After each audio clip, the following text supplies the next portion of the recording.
Hi. Good morning. How are you guys? I woke up like 15 minutes before stream, so it was a little bit of a speed run. Um, yeah, normally I'd be doing Ace Attorney on my friend's channel, but we didn't do it this week. So I figured I'd be able to do another stream instead. And what better stream than to pick up where we left off on our dark Yuri visual novel, right? Right? I'm so hyped, dude. We really left on like kind of a massive cliffhanger. Um, but now the embargo is lifted, so we're allowed to keep playing. We could technically play through the full game. I don't know how long it is though, but we're definitely gonna play a good chunk of this fella today. But let's see who all is here today. First was taken by Cola. Thank you so much, Cola, for taking my first. It makes me very, very happy that you could be my first today. Then we got Daily Pillow, we got Tentacola, we've got Jeremy, Alex, Brad, Nordy, Coffee, Nylet. Welcome in, welcome in. I hope y'all are doing good.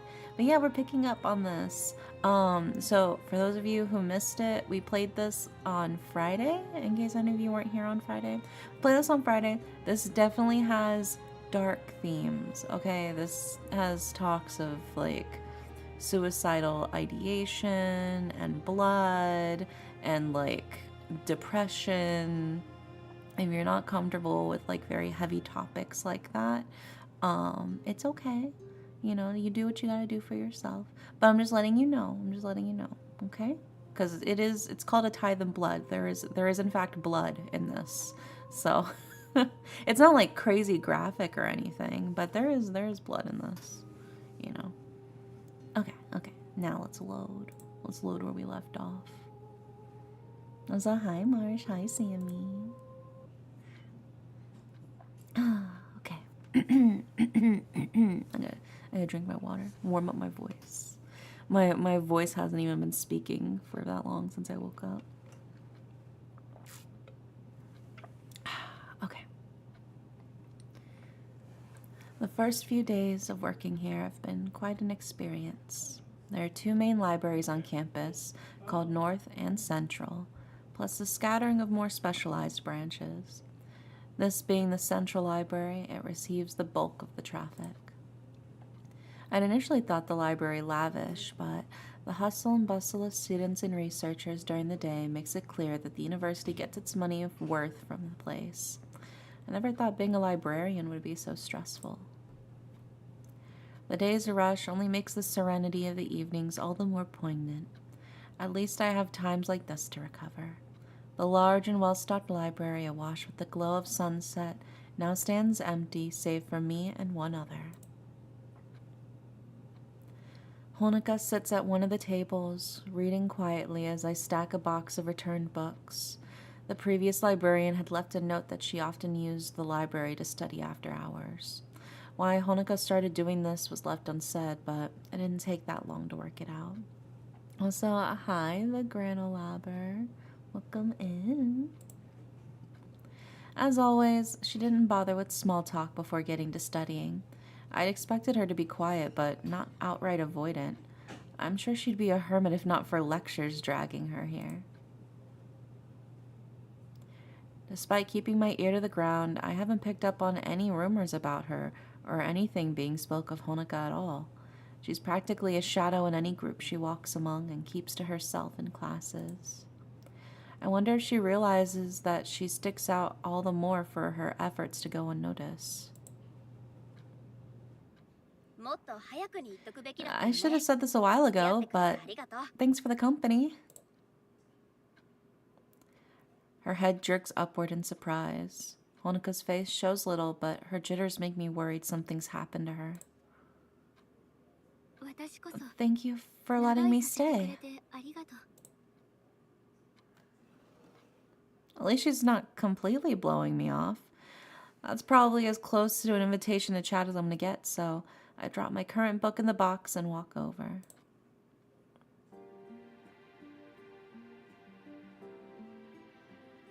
Look at her, she sits so cool. I take a chair and I spin it about, taking a seat sideways. These chairs are more comfortable this way around. She looks a little nonplussed at being practically forced into this, but I don't have much choice if I want to get closer to her. I find it's often the quietest people who lead the most interesting lives. Case in point, my eyes fall to the book in her hands. She's been reading that one for a while, but reading the Italian title is admittedly beyond me. You can read Italian? That's cool. I know a few languages too. That's the way in the world these days, right? I guess so. I need it for my degree. The discussion's rudely interrupted by a ping coming from my jacket pocket. Before I realize I've done so, I've plucked the phone out and have it in front of my face. It's a text from Tatiana. I found Honoka's social media if you want to see, with the link afterwards. Ensuring Honoka has no way to see my screen, I decide to quickly check it out. No followers. Her last post is from a year's back, too. There are some posts from friends in high school, but that stopped back then, too. It's a little weird to so clearly see the stages of her life down to when her group of friends graduated and went their separate ways. This explains why she's so withdrawn. She has nobody to lean on for support after her parents passed. That just means I'll have to be the one to open conversations between us. Acutely aware that I'm browsing Honoka's life while she's right in front of me, I reply to Tatiana with a quick thanks before locking the phone once more. It's a hi, charmer. These things are pretty cool, aren't they?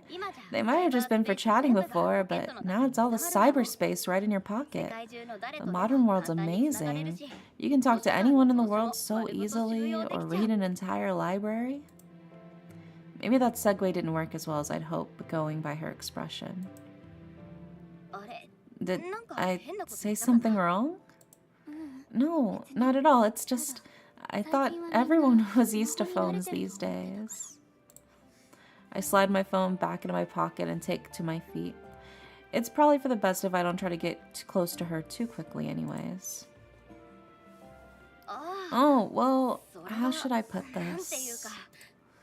I grew up in the country, so it's only recently that I've been able to try things like this. Computers and smartphones are all really new to me, really. That'll work. It's not like I'm lying to her, technically. What made you come to this city, then? Venture, in a word. I tend to drift between jobs, taking on whatever's interesting. So, this is just temporary for you too? How long are you staying? I give a simple shrug. That's as much dependent on her as it is me. Until I get bored of this one, I guess. Isn't that hard? Nah. As long as you have the right attitude, life gets a lot easier. You have to dedicate yourself to something along the way, I think. Even if it's something small, I always try to set things right in the world. If I can keep myself thinking that, what's going on at any one time isn't a big deal.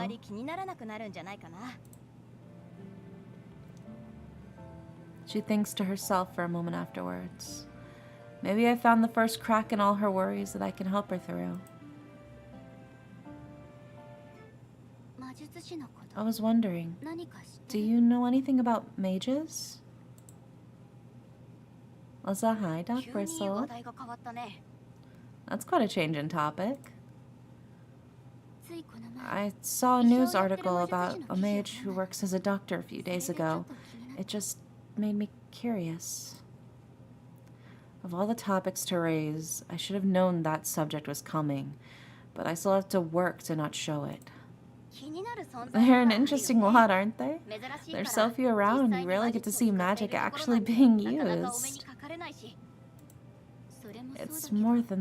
It's weird how people so different could be right beside us. But their experiences are so different, but nobody could tell. Do you think so? Oh, poor baby girl. Thinking fast, I work out a misdirection. Your average mage isn't much different from a regular person, you know? It's sad how people are so distrustful of magic. I suppose they do their best to keep their heads down here, though. Besides, powerful mages are something else, right? In Europe, they live way more openly and have ancient bloodlines who own whole palaces. What government would try to police you if you could break the laws of nature on a whim?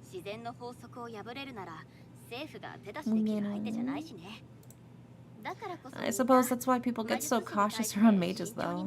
People fear what's different.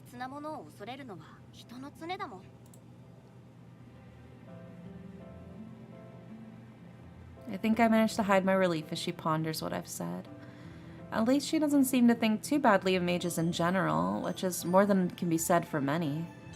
Also, oh my gosh, Vivi! Oh my gosh, 14 months! I mean, oops, so 14 years. Yeah, 14 years. Thank you, Vivi, for the 14 months. I appreciate it. Welcome in.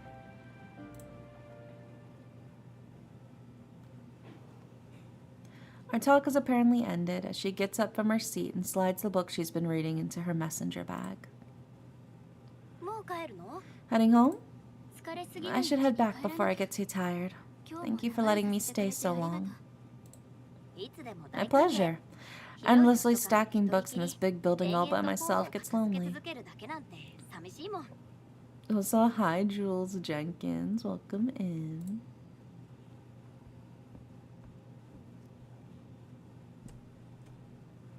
With that, she gives a nod and farewell before shuffling out the library. It's surprising how noticeably her demeanor shifts when she starts to go, closing off from the world once more as she leaves. I think I may be getting old. Oh, dude, me too. I can feel my back problems. Ugh. I feel like a grandpa, dude. I try to focus on finishing up my work for the day, but the image sticks in my mind like grit between teeth. I wonder what Honoka would be like if I met her before her loss.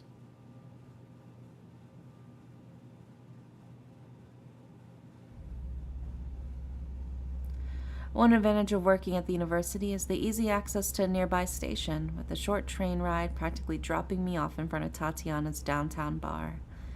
After the now familiar elevator ride, it's only a few steps to go in.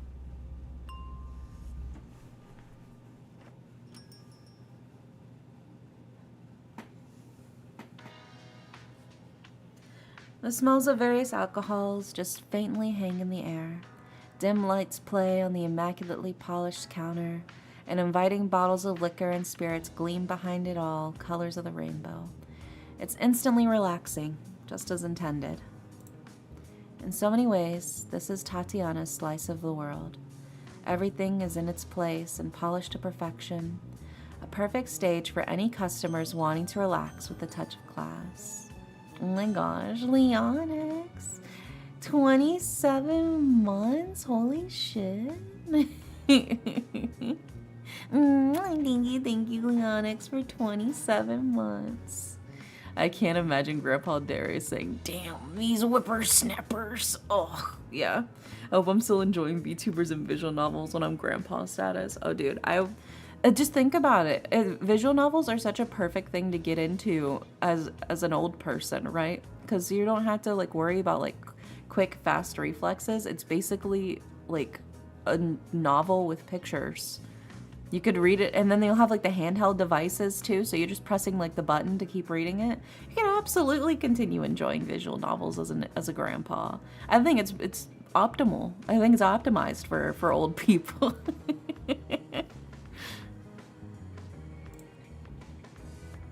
Then there's Kaoru. Sitting at a table in the otherwise empty bar, before her lie various small tools. Brushes, screwdrivers, a little bottle of oil, and a couple dozen mechanical components. Oh my god, is she like cleaning her gun or something right now? I recognize what she's fiddling with even from a casual glance, waiting until she finishes applying some oil before interrupting her. I can't say I've been in many bars where someone's casually disassembling their gun on the table. I was right, it's a gun. Treat these things right and they'll treat you right. That means regular cleaning and maintenance. Kaoru keeps working away as she talks, now inspecting a tiny spring. Interested in what she's doing, I take a seat opposite of her while being careful not to touch anything. Oh my god, look at her little gun. That pistol's real, right? It's not airsoft, if that's what you mean. Do you really need one? Believe me, I wish I didn't. Even a junk Makarov like this rip-off on the black market. Suppose I shouldn't complain, though. Those things saved me more than once when investigations went bad. I need all the help I can get when there's some old regular Joe going up against mages. Also, hi, Jacob. Welcome in. It's a fascinating piece of engineering, regardless of its purpose. She begins to put it back together, piece by piece, starting from the smallest springs and cylinders and progressing towards more recognizable parts from the frame. How do you get your hand on those things anyways? By now, I've learned a few of Kaoru's tells. Not a hard task for someone who wears their emotions on their sleeve. One I've come to be amused with is the particular sparkle in her eyes as she begins lecturing on this fact of life or that. I wonder if she enjoys my company for the sake of simply having someone to share her knowledge with. Stuff like this starts its life in the Russian army. Mostly commanders and armory officers skimming off the top of warehouse stock meant for conscripts from cheap ex-Soviet stockpiles to modern Russian arms. Smugglers buy it up from the garrisons and warehouses, then ship them from eastern Russia over to Lakanai up north. Just a 4-hour boat trip. I heard you can see Russia from the shore on a clear day. Oh my god. She's so hyped. She's like, here's how you buy a gun illegally. Here's how the system works. She's so cute. Once it's arrived in Japan, find yourself a fixer and you can get your hands on whatever comes over. That's how it works. You make it sound so easy. Movies make it look all glamorous and risky, huh? Honestly, it's the most mundane stuff. You hand over some cash and it goes from one car's trunk to another. Had more trouble buying secondhand furniture. Oh my gosh.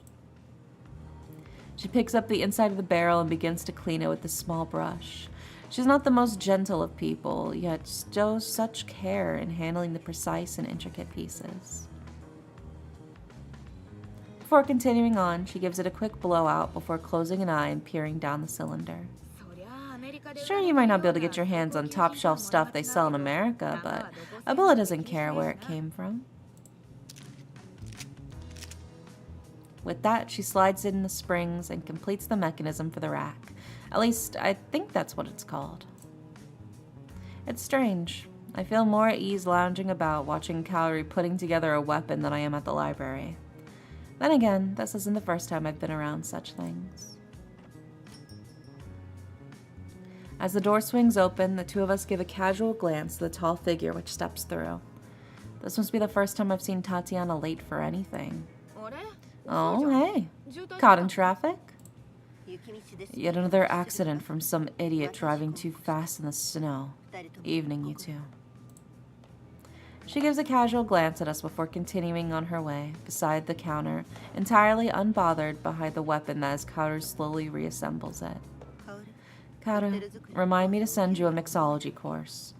Someone come cheap, might as well make you useful behind the bar. Damn. Actually, it would be cool to learn mixology. I've been thinking that'd be a neat thing to learn. What do you mean? I've mixed drinks for you before. Exactly. That's why I'm sending you. Her little face, she's like, ah, ah. She's so offended. She's like, what the fuck? All Kaoru can do is grimace as Tatiana walks into a back room. As she looks to me for backup, I just shrug. It isn't long before Tatiana reemerges after hanging up her coat, her tinkering companion having returned to fasten the screw on the back of the grip. Put your toy away before a customer sees them too. Last thing we need is the police sniffing around. Come on, it's too early for anyone to come here. Immediately somebody enters. The sound of the door swinging open makes both of our hearts skip a beat. Kaoru scooping the pistol into the small of her back in an astonishingly quick move. Thankfully, the tired-looking salaryman doesn't notice the gun disappearing behind her parka as he takes a seat at the bar. Excuse me, I hope I'm not too early. Not at all, sir. What can I get for you this evening? Hunched over as much in annoyance as recovering from the surprise, Kaoru's left to quietly simmer. I hate it when she's right.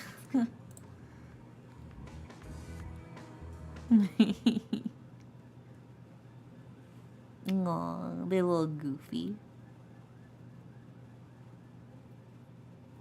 Hiding in plain sight.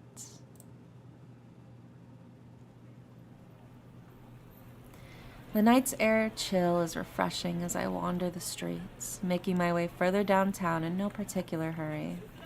I have plenty of time until Tatiana and Kaoru arrive.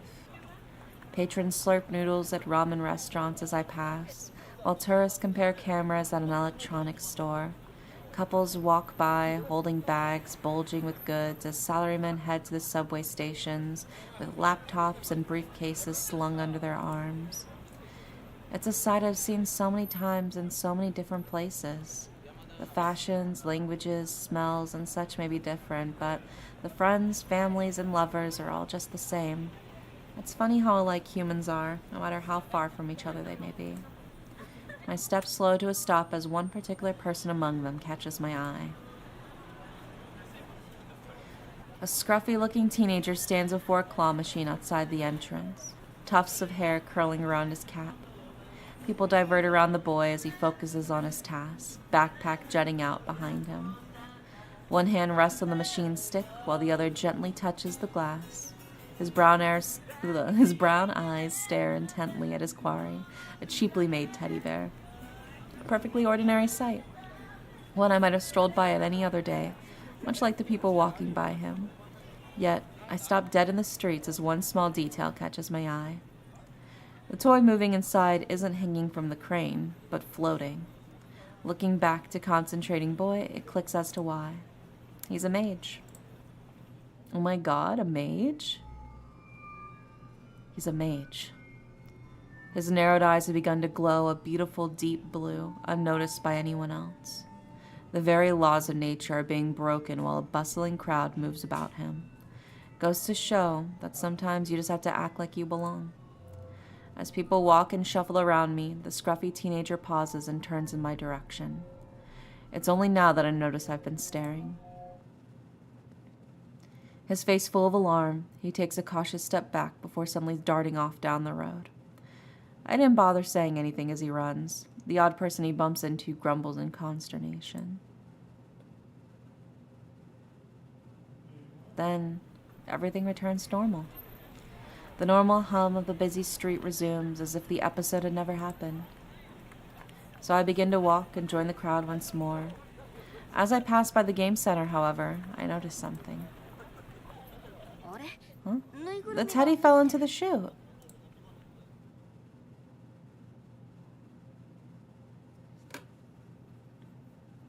Leaning against the street railing, I idly watch the people coming and going before me. The others should be here any minute now, so people watching will do to pass the time. Tatiana suggests I visit this izakaya after mentioning how old it is. Kaoru, of course, sees the opportunity for a group outing. I'm hardly one to say no to that. I'm just glad to have an escape from my situation with Honoka. Oh, this is where she meets Honoka. From the corner of my eye, I notice someone stopping as they walk up. As I turn to see them. Oh, this is bad. Whoopsie. Thinking on my feet, I wave hello to Honoka and give a disarming smile. Even as I do, I quickly look over her shoulders to make sure neither of the others are walking up. Hey! Good evening. She gives a small bow, but I can tell this is a conversation she'd rather not have. Shino! And this just got worse. Found you, Shino.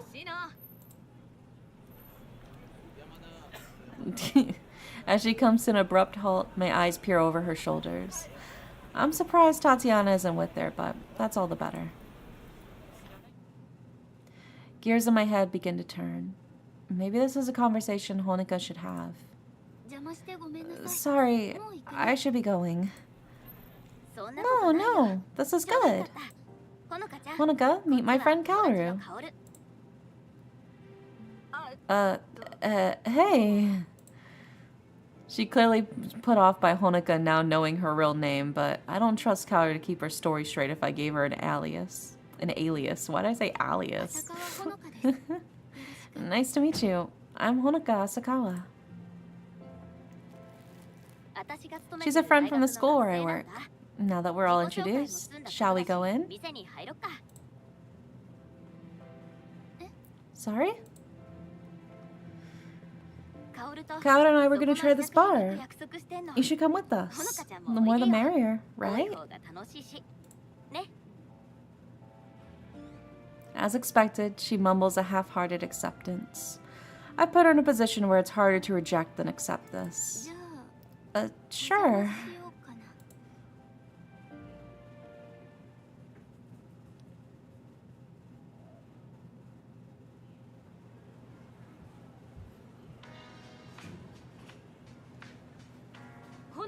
Honoka, right? Might as well throw your order in as well. What'll it be? Just beer. A local one. No food? Well, suit yourself. Watching these two is painful. Kaoru's sharp voice reminds me of how oddly lyrical Honoka's soft and smooth tones are in comparison. Trying to think of something to break the ice, I remember the plastic bag beside me. Here, you can have this. I pass the Game Center bag over the table with a smile. Honoka reflexively takes it before looking inside and plucking the soft item out. Is the teddy bear... A teddy bear? I don't keep much stuff, so it's easier to give it away. You can keep it. What's that face supposed to mean? You never asked if I wanted a teddy bear. Also, Wi-Fi killer, welcome in. The crane machines are just up the street. Go dump some of your cash in one. You sound way too much like someone else.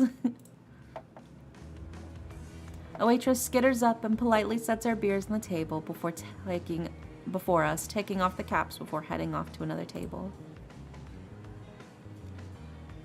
Kaoru and I waste no time scooping up our glasses, but I notice a little hesitancy from our companion. The way she gingerly sips at her beer in contrast to Kaoru's gleeful swig shows she's not used to drinking at all. I quickly start on my own to stop myself from staring at her. I'm glad I made it to Sapporo. The beer here is fantastic. It's not too hoppy, while still having a rich taste that pushes it past the usual mass market beers. I've had a good few in my time, but this one really is one of the best. I don't like beer, but you live your life. You live your life. My delight in the local specialties is interrupted by Kaoru making a pointed comment. Oh, she's cute. My interest piqued, I follow Kaoru's gaze to the phone Honoka has plucked out. I can only snatch the briefest glimpse of what's on the screen. A lady with white hair, and possibly Honoka herself, before she pulls it away in a panic. Sorry about that. Curiosity got the better of me. She waves a hand in front of her face in apology, but it's not much help to a flustered Honoka. I'm not going to get a better look even if I ask, so it's best we just move the discussion on quickly before Kaoru has a chance to accidentally tip her hand. Thankfully, Honoka's the one to move the conversation on for her own reasons. How long have you two known each other? A month or so? Please don't give away more than you need to. As she looks for me for confirmation, all I can do is passively agree while drinking to ease my nerves. Maybe I should have just waved Honoka off.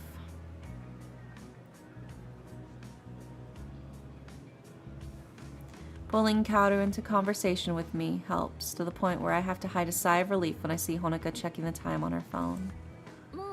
It's getting late. I'd better go. Thank you for inviting me. No worries. I'm glad you came along. See you at school next week. See you around, Honoka. Say hi if you see me. It'd be cool to hang out again. With that, she shuffles out of her seat and grabs her coat. About paying. It's fine, don't worry. I can swing this much after dragging you along. Thank you.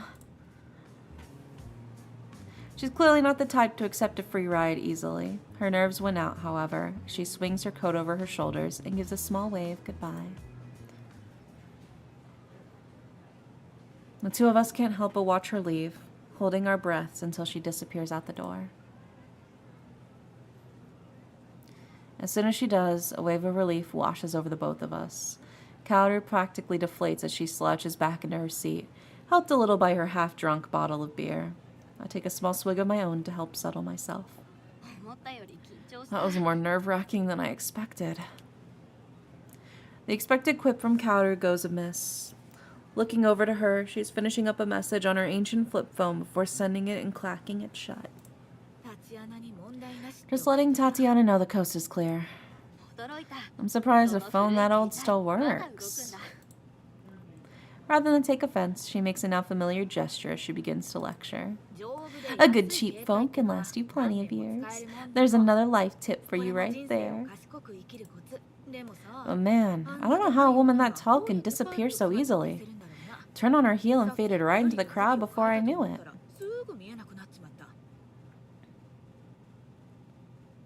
My gaze is taken by that same woman entering the izakaya, her sweeping coat and self-assured demeanor making her a dominating presence in any room she enters. A quick glance around shows her where we are, Tatiana wasting no time in striding up. A city of 2 million people, and we still practically collide. With a practiced motion, as like every gesture of hers, she shrugs off her coat and folds it into her lap as she takes a seat. After scanning the table, her hand quickly swipes Kaoru's beer before the other can even react. I'll take that. Hey! I'll buy you another, in fact. Right here and now, I'll show you a power greater than any mage can wield. Something only a handful possess. To make up for this job tonight, tonight's on the company's credit card. Order what you want and I'll chalk it up as a corporate expense. Oh my gosh. She's such a real boss, dude. Oh my gosh. Wait, really? Kaoru lunges for the tablet, only barely grabbing the screen before I get my own hands on it. Dumplings! Dumplings, order a bunch before she changes her mind. Tatiana grimaces but manages to hold her tongue. They're eating on the company credit card tonight, baby. That was one hell of a power move right there. You really should have seen it. Stop teasing me. I mean it. Straight up introducing me to Honoka? You're quick on your feet. I could have been a disaster. It's a high set. Welcome in. My intuition about you two was right after all. Good work, Shino. I just shrug. Being good at hiding my intentions isn't a skill I'm particularly proud of. Happy Tuesday or something? Yeah, happy Tuesday. What about you? I assume you've been doing some digging into our princess? Tatiana just shrugs. There wasn't much to find. Her social media went dead after she graduated high school. Her circle of friends drifted apart. Not that she seemed the best of friends of any. Some friends.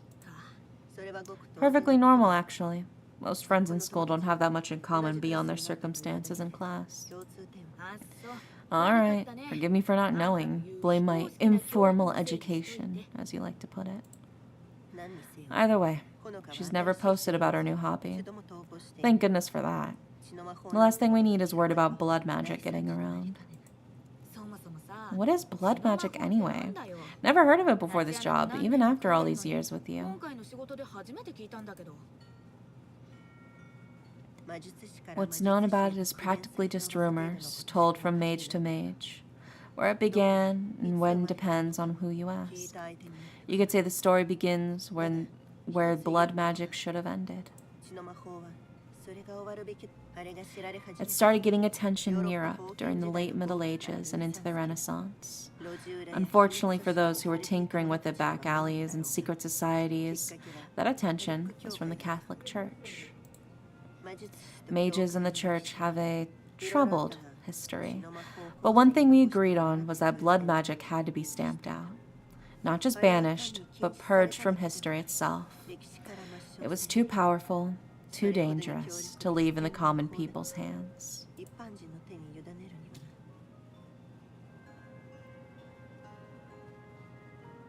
Between book burnings, assassinations, and a horrendous number of executions, every last trace of the practice was methodically removed.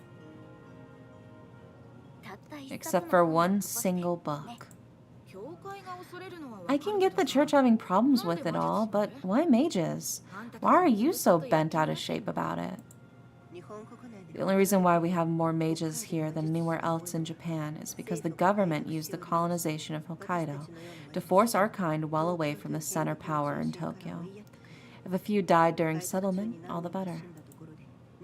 It wasn't only Japan either. Mages have been persecuted the world over. We share an unspoken bond after generations of being ostracized at best and at worst.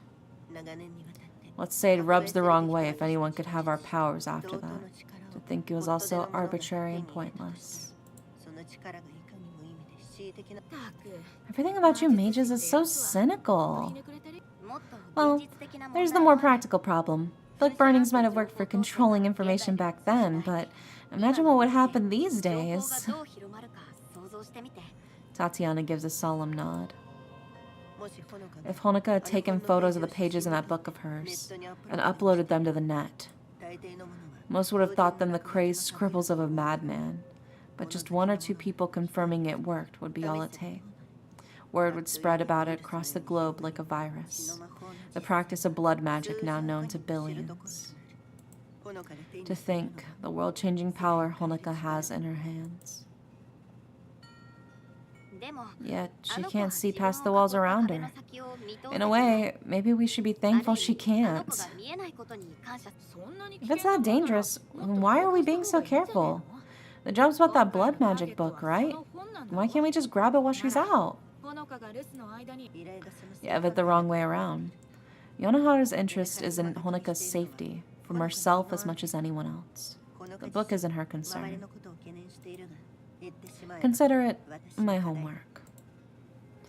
Kaori throws her head back and groans loudly. I can't say I'm entirely pleased about it either. Of course you're making this harder. There's a third problem as well. The client has a sister, Yasue. It seems she was sealed a while ago. Little did anyone know she was still alive. And blood magic is what Honoka used to find her. Kaoru snaps her fingers, her face lighting up in realization. Oh, that must have been the woman on her phone screen. You saw her? Yeah. Honoka's lock screen had a photo of herself with an older woman. She must be that Yasue, right? That would make sense. I didn't expect we'd actually get a chance to see her. If only I managed to get a better look before she snatched up her phone. The idea does plant a seed in my mind, though, which I keep to myself. But why keep on using messed up stuff like blood magic to meet up? It's not like she's... They're like, oh... As a realization dawns on her, and then all of us, Kaoru's face scrunches up as if a child encountering a bitter food. I can't say it exactly makes my day either. Working to pull two lovers apart makes me feel like the bad guy here. Let's not jump to conclusions. That's part of why we have to keep an eye on her. If Honoka gets in too deep, we have to be prepared to take control of the situation. We don't know Yasue's motives here either. If that mage has been sealed away for so long, she'd do anything to escape. She looks to me, but all I can do is nod. That's why we place someone so close to her despite the risks. I don't like it, but at least this is all to keep her safe. Or at least that's how I justify it to myself.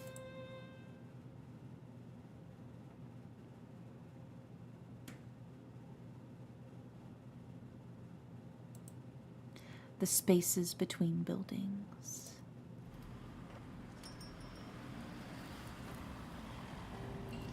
A dainty bell rings out from above as I leave the store. Likely its only customer for the entire day, leaving just before they close.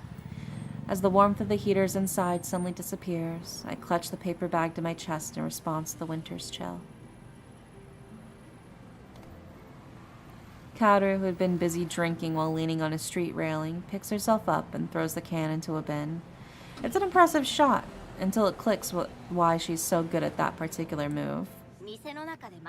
You know, you could come inside rather than freezing to death. And be surrounded by hundreds of dolls?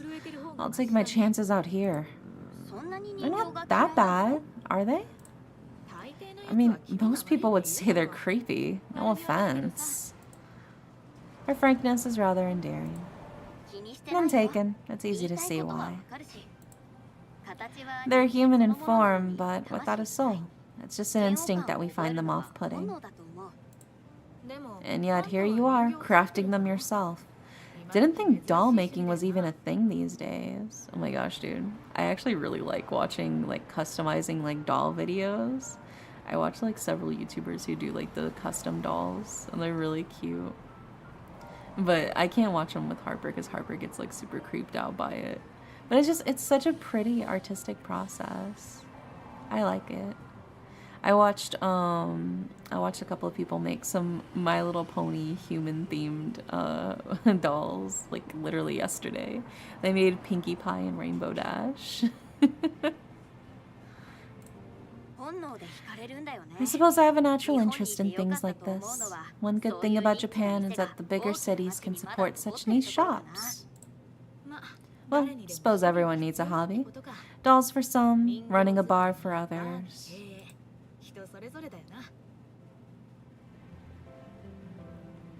I gave a simple shrug as we began walking, joining a handful of others braving the night's cold. Checking inside the bag, I quickly go over what I intended to buy. Scalpels, material, brushes. Everything's in there for my first big project since coming to Sapporo. Satisfied, I look back up. Sounds like you've been outside of Japan. I've traveled a fair bit in my time, yeah. It's rare to still find shops like that no matter where I go. Must be nice to be some people. Never been outside of Hokkaido myself. Up ahead, I notice a freckle-faced foreigner glancing at her phone while looking this way and that, her red ponytail swishing about. Kaoru seems to notice that apparently lost tourist as I do, stopping in her tracks. You're not the only one with some worldly knowledge. Watch this.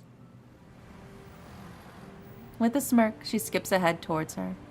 I could have easily helped, but now I'm curious to see what comes of this.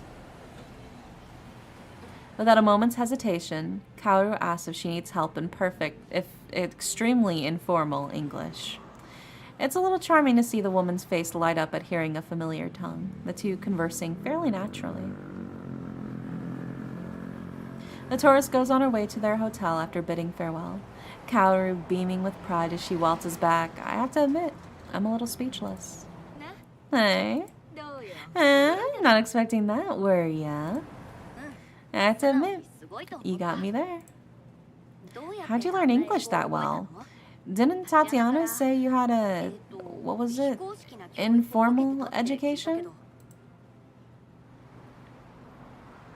The pride she'd felt earlier seems to escape like air from a balloon, her shoulders slumping. She didn't think that through if she didn't think I'd question it.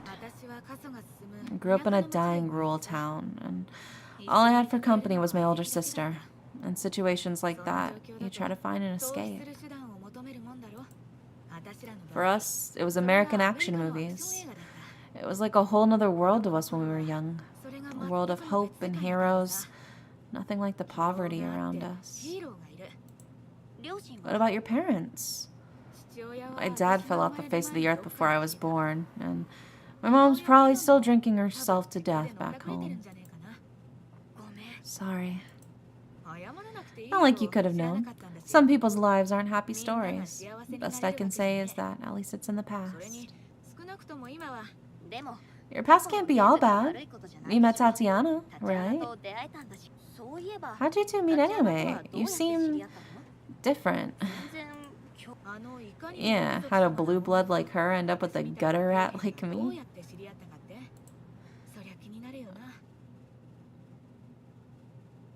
Kaoru's usual smile fades as she slows her pace, before finally coming to a stop. People maneuver around us, barely glancing as they keep walking on their way.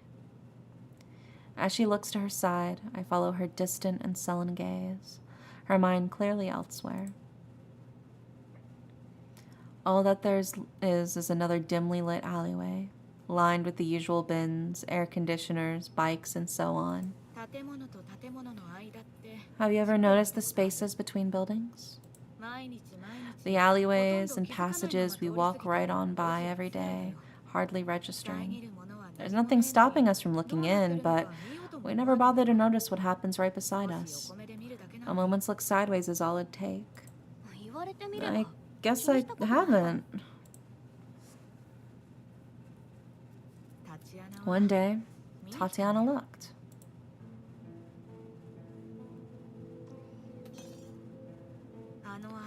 I could never forget that hot summer day. As she stopped and looked at me, I stared back with wild eyes. The sound of my knife dropping to the ground felt like the loudest noise I had ever heard. Tatiana? She just stood there and observed the murderer, drenched in blood and sweat. She had such a strange expression, too. It stuck with me for years. Was she surprised? That's the weirdest thing. She took me in, hosed me down in an old bathtub, literally, by the way, before giving me a futon for the night. The next day, she offered me a meal before I left. All she said about it was, "Is there anything that tie this place back to you?" Never asked me anything about my past since. Not one word. I shook my head, and she said I could come back anytime I wanted. That was how we ended up together. She took mercy on you?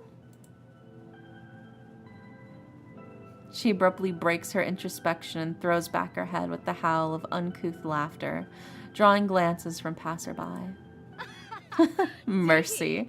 That's the last thing that woman would ever feel. No, I only worked out what it was years later, when I saw that expression of hers again. It was when I went to a museum. I know it's not exactly my scene, to be honest. Tatiana dragged me there on a date. Where'd you see her expression then? From a painting? No, from the people inside. That look of casual curiosity. People trying to make sense of what was right in front of their eyes, but without any real understanding. Tatiana's a mage, and a good one. She could have killed me 10 ways from Sunday if I so much as twitched at her. She felt as much danger from me as she felt from an ant. I was just interesting to her. Some curiosity she couldn't quite figure out. You make it sound like you're some stray she scraped up off the side of the road. She is. She's like a little kitten she picked up. That's exactly what I am. Never had any delusions about that. But you know, she feeds me and gave me a bed. As far as strays go, plenty of a worse life. Mages like her might be crazy as hell, but as far as I'm concerned, she's done a lot more for me than normal folks ever have. With that, she begins walking by again before looking back to me. And that's as much about my past as you're getting. Now come on, let's get you home.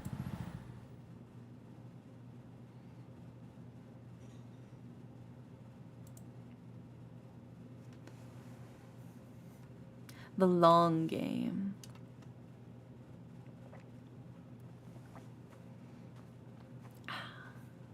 Gotta hydrate. Our train trip and long walk through the suburbs finally over. I hear a soft thud echoing about the empty street as Honoka closes her front door. A long sigh of relief quickly ensues. I took a big risk in traveling here with her, but my curiosity had to be sated. A cold breeze whistles through the otherwise silent street. This far up from the city, there's practically nothing around to make any noise. Traveling so far to attend university must be a pain for her. Another difference in the city is no daily plowing. The piled up snow only makes the isolated suburb feel all the more desolate. The curtains still drawn in the surrounding houses as their occupants are still at work. In the long-gone days of my youth, I enjoyed places like this. I was content to live in my own head, be it cooped up where I lived or wandering alone on a peaceful street. Yet, the longer I lived in my own head, the less tethered I became to reality. When I look to someone like Yonohara, I see how wrong I was. That much is true for Honoka as well. It's hard not to see some of her mindset in these lonely streets. Beyond that, though, there's something else about this place which makes me feel restless. Something feels off.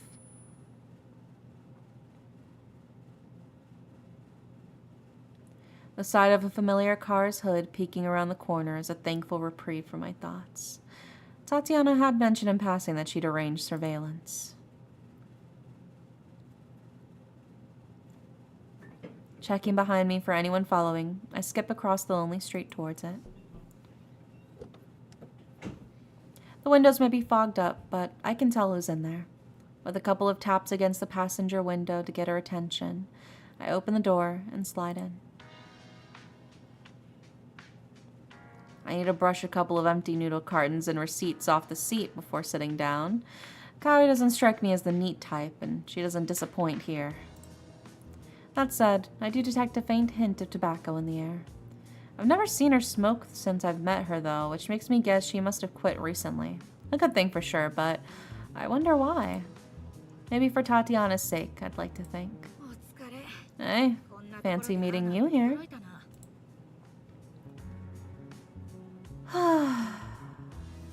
With a great yawn, she shifts about in her seat, trying to liven herself up. Just thought I'd drop by. How's it going? Since you asked, I'm freezing my ass off while surviving on instant noodles and vending machine coffee. Been out here for a week now, on and off. Can't you turn the heater on? If you'll pay for the fuel, sure. I've never seen someone so touchy about money.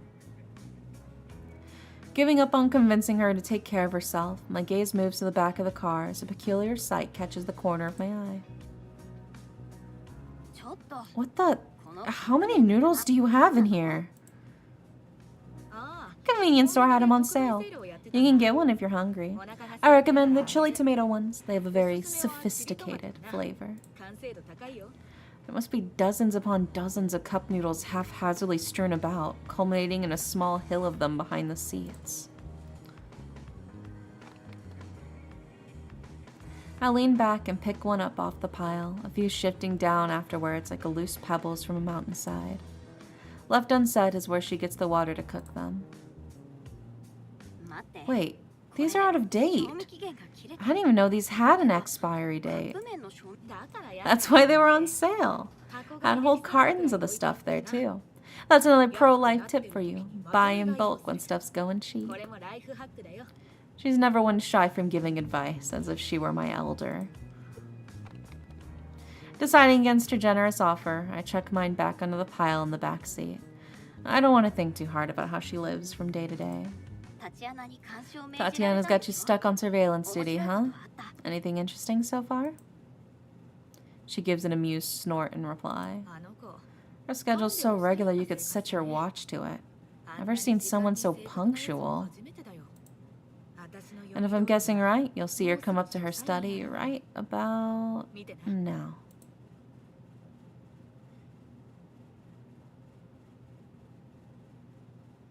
There's a brief silence as we watch. This isn't a great vantage point. You can see little more than a narrow slit between her curtains and the side of the window, but I can just make out Honoka entering what must be her bedroom or study now.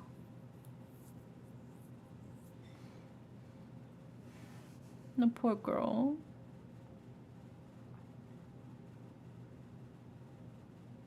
Look at her. It's hard to make out what she's doing exactly, her head bobbing up and down as she checks something. I strain my eyes to see, but it's of little use. What's she doing? Blood magic, by my reckoning. That's not the interesting part, though. Just wait a couple more minutes.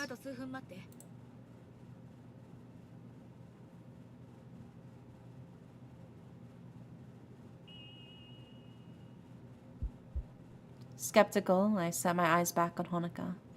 It feels more than a little creepy to be watching her from afar like this, but my reflections on what I'm doing take a back seat as I notice the glint of a knife. My heart stops, but Cowder's expression almost looks bored.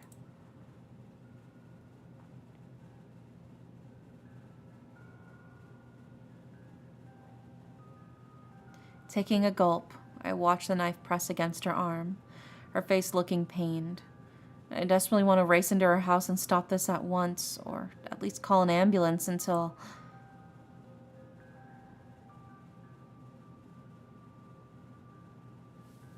She collapsed? Yep. She'll be out like a light for another few hours. This business does seem to be getting to Kaoru as well, a grimace forming on her face even as she tries to play it off. So, she's still in this world while traveling to the other? That's about the size of it. Her soul goes for a walk while her body takes a nice little nap. Tatiana already worked it all out because, of course, she did. The show's over now. Kaoru relaxes back into the seat while holding the back of her head with her arms. Why'd you come all the way out here anyway? I appreciate the company, but it'd be bad if Honoka noticed you near her house. Oh, don't worry. I walked home with her. You...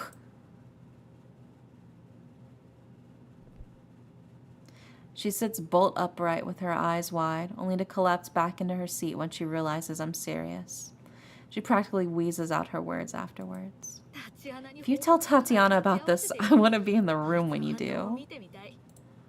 I'll save her the fact that Honoka nearly figured me out as well. She's a shrewd woman. A few more seconds and I'm sure I've been in trouble. Yet, Tatiana and Kaoru are here, watching her every move, and have worked out her daily routine to the minute.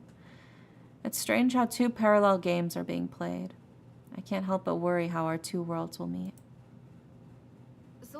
Wait, this place is at least an hour out of the city. How do you plan to get home anyway?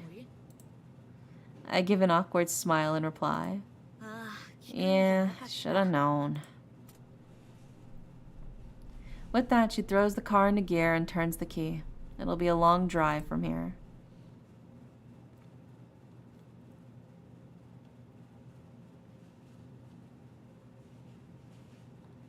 A troublesome client.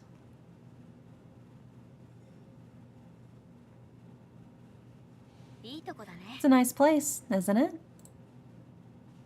Tatiana gives a nod, looking out towards nothing in particular. It's nice to be out of the din of the city, even if it is out of the way. Quite the way to travel for university every day, though. With Yonohara wanting to talk with Honoka in person, Tatiana obliged her with the means of transportation. Everything was carefully set up for the happenstance meeting, which was nothing of the sort. We walk the street beside the cemetery to pass the time, needing to stretch out our legs after the long trip. All the while, we take care to remain out of sight of Honoka and out of earshot of Yonohara. I can tell that Tatiana is distracted, even her stoic face betraying something nagging at her. She's felt the same thing I did about this place. Yet, Kaoru isn't bothered at all, giving a big yawn as if to accentuate the point. It has to be latent magic, and magic related to Yasuo's ceiling if I had to guess. I assume you've done some background work on the client as well? The atmosphere turns awkward as I realize I've outed myself as not being a local. Lady Yonohara is well known among the local mages. Anyone that old would be. However, young she appears, she hails from the late 19th century. Or so the rumors go. Or so the rumors go. Seems rare to meet any mage that old. People go a bit funny after a long enough time. Like, we just aren't made for such long lifespans. It's a highway taxi alley. Happy Tuesday. Most mages give up on life beyond 150 years or so. I can't understand it myself, given all you could live to see, but so it is. You don't see Yonohara around much. Everything I've heard about her till now are just rumors from you. She lives her life as a hermit. Her hobbies, habits, even what she bothers to eat are all elusive to find out. Imagine my surprise when she came out of hiding to hire us. And for us to look after some random young woman at that. She gives a nod, but doesn't elaborate. Come on, aren't you a little bit curious? The job smells kind of funny, doesn't it? If I'm not curious enough to get my hands burned. Yonohara's reasons are her own. Besides, it's an opportunity to get rid of that book. What I want to know is, what's up with you, Kaoru? You look like you're itching to have some input. This job sucks. First we're waiting around on that old woman to make a decision, and now I'm driving around Hokkaido? I don't remember signing up to be a taxi driver. I don't remember signing up to be your therapist either, but here we are. Oh my god, they're so spicy. What's up with you, anyway? It's not like you take a job like this just from anyone. This is the first time I've seen you so helpful. She's paying well. No idea where she gets the money from, but I don't think I want to know either. Kaoru suddenly rounds on Tatiana, stopping the woman in her tracks. You know damn well that's not what this is about. Since when did you care about money? As long as you have the bar and some nice clothes, you couldn't care less. I think this is the first time I've seen anyone stand up to Tatiana, and from her reaction, she's clearly not used to it. Rather than snap back with a response, she takes a few moments to find her words.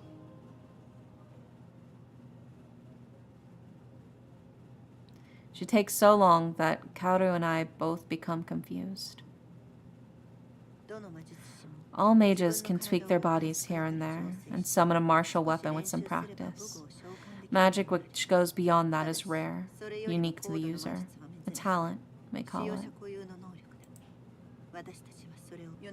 Yonohara, she told me her talent once. Her true magical skill. It terrified me. I could barely sleep for days. It'd take a lot to rattle her. In contrast to my concern, Kaoru simply blurts out what's on her mind. So? What was it? I don't know about normal society, but mages don't go around spilling each other's secrets. If you want out of this job, that's fine. You can walk right now. I'm in this for the long haul either way, with or without you. Kaoru gives her proposal the briefest thought before sighing and scratching her hair in frustration. Unlike you, I do care about the cash. Didn't the last job pay well enough? I lost it all in the horses. Come on, looks like Miss Yonohara and the princess are finishing up. Time to play taxi driver again. Kaoru slinks away, hands sunk into her pockets like a sulking schoolchild. My raised eyebrow at Tatiana afterwards earns a confused rebuke. What's with that look? You're not going to make the same offer to me? I know you're playing your own game here. You're not as good at this as you think you are. You don't have much trust in me, do you? Let's see you earn it first. With that, we follow Kaoru to the car ahead. I take one last look towards the quiet suburb, its streets silent save for the footsteps of our small party.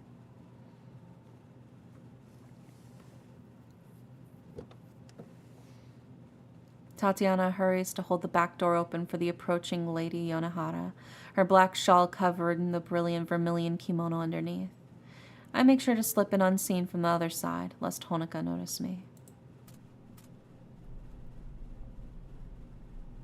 With the turn of a key, twice over, the engine finally wakes from its slumber and wheezes to life. Perhaps it's from the nerves around Yonohara or simply the icy conditions, but Kauter's driving proves unusually careful today. A certain tension hangs in the air, of questions piled high yet unable to be said. Questions pointed directly at the dour woman in our midst. Tatiana seems to have made her peace with this, but Kauter is very visibly distracted. I can't blame her. Mind if I ask something? It's been bugging me. If you must. This is about your sister, right? She's sealed away or whatever. How'd you find out about Honoka going, there, or here, however that works? The way Kauter's tripping over her words is almost painful to hear. Her partner beside her remains silent, comfortable to let the situation play out. Yonohara replies with the same apathy she endows upon everything, her gaze still pointed out the window beside her. For a time, she occasionally talked to her parents' grave. I paid her little heed until she mentioned that place she so adored. My sister's name followed soon after. So, Miss Asakawa's the reason we're looking into her in the first place? That's rough. No reply comes forth, save the sound of the traffic around us. A discontented mumble from beside me is all that's said for the rest of the journey.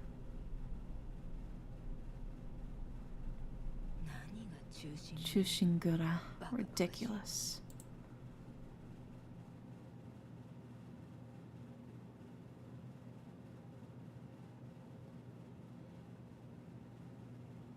Someone unimportant. Ooh. One foot after another, I plod along the snow-covered path towards Honoka's home.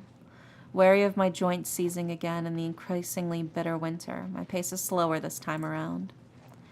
After our talk in the library, it's now clear that Honoka's fallen for Yasue. Things are going to get complicated now that I've lost my chance to gently pull her away from blood magic. That's why I had to call in sick to the university. It's inevitable that things will eventually come to a head, but I want to see things for myself beforehand. With Honoka attending lectures, and now knowing what Kaoru can and can't see around her house, the stage is set for my own intervention. Tatiana might be too cowed by Yonohara to do this, but I have no such apprehensions. A shame, really. Looks like I won't be earning her trust anytime soon.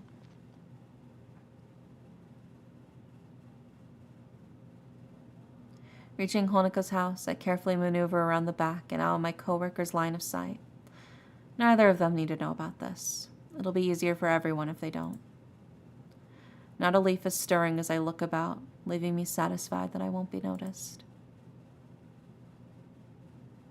With that, my eyes close and my thoughts turn inward. This is a risky thing to try. I don't completely understand the nature of Honoka's blood magic, nor how she finds Lady Yasue. This is only a guess at how she's managing it, and I suspect even she doesn't fully comprehend the forces at play. Calming myself, I try to focus my thoughts on the task at hand.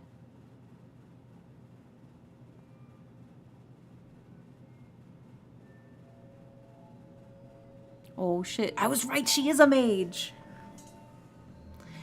As magic begins to course through my body, I open my eyes once more as it feels to pour forth, surging through me and flowing outward. My magic talent may be far beyond Honoka's clumsy blood magic, but I dearly hope this will have the same effect. To harness this force was once difficult, but in time it proved more fruitful than I could have ever imagined. Dominating the forces within, what was a raging torrent suddenly collapses into no more than a pinprick of concentrated energy. Just a little more, and my soul will be torn away from its physical form. A little more, and...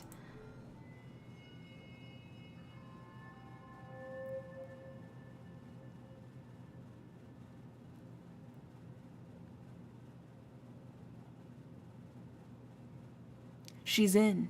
Hacker voice, I'm in. Soft grass gently presses against the back of my head, my dazed eyes opening to a brilliant blue expanse. Suddenly realizing this isn't where I was, far from the maudlin gray sky of winter, I scramble to my feet.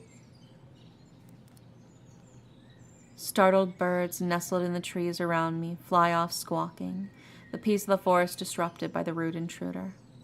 Stupefied by what's just happened, I'm reduced to glancing about my surroundings.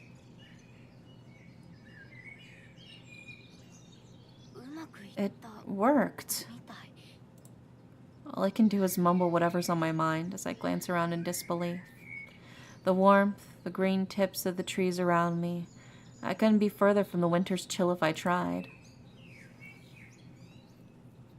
My body feels heavy as I try to pull myself together. My head feels like it's swimming. Probably an after effect of being pulled into this place. This must be where Honoka's escaping to each night. I'm at a loss for words as I look about the thick forest, the sound of insects and birds playing on the edge of my hearing. It's no wonder Tatiana and I felt something was off. The sheer amount of magic to create such a place must be incomprehensible. Hi, Ren. Welcome in. My theory held true. We felt traces of this magic due to the incredible amount being expended here. The moment my soul left its body, it fell into the well of concentrated magic, as if pulled in by gravity. Just the same way that Honoka, likely unintentionally, does with her blood magic. Wow, it's tragic lesbians, yeah! We're learning more from the perspective of the other people about what's kind of happening to Honoka. Scuffing my feet onto the ground to check that this conjured ground is safe, I'm met by the reassuring feeling of dirt and grass against my shoe. As much as I'd like to play in this strangely unfamiliar world, I know I need to move on. With that, I begin walking. Not towards the pillar of smoke in the far distance, but towards a closer destination. I feel like Alice venturing deeper into Wonderland. Yasuo will find me in good time, so I let my sense of wonder guide me along the yellow brick road for now.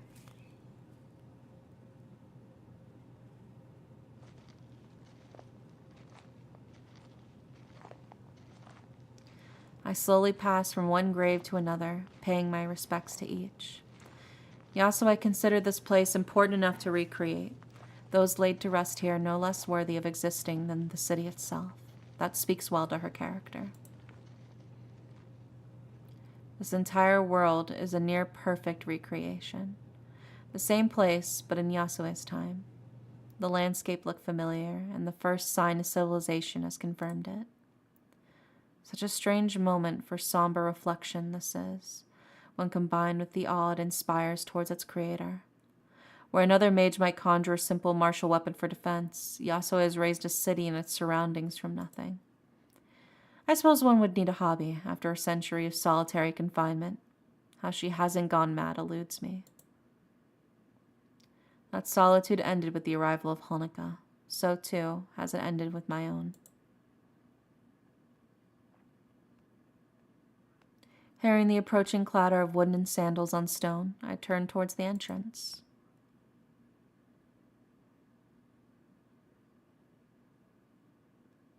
Towards the woman who conjured this strange yet familiar world. As she catches sight of me, the woman slows. We simply stand for minutes on end, judging each other in these surreal circumstances. Her eyes betray the lost joy at the company of another, tempered by the ache of a lonely heart. Her clothing is cheerful and hairstyle relaxed for the era, at odds with the pain so clearly written on her nervous face. Ah, I see. Her hair's become depigmented by the absurd levels of magic she's expended. Another rare sight among so many today.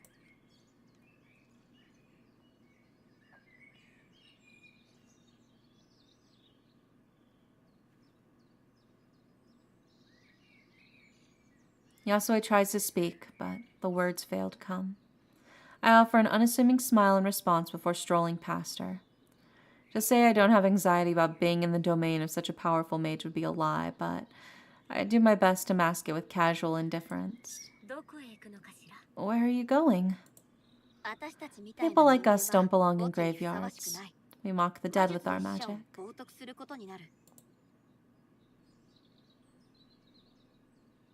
Not hearing any footsteps from behind, I pause and turn back towards her. Well, aren't you coming?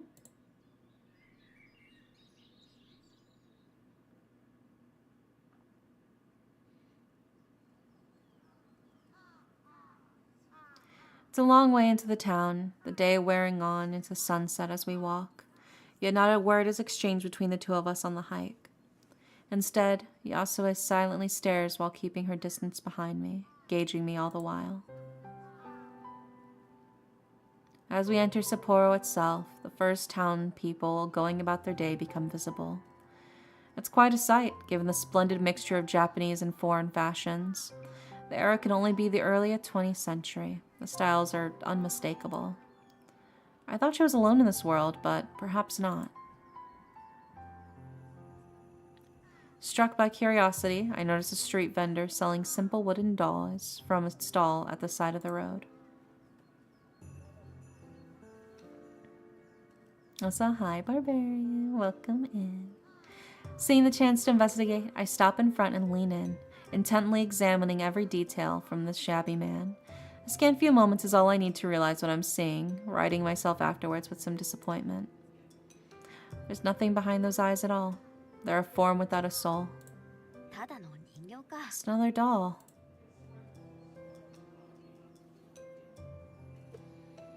Realizing there's little point in bothering to interact with this pumpkin village, I pick up a wooden toy from one of the stall's trays, a ball attached to a handle by a string, and begin idly fiddling with it. Sometimes I get the ball into the cup, more often than not. Yasue is an odd person. Her experiences have left her more anxious of me than I am of her. I feel emboldened around her now, given how little she lords her power over me. Most mages can conjure little more than a sword or a spear, but you've made an entire city in vivid detail. I gotta say, I'm impressed. Soon growing bored of the children's toy, I place it back in the stall and turn back towards her. What I don't get is how such an amazing mage isn't better known in the modern world, no matter how long ago you were sealed away. My name is Lady Yasue? I do know that much. And you are? Someone unimportant. Think of me as the breeze in the trees. You, however, are very important. After all, you are the one who stole the heart of an innocent maiden. The peaceful, if slightly anxious look in her eyes disappears in a flash, replaced by fierce resentment. I reflexively black off at the sight, chest tightening with a sudden fear of the woman. Don't worry, I don't mean her any harm. Miss Asakawa is a perfectly lovely woman.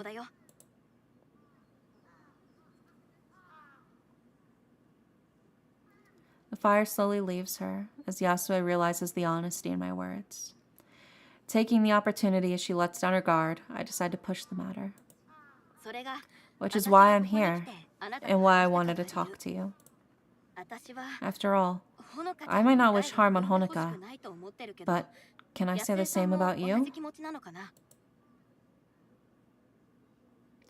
She simmers, but silence is the only reply. I hardly expected an answer. I have no right to demand one from her, and even asking is untoward of me. You know everything already, don't you? Close to it, I'd wager. Then, if you can use true magic, you can... My evasive look doesn't go unmissed. As much as I'd like to help, I'm a few steps behind on that. I'm working on it, but I've only barely found that this place even exists. There's a slight surreal quality to all of this, discussing Honoka while strolling through a city while surrounded by people going about their day. I continue looking this way and that in amusement, thoroughly distracted by the fanciful performance she's putting on. Your magical talent's impressive, as one mage to another. I'm impressed. Thank you. I've used it for many kabuki plays, even if theater isn't quite what it used to be in your time. In your time? How little she actually understands of anything that's happening around her. A maid using their powers for a kabuki performance as though. My brow furrows as I try to recall hearing anything like that, but I'm sure I've never heard of that in all my years. How odd. You know Honoka in the real world, don't you? Is she alright? Much as I try, she won't be honest about the toll this is all taking on her. With that, we abruptly stop in our tracks. She's gonna come up eventually, and it's for the better that it was from Yasue. You're good at asking the awkward questions. I suspect you know the answer already, given that you're asking all that. Everyone in my time talked of how great a mage I was, and Honoka praises me all the time, yet I'm powerless to do anything, for myself or for her.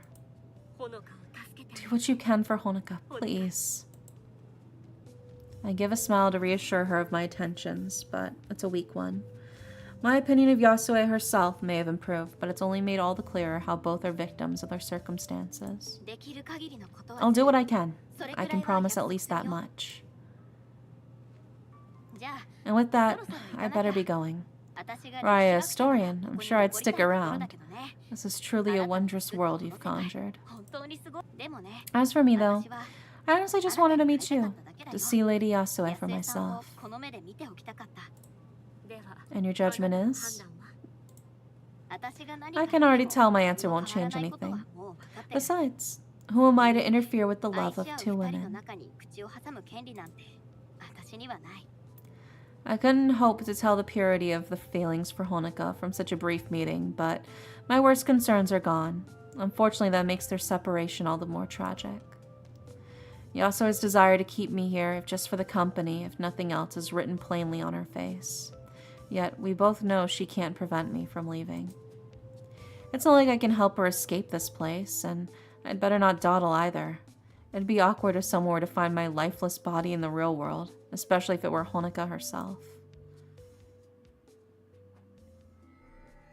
As I let go of the grip my magic has on me, the now familiar feeling of soul transference twists and distorts my senses.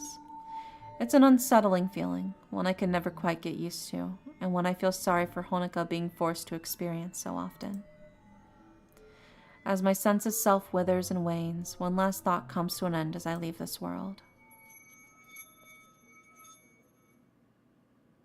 I found what I came here for.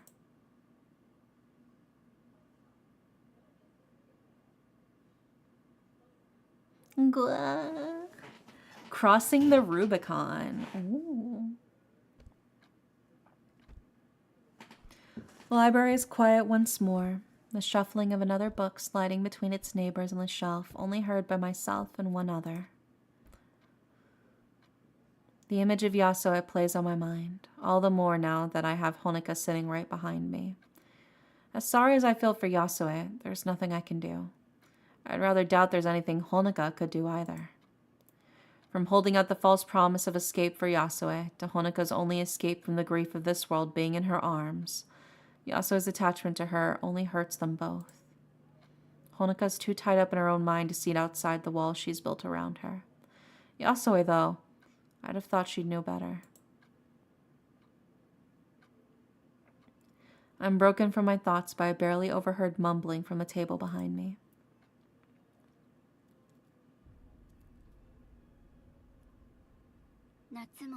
Already, there's no harm in summer or winter, for neither heat nor frost is ever felt.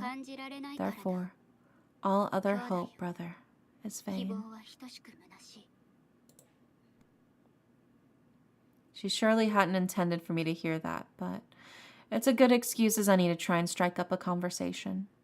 The window feels like it's narrowing for anything but drastic action. You like that book? She looks a little shy, but reluctantly replies. Oh my god, dude, my chair's so squeaky. It's a collection of Isabella di Mora's poetry, with some notes and things. I read them every so often. Oh? You know her? Not at all. I'm impressed you can read them, though. They're in Italian, I'm guessing? It's funny. Sometimes I feel like you should be the one doing this. You actually like reading, after all. You don't like books? I barely read anything outside of articles on the net these days. Don't know a lick of Italian either, so you're doing better than me already. You almost sound proud of that. Just the opposite. I'm a bit ashamed, really. The students here are all more talented than I am, and there's nothing stopping me from learning other than laziness. You only have so much time in your life to learn new things, I suppose. Oh, it's not for lack of time, that's for sure. I suppose I just like to learn a little bit about a lot, rather than a lot about a little, if that makes sense.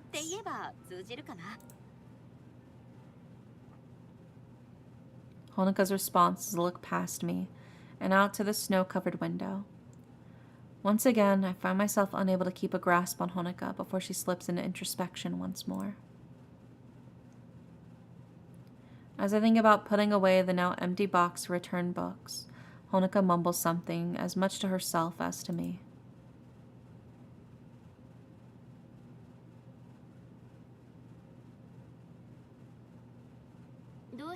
How are you so cheerful all the time? And all the time we spent together, the moment I look back to her is the moment I realize is the first she's spoken from the heart. And the first moment I realize that I can't help her any further. I'm good at faking it. If you mean that in the way I think you do, it's not like I know what I'm doing in life. I just go with the hand I'm dealt. Sometimes it's a flush, others it's a fold.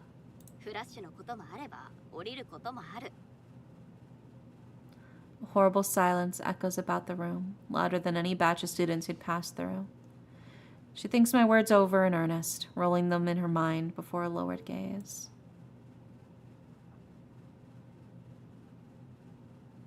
Yet, there's nothing there. No reaction nor spark of hope, just a pit, a horrible, lonely hollow, which some cheerful platitudes could never fill.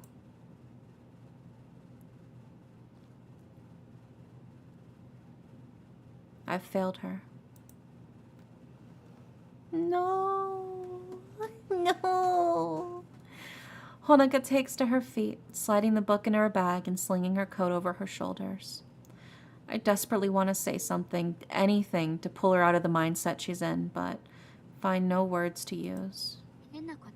Sorry for bringing that up. I didn't really mean anything by it. I have to run some errands today, so I'd better be off. No problem. See you around, Honoka. Yeah, see you. I fall silent as she shuffles out the room, eyes studiously avoiding mine. As I hear the door open, I pluck the phone from my pocket. The fear of what might happen from doing this is now outweighed by my fear for Honoka herself. Bringing the phone to my ear after finding Tatiana in my contacts, I cast a quick glance out the door. Honoka's helpfully closed it behind her, the swing of the campus now empty. Shino, this is rare. What's up? Tatiana's curious voice sets my heart racing. I don't know how long we have. Perhaps this is already too late. We need to move now.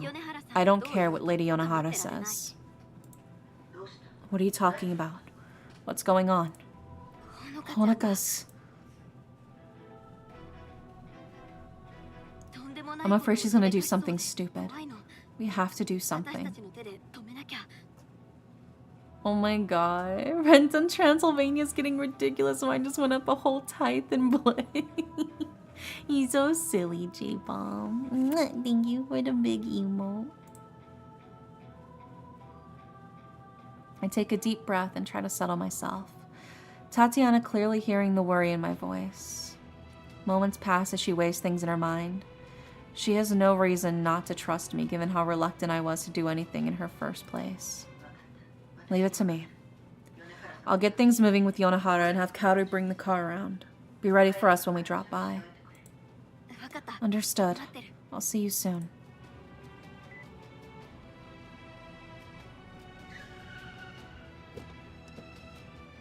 Kaoru's driving was fast as it was terrifying given the conditions, but even so, the day's light is already waning as we file out the car. Tatiana looks as ready as any of us to make a move, given the temperature out here. The streets are empty as we gather behind the car, clouds forming with each of their breaths. Well, Kaoru, you finally got what you wanted. Let's open this thing and see what you brought to the party. With that, Kaoru reaches down and pulls the trunk with an eager grin. She mentioned on the way here that she brought, quote, something useful along. Look at her! A genuine model 1891. Isn't she beautiful? That Woodstock's all original. Tatiana and I look at each other with concern. It looks like an antique.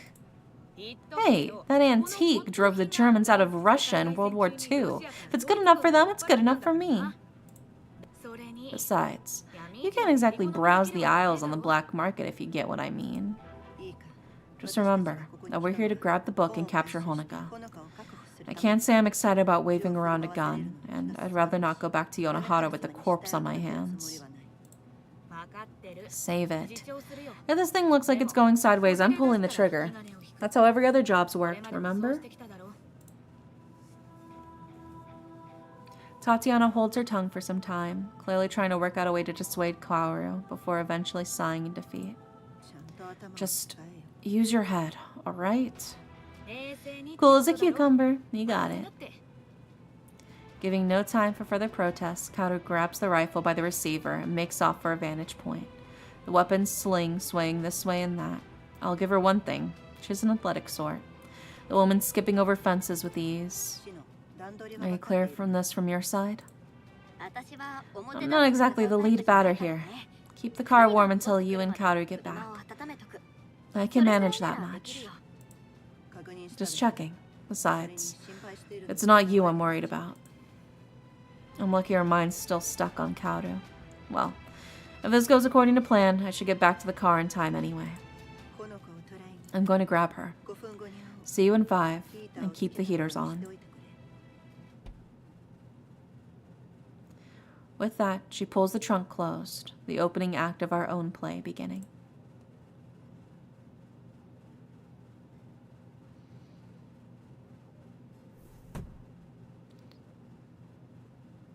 She had her car parked in time. I parked near the basil. Oh my gosh.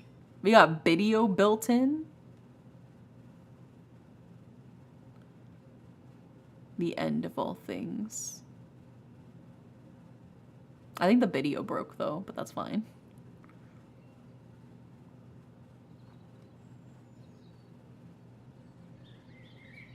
I wonder if this is the end. I don't know, but we're getting to the juicy bits now.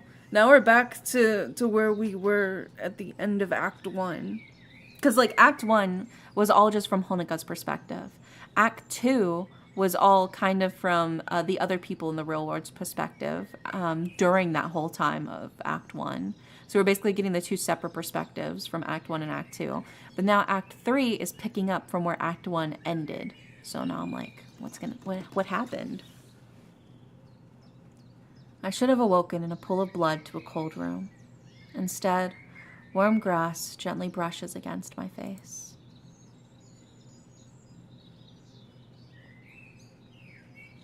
For a moment, I simply lay where I am and savor the warm feeling. From firm wood below my feet, I wake to soil and flowers pressing to my cheek. The smell strikes a chord of nostalgia, reminding me of my childhood and crouching in the garden with my... Suddenly restless, I take to my feet and begin the routine of rewrapping the bandages and fixing up my glasses to distract myself. I'd rather Yasue not find me with my arm like this in any case. As I complete my fussing, a sigh escapes, one of odd relief. This might not be the end, not yet, but it's finally in sight. The smoke of the industry rises from the direction of Sapporo, or Yasue's imagining of it. I step forward, then pause. No. I'll head there in a few moments. I have something I need to do first. Steeling my heart, I turn about and walk away from the city in the distance.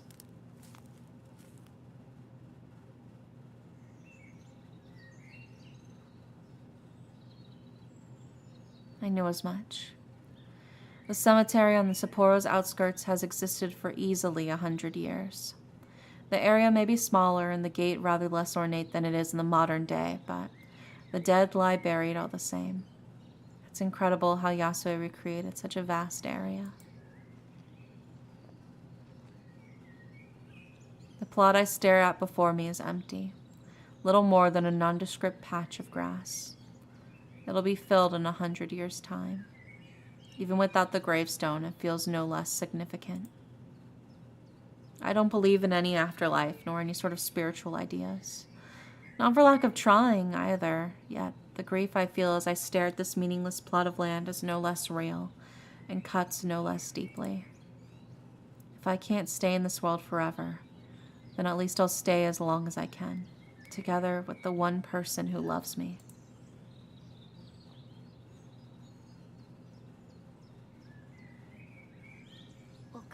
It's funny, isn't it? I always loved reading the works of others, but when it came time to find my own words, nothing comes out. Oh, Dad. I'm sorry. I wasn't strong enough. I'll be with you again soon. With that, I admit my sin in words, not only to tell them, but to myself. In a few hours, I'll be gone, my body in the real world left bleeding out in that silent house. How strange now that I've finally let go. I feel a sense of serenity I've never felt before, knowing that the weight of living, of enduring this tiredness, will finally be shrugged off as peaceful. I can finally let go.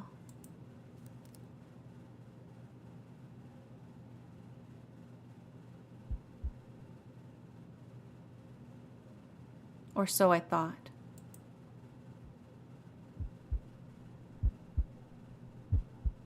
All thoughts stop as I look back up, my blood running cold at the sight before me. This should be impossible, and yet...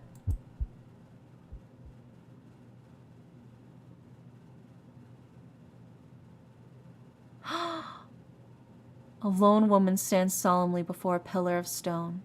Her vermilion kimono makes for a strikingly beautiful sight. Her figure is unmistakable, but that woman shouldn't be here. She can't be here.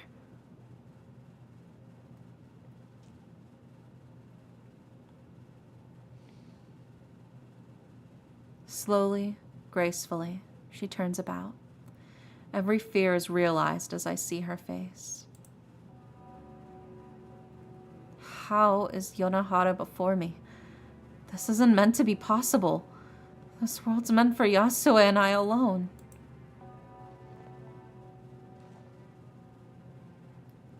Be that as it may, the woman begins walking towards me. The clatter of Zori on concrete may be missing, but her grace remains. All I can manage is to remain rooted in place as she approaches, my mind trying to piece together an impossible puzzle. Her small, deliberate steps slowly cross the distance between us, before finally coming to a stop. Her ominous demeanor couldn't be more different from when we first met. The woman looms over me. I can't tear my gaze away as I look at her face. As I find myself staring into those black, distant eyes. Yonohara's a mage whose power I can only guess at. She lords that over me without a word, looking at me as if a human glancing downward at an insignificant ant. Nothing I can do, nothing I could say, could possibly affect her. From this supreme being comes a voice with no anger, no forcefulness. Rather, her silky, dulcet tone is laid with a malevolent edge, an edge which feels somehow not directed at me. You know who my sister is. Lead me to her.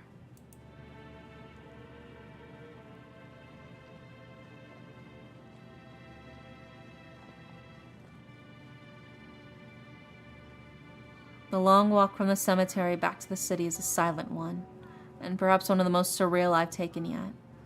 It's only as we enter the city that I feel I can breathe given the tension. Yonohara following behind me in total silence. The townspeople around us go about their day, mindlessly repeating their routines.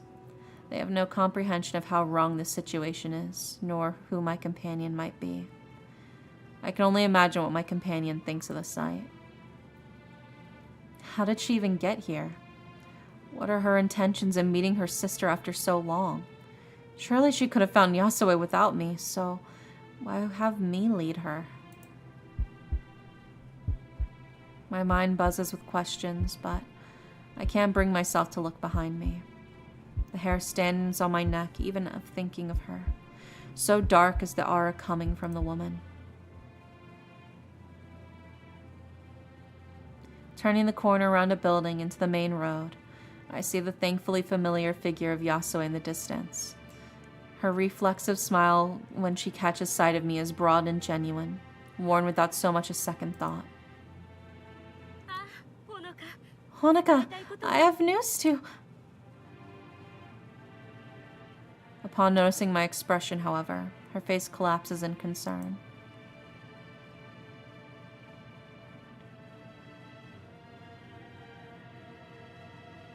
Then her eyes shift over my shoulder. Unable to hold back at the sight of her, I sprint forward to Yasue's side without so much as a glance backward. I quickly shift behind her, taking some small comfort in having her near me. I'm sorry for bringing her here. She disappeared and...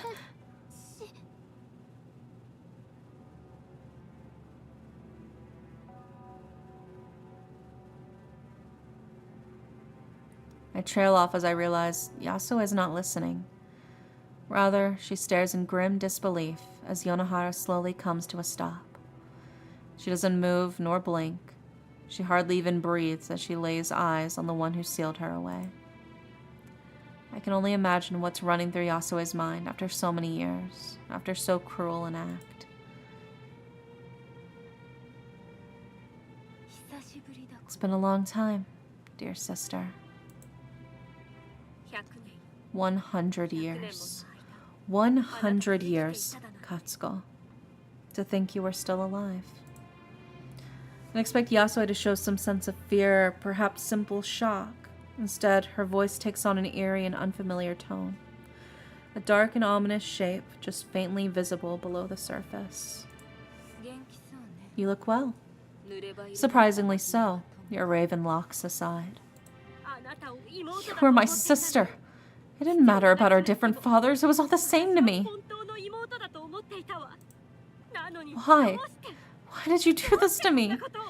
Just to get back at me for being trusting after we both lost so much? That winter's day is still seared onto my mind, as I'm sure it is on yours. Not for the heat, nor the lives turned to ash, but for being the day I gave up on man. The moment the collective chose my guilt for the fire, those individuals who disagreed in private joined them. Even you.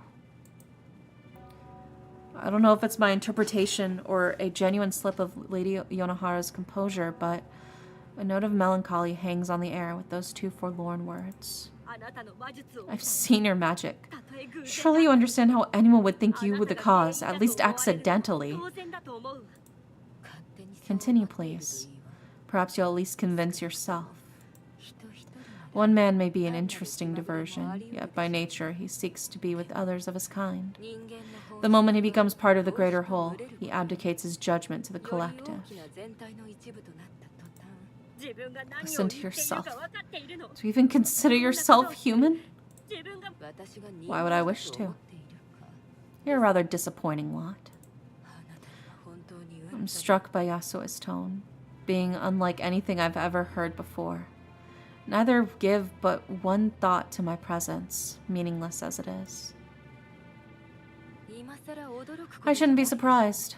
You never could have understood me. You were spared a mage's upbringing. It's no wonder you place so much weight on the inconsequential thoughts of petty commoners. The village didn't reject me after the fire, nor did you. The seeds of mistrust towards the introvert, the loner, the mage had already been planted. In time, I understood that conclusion. The injustice had already been predetermined.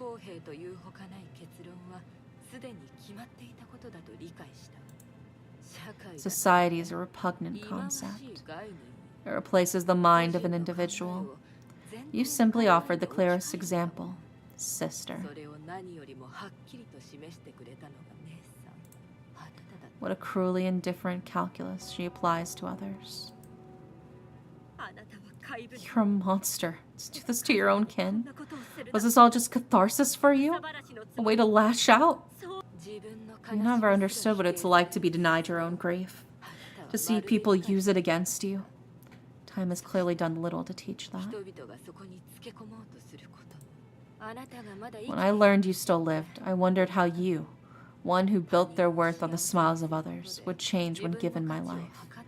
A life without the company of others. Society. And yet we stream in one. Yeah, we stream in a society. When I learned you still lived, Yonohara thought she was dead? Then what would she have... Actually made a friend recently. Despite all my awkwardness around others, she still talks so calmly with me. About her day, her favorite kabuki performances, and all sorts of things. She's older than me, but she's kind. Her name is Yasuo. Baby girl, no, don't blame yourself.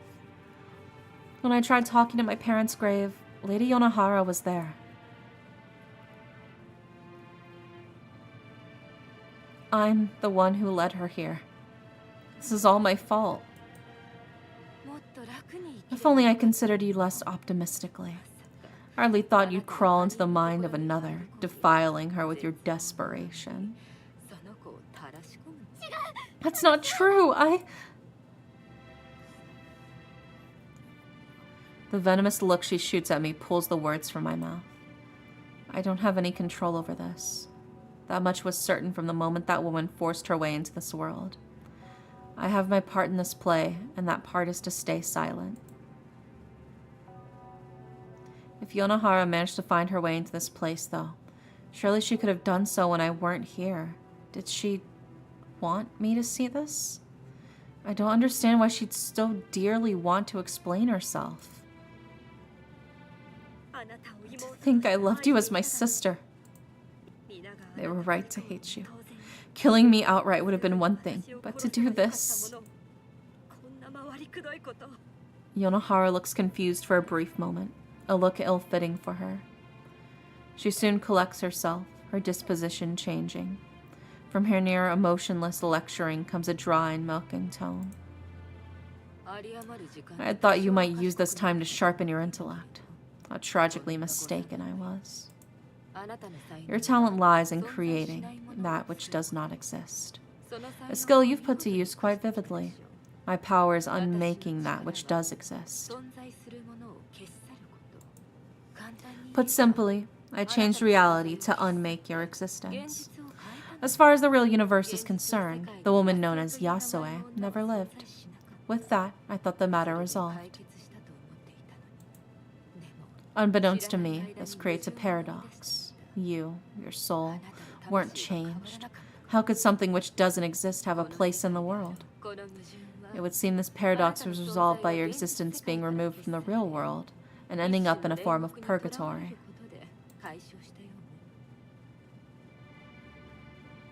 A void which you filled with this nonsense. I might be gone, but the memories of those I loved, those who remember me, will still... Your friends and acquaintances, your lovers and family, all that remain of their recollection of you as a whole. Your entire life to them is but an impenetrable fog, as if a dream one can never quite recall. After all, how can one remember someone who never existed?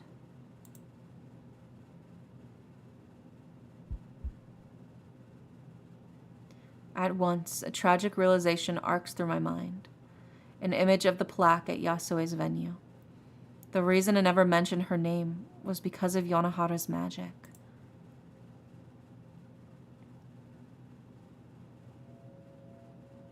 Oh shit, she's going sicko mode.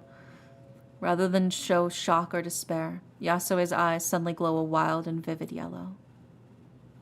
In a moment, she materializes her fan and...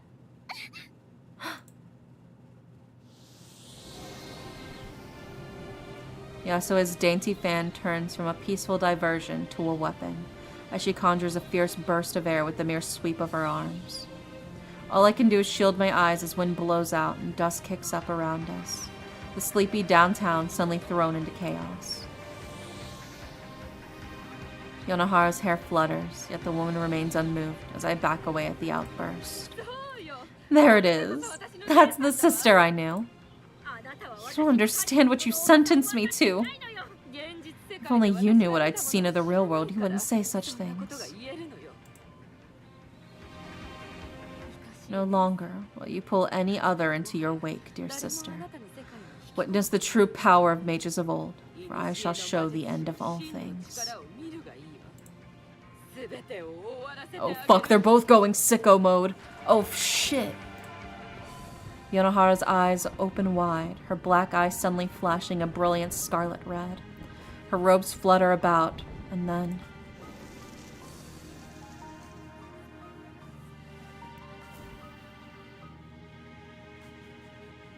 a burst of fire gushes from her right hand, only to coalesce into a scarlet blade moments later. She grips the hilt tightly, leering down at the woman before her.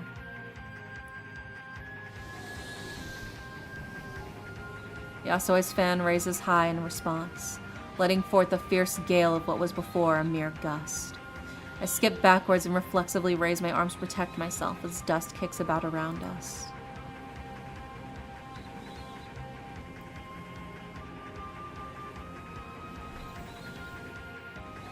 As I regain my sight, I see the people, conjurations, who had been going about their day disappear, one after the other, the energy spent on them channeled into more destructive ends. Yonohara's katana slices sideways with a curt flick of the wrist, appearing to effortlessly cut through the wind itself. You were always weak, Yasue. Parlor tricks for commoners was all you ever managed. How I hoped you might achieve greater. With that, she jumps back onto a sign, then onto a roof. As I try to make sense of the inhuman movements from the woman so gracefully clad in a kimono, she pulls her sword over her right shoulder and lets fly with a strong slash. A flash of orange is all I notice before I shield my eyes at the fierce heat assaulting me, a yelp escaping as I try to make myself hold firm.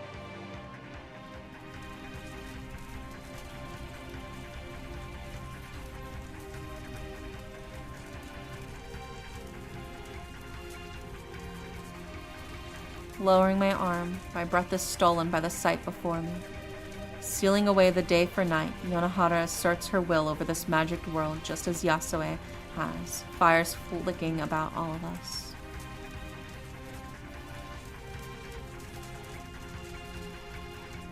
My feet step back, once, then twice.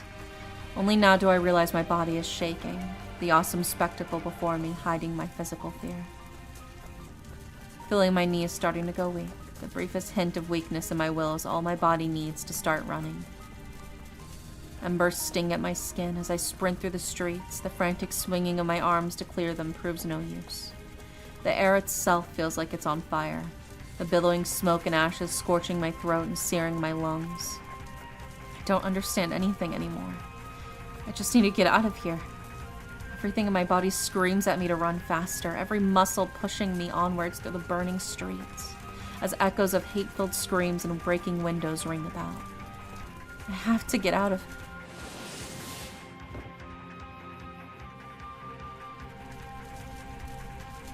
My vision blurs as I'm picked up and thrown, my mind going blank.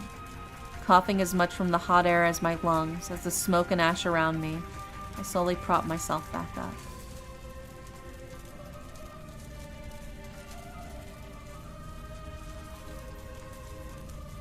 The building beside me is little more than rubble as my vision returns, the beams reduced to burning matchsticks. The collapse must have thrown me across the street, the city itself falling apart around me.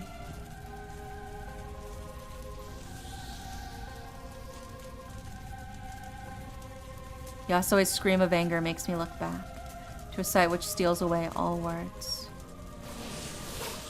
Yasue pays no heed to her disintegrating world, wild eyes locked to her sister as she lets out another scream of anguish. The raging firestorm whips around them as if dragons were breathing down the avenues and boulevards of a once homely town. The woman leaps back in the air herself as a gale sweeps through the road beneath her. The force of Yasue's rage destroys another building as a falling roof causes another beams to shatter and collapse. Moments after, the yellow of burning embers breaking up the night sky. No, that darkness isn't just the night sky. A strange pitch black emanates from Yonohara as something unnatural begins to overtake everything around her. The stars themselves snuffed out one by one. I can't process this anymore. Their magic twisting the world beyond my comprehension. All I can do is watch, helpless, as the fires of Yonohara's magic and Yasue's rage engulf the city, the streets, everything. What have I done? I might as well be an ant, witnessing the devastation around me without any comprehension of what's happening. The women fighting in the sky above are no less than gods in comparison to me. To think mages had this power. Yonohara was right. I never did truly understand anything. As long as I could escape reality, I didn't care. As I lie in place, unable to move, a new feeling asserts itself of the terror of raw destruction. Despair. A serene, hopeless surrender. The world Yasue and I shared. The love which had only just begun. The one person who truly smiled on me. It's over now. Everything is over.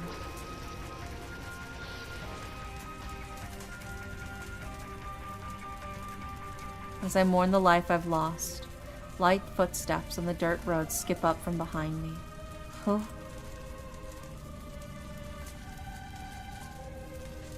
Shino? What are you doing here? I can't believe my eyes. Reduced to spluttering in disbelief, I pick myself back up.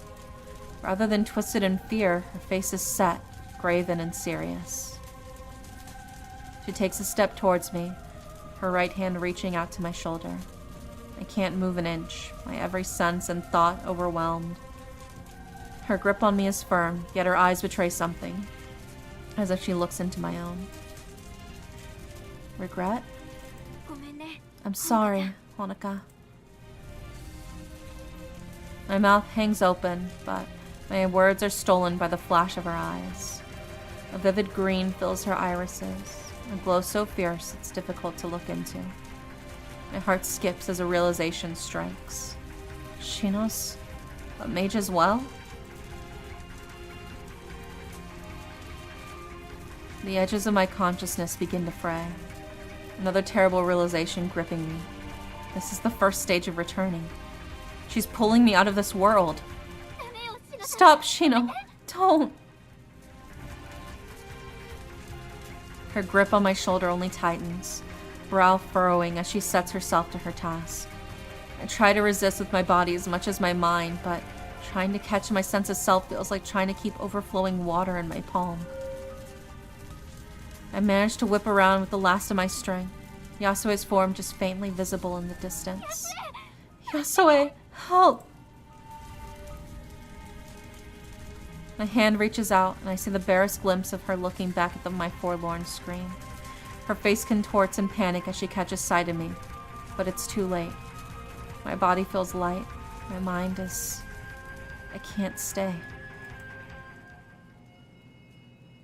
No! No! My body takes a deep breath reflexively. The scorching smoke of the Meiji world replaced by the cold, still air of the musty study. My chest heaving, I take it in as if it were manna. I can only hope that Yasue will be all right. Wait, someone's here? My heart in my mouth, I frantically scramble to my feet. It seems we've shocked each other, both of us stumbling back in surprise.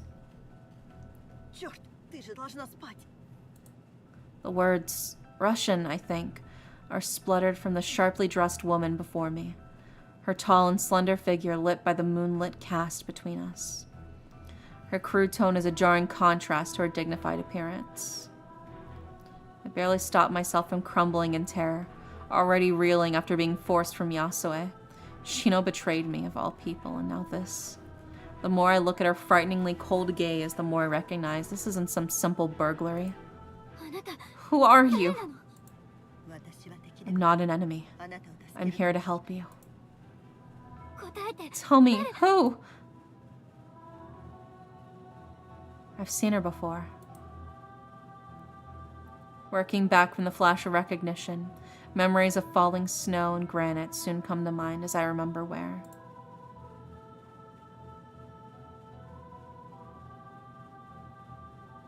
She's the one who held the car door for Yonahara when she left the cemetery. You're working for Yonahara, aren't you? Her silent scowl shows that I'm on the mark. Yonahara's target wasn't just Yasue, but me as well.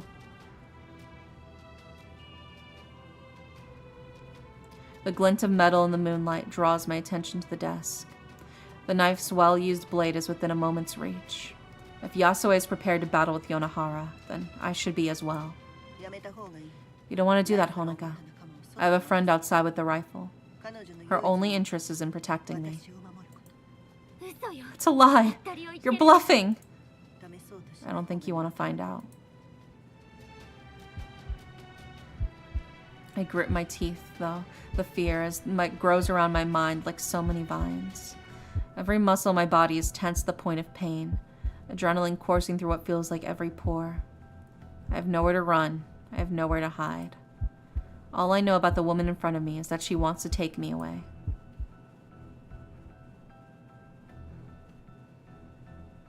I have to fight, for Yasue's sake. With the speed which surprises even myself, I lunge at the desk without regard for my own safety. If I can just get that blade, I can defend myself. Even as she reacts and begins to move, I know I can grab it before she'll...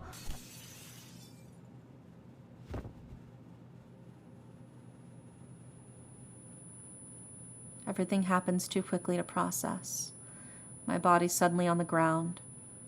All I can see is red, pain racking my arm and lancing through my body. It hurts. Damn it. Honoka, are you? She's here.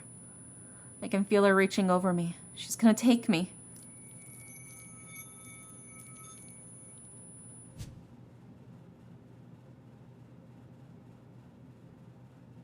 Everything happens in a blur, suddenly finding myself back on my feet after lashing out at the figure. Oh shit, she summoned her weapon.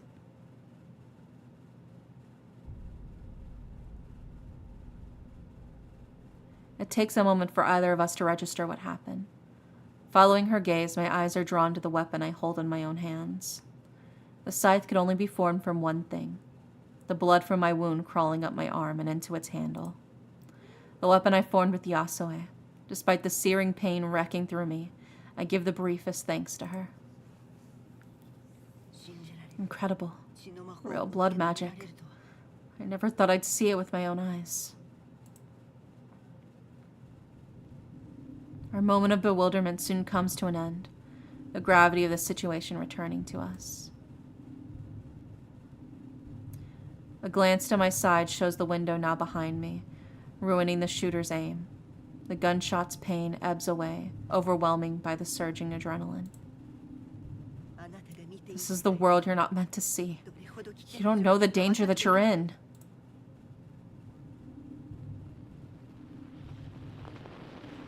An unfamiliar feeling bubbles inside as I stare wide-eyed at the woman. A black, acrid feeling. A pure hate for the stranger in front of me.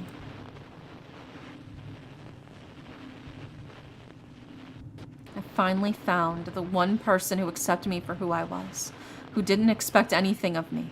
The one person I could just exist with. Aren't I allowed to keep that one piece of happiness? I won't let you take her from me. Filled with fear and terror, I hold the scythe high and launch at her with the same fury as Yasue against her sister.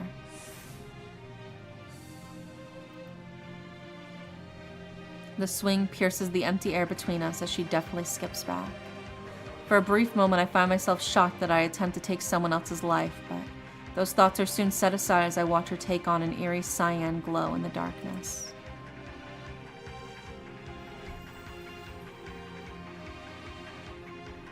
I realize another true mage stands before me, as a long and ethereal polearm nearly instantly materializes in her hands, its menacing blue blade at the ready.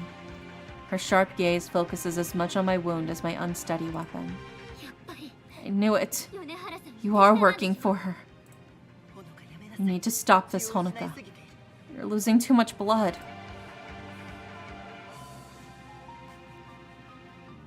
Fed up with talking, I let my rage boil over and throw myself at the woman with wild abandon. Her words mean nothing now. I've had enough of being reasonable. My wild sideways swing hits the wall beside us, plaster flying off the room. Frustrated by how clumsy my movements are, I make a returning swipe the other way at her midsection, only for a metallic cling ringing out as she parries the blow. She skips back one more time before flitting down the stairs, but I pursue her with my blade held high and body fueled by burning fury. Fury at her, at Yonohara, at everything which surrounds me.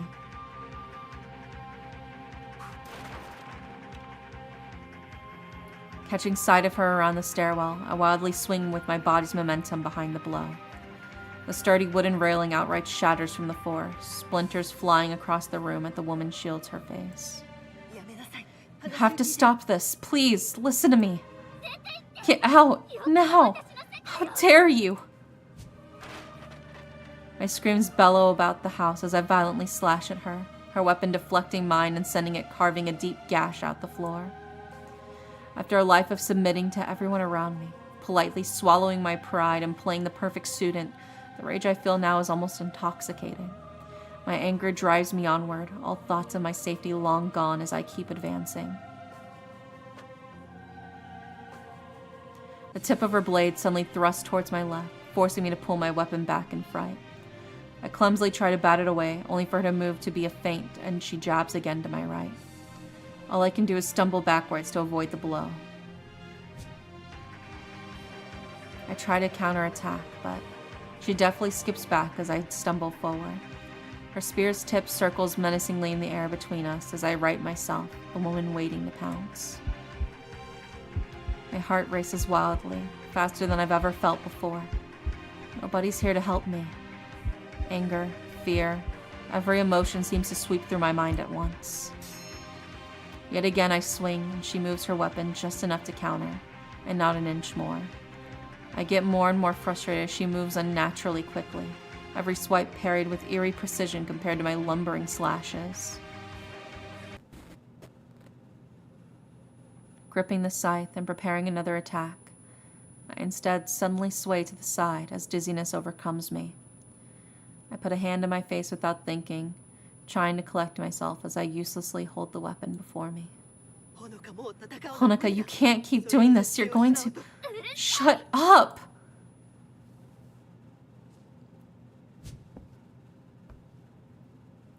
I lash out at her, but my vision blurs as I try to attack. The weight of the conjured weapon suddenly becomes a problem as I stagger and try to regain my footing. Swaying about, I suddenly feel nauseous as my vision takes a second to catch up to my movements. Forcing my way on, my vision lags as I take another step towards the woman staring me down. Out of nowhere, a sense of primal dread suddenly arcs through my mind, coming from deep inside me. Something's not right. Something's deeply wrong with... Honoka? The scene before me suddenly shifts downwards as my legs collapse beneath me, sight blurring as I fall to the floor. A pathetic yelp of pain escapes as I hit the ground without bracing myself. The expected clatter of my dropped scythe never comes, the weapon instead turning to liquid and splashing about me. With that, I'm left defenseless as the intruder looms above me. Yet, my fear of her is dwarfed by the strange feeling of dread welling up inside. I'm dying. My body is telling me that I'm dying. My limbs feel like lead as blood pools around me. Just shifting my head feels like an almost impossible task. The blonde woman looks down in frustration, menacing blade held by her side. Voices from outside carry on the air, the woman whipping about as she hears them. Her weapon dematerializes just as Yasuo's fan did. Opportunity apparently missed, her eyes return to a cold but natural blue. She gives one last frustrated glance towards me before bolting out the door, disappearing in a flash as she sprints out into the snow. My head collapses to the ground, the last of my strength now spent. My eyelids feel more and more heavy as I fight to keep my eyes open. The shouting from outside turns to a barely audible murmur, my senses slowly shutting off. Everything feels wrong. I feel cold. As blackness engulfs me, I begin to fall. A fall which never ends.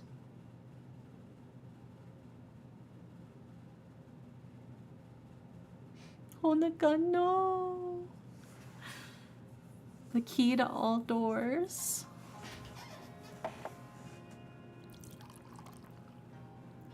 The glass is set, she pours. Amber liquid splashes satisfyingly over perfectly clear cubes of ice. After a hasty escape, Tatiana ends up holding herself up in her bar for the time being. I manage to reach the car just ahead of Tatiana and Karu, barely, with both thankfully none the wiser about my brief trip to that false world. Feeling somewhat responsible for the result, I decided to at least keep Tatiana company, idly spinning this way and that on the stool as she drinks from behind the counter. While I like what she's done with the bar, it's more than a little lonely when there's no patrons around. The place is empty save for us, the television set to its usual muted volume. You look like someone who just got their ass kicked. Don't go starting to talk like Kaoru. One's enough. At least you're well placed to drown your sorrows. She answers with another swig of scotch. It's probably her comfort drink. Neither of us had any idea if Honoka's alive. It's only Tatiana's self-pity that's stopping her from noticing the pit in my stomach about it. Maybe I shouldn't have acted out of line and pulled her from that world. I'd have felt equally guilty if I let those quarreling sisters accidentally kill her in their fury, though. There'd be little left of Honoka if her soul were to be slain. It's a pain when ordinary people get caught up in mage affairs. What's the plan now? I hide out here till the police investigation dies down. If you can call that a plan. Look on the bright side.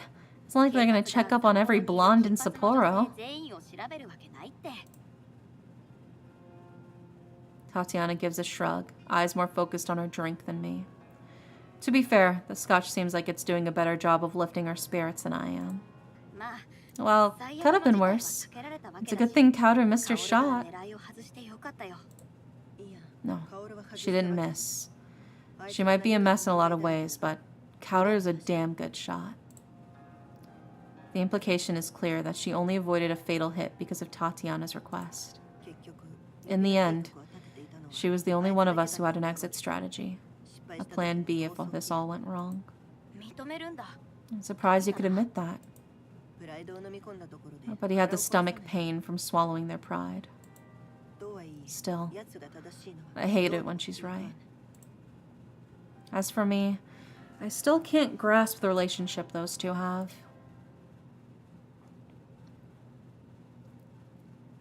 Tatiana's attention shifts over to the television, and I follow her gaze. It's a news report coming from a scene that's all too familiar. Hey, turn the volume up. She hastily plucks a remote from behind the counter and cranks it to full volume, both of us focused intently on the screen. Looks like they're reporting right in front of Honoka's house. So the vultures have descended. The youthful reporter babbles in that typical neutral tone, her microphone and suit just a little too large to look natural on her light frame. Police officers work behind her, mainly watching over the scene and looking important for the camera. We report live from the scene of yesterday's incident and what police are calling a botched robbery. Following the violent attack in her home, the resident, a 20-year-old student from Hokkaido University, fought off the intruder before collapsing from her injuries. The woman is in serious but stable condition and expected to make a full recovery. Oh, thank God she's not dead. Oh, I was so worried. Police wish to thank the neighbors for their quick thinking in calling emergency services. The suspect remains at large, and police are appealing to the public for any information they can provide. She goes on to talk for a bit about local crime, the incident apparently not spicy enough without being part of a broader problem. All the better to cover our tracks, I suppose. Serious but stable condition, just like they say every time. At least she's alive, after everything that's happened. Not mention of a suspect either. I notice Tatiana's brow furrowing as the camera holds on to the reporter, her scotch forgotten as she leans further and further over the counter in interest. Hey, that parka looks familiar. That's not just me, right? Looking back, I notice a new member of the police walking in a frame from the side of the shot, their long green parka joining the gaggle of coats and uniform ponchos. Wait, piercings are a thing in the police nowadays? Kauter is a part of the police? My heart skips a beat, both of us now locked onto the screen. There's no way. The odd police officer turns towards the camera and... Kauter? That's Kauter? I tell her for yelling in my ear, but I'm speechless. All I can do is sit there with my jaw on the floor as a stuttering Tatiana frantically jabs her fingers towards the television. Gathering her wits about her, she snatches her phone from her pocket and thumbs at the menus with a noticeable adrenaline-fueled jitter. As I turn back to the TV, the interloper plucks out her own phone just as the news switches back to the studios. Just want to say we love and appreciate. Oh, thank you, Jeremy. I hope y'all are getting cozy with the visual novel. I'm like an audiobook for you guys. Pick up. What are you doing? Hurry up. I raise an eyebrow, wanting to hear what comes next. Noting my reaction, she turns on speaker and lays it on the counter. Hello, Detective Oe speaking. As Tatiana leans into her phone, I brace myself as her face contorts into anger. Oh shit, she's pissed. She's chewing her out in Russian right now. So she's saying you here. Yeah, I know that's the word for you.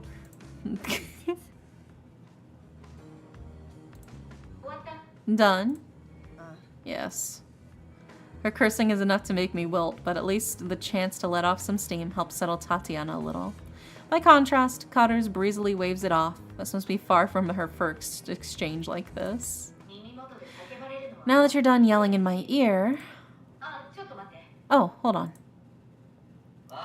Sorry, you can't enter here. Detective Oe, Hokkaido Prefectural Police. Oh, please excuse me. Be careful of the scene. Forensics will be here shortly. How long till they show up? About 10 minutes. I'll keep that in mind. Thank you.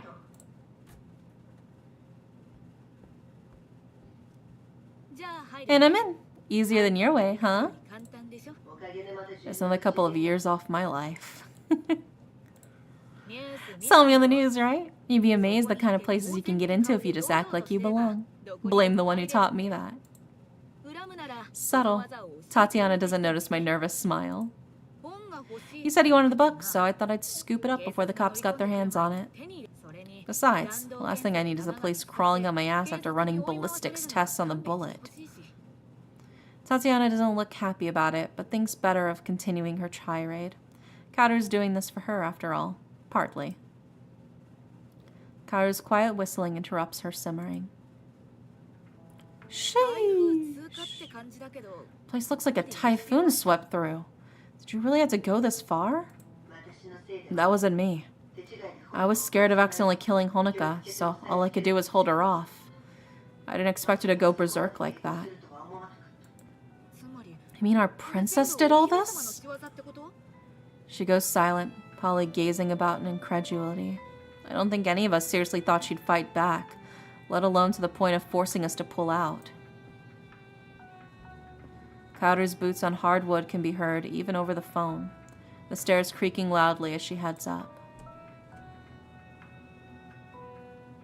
Something tells me she had a thing for old Europe. Feels like I've gone back a few hundred years here. Focus, Kaoru. Alright, alright. Silence rings out while Kaoru digs around. Tatiana and I are on edge as she casually rummages an active crime scene. There we go. 17.62 by 54 millimeter bullet, or at least what's left of one. And the book? Her boots echo about the room as she walks over. Still open on the desk, just like you said. Can't make out a word, but it looks old enough. Yeah, the diagrams match up. This has got to be it. She got into some messed up stuff. The amount of blood here. Never mind that now. Just grab it and get out of there before someone finds you out. You got it. Meet you back at the bar. Oh, and have a beer ready for me, will ya? With that, she abruptly hangs up the call. Tatiana slumps forward on the counter, holding her forehead in her hand. I can't blame her for being exhausted by the experience. Well, that's it. Not the cleanest ending to a job, but it's over. But they didn't take her laptop, though. Her laptop's the one that she's got all the translations in. I suppose it's like they say. Any landing you walk away from is a good one. With that, I hop off my stool and grab my scarf from the seat beside me, throwing it around my neck. Leaving already? I need some sleep. I have my own homework to do tomorrow. A suspicious Tatiana silently watches me leave. The debt I'm incurring with her will soon come due, but for now, she holds her tongue.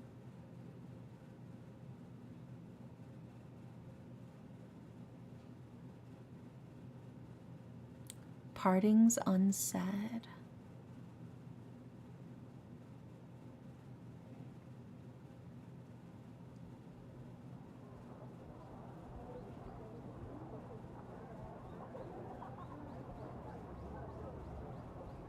Crouching down at the side of a building, I grasp my knees with all of my strength and clasp my eyes shut to try and stop myself breaking down.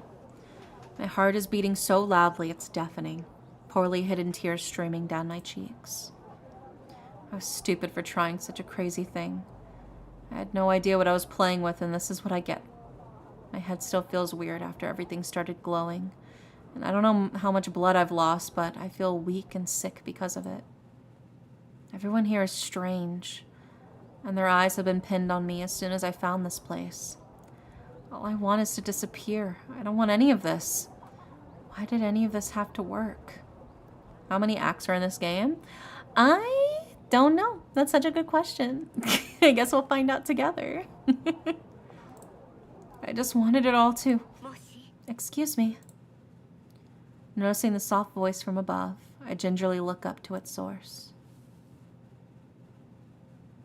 The woman I see strikes me as a confusing sight. I'd guess her age to be here in the 30s, but locks of white hair flow over her shoulders as she leans down. Her clothing is formal, yet the bright yellow design feels as breezy as her loose hair. But most of all, she appears as someone bright as the springtime sun in this baffling world. Straining to make her out, I try my best to wipe my tears and see her better. Oh, is this where they first meet? Are you all right, young miss? Is there anything I can do for you? The woman's voice is calm and gentle, yet I can't help but notice a faint trembling to her assurances. As I meet her eyes with my own, my words fail to come for a moment, as I see something unexpected in them. Is that fear? I'm the one who's lost in this surreal place. How can she be the one of us who's scared? Even as I look up at her kind face, I struggle to stuff down my own frightened whimpering. Where am I? I'm afraid you've started with a rather complicated question. With that, she reaches down with her hand. Just the sight of her wide smile helps me regain my composure a little. You don't need to worry anymore. You're safe here. I'll explain everything in good time. How about we begin with introductions? My name is... This is when they first met, when she first arrived. Yasue.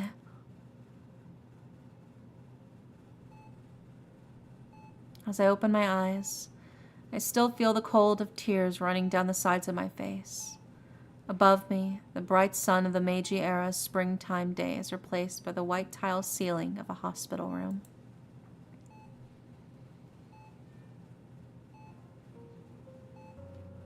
I'm meant to be gone. I'm not supposed to still be here. My story ended, its last words written. Who comes after that? All I can find as I search for some emotion to feel is void. A blank slate, no different to the sterile and unfeeling walls which surround me in this strange new world of the hospital. A world of strange people wearing strange garments and speaking a strange language. The scent of strong disinfectants play on my nose, while noises from odd equipment and indistinct mumbles from the hallway drift on the air. All I've learned since arriving are uncomfortable new words. Hospitals are unfortunately where one picks up the most. Hypovolemic shock, pallor, and hematocrit, and along with many others, having entered my vocabulary in the last couple of days. Still confined to my room, the lack of distraction leads me back to the painful topic of Yasue. I can only guess at her fate, or if I can ever visit her again if she still lives. Would the last image I have of her be that twisted face of anger and sorrow? Miss Asakawa? Pulled from my thoughts, I sit up in my bed and look over to the plump-faced nurse standing now at the open door. Oh, yes? Are you alright to have a visitor? Yeah, sure. I can't summon more than a half-hearted mumble, too weary to even summon my usual manners. It's probably just the police returning again to ask this or that. She gives a brief bow to someone in the hallway before going about her business. Was it Shino? I knew it! I knew it would be her. I couldn't have been more wrong about who it was. Left speechless by the figure coming through the door. Her look, one oddly athletic for a librarian, is instantly recognizable, as always. As she walks to the nearby seat, I reflexively turn my arm over to ensure the bottom is as hidden as possible. The nurses do their best to politely avert their gaze, but the knowledge is there. So too is the shame. Hey, Honoka. I hope I'm not being a bother by coming here. When I heard what happened, I wanted to at least check on you. She tries to talk to me like nothing's changed, but we both know that's wrong. I feel my fists clenching as I try to sort through my feelings, but it's hopeless when I'm in this state. All I can do is continue this stupid charade. It's fine. Thanks for coming. I don't exactly have much else to do here. Also, hi, Tony. Welcome in. How are you feeling? All I can do is summon a tired shrug. I'm alive, I guess. All I can do is wait here while the doctors do their work. I can't remember much about what happened, just snapshots. The doctor said it could be trauma or the after effects of my injuries. The body isn't designed to lose that much blood at once, much less from someone who's already anemic. I need you to decide something for me. Oh, what am I picking? What am I choosing for you? 200 or 300? 200. There are things I do remember, though. Yonohara's taunting of her sister, Yasue's sorrow and turning to disgust and rage, the cold blonde woman who did this to me, and...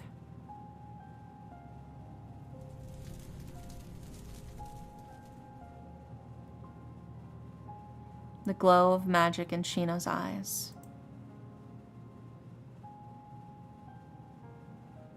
Shino realized she's inadvertently steered the conversation exactly where she's been trying to avoid.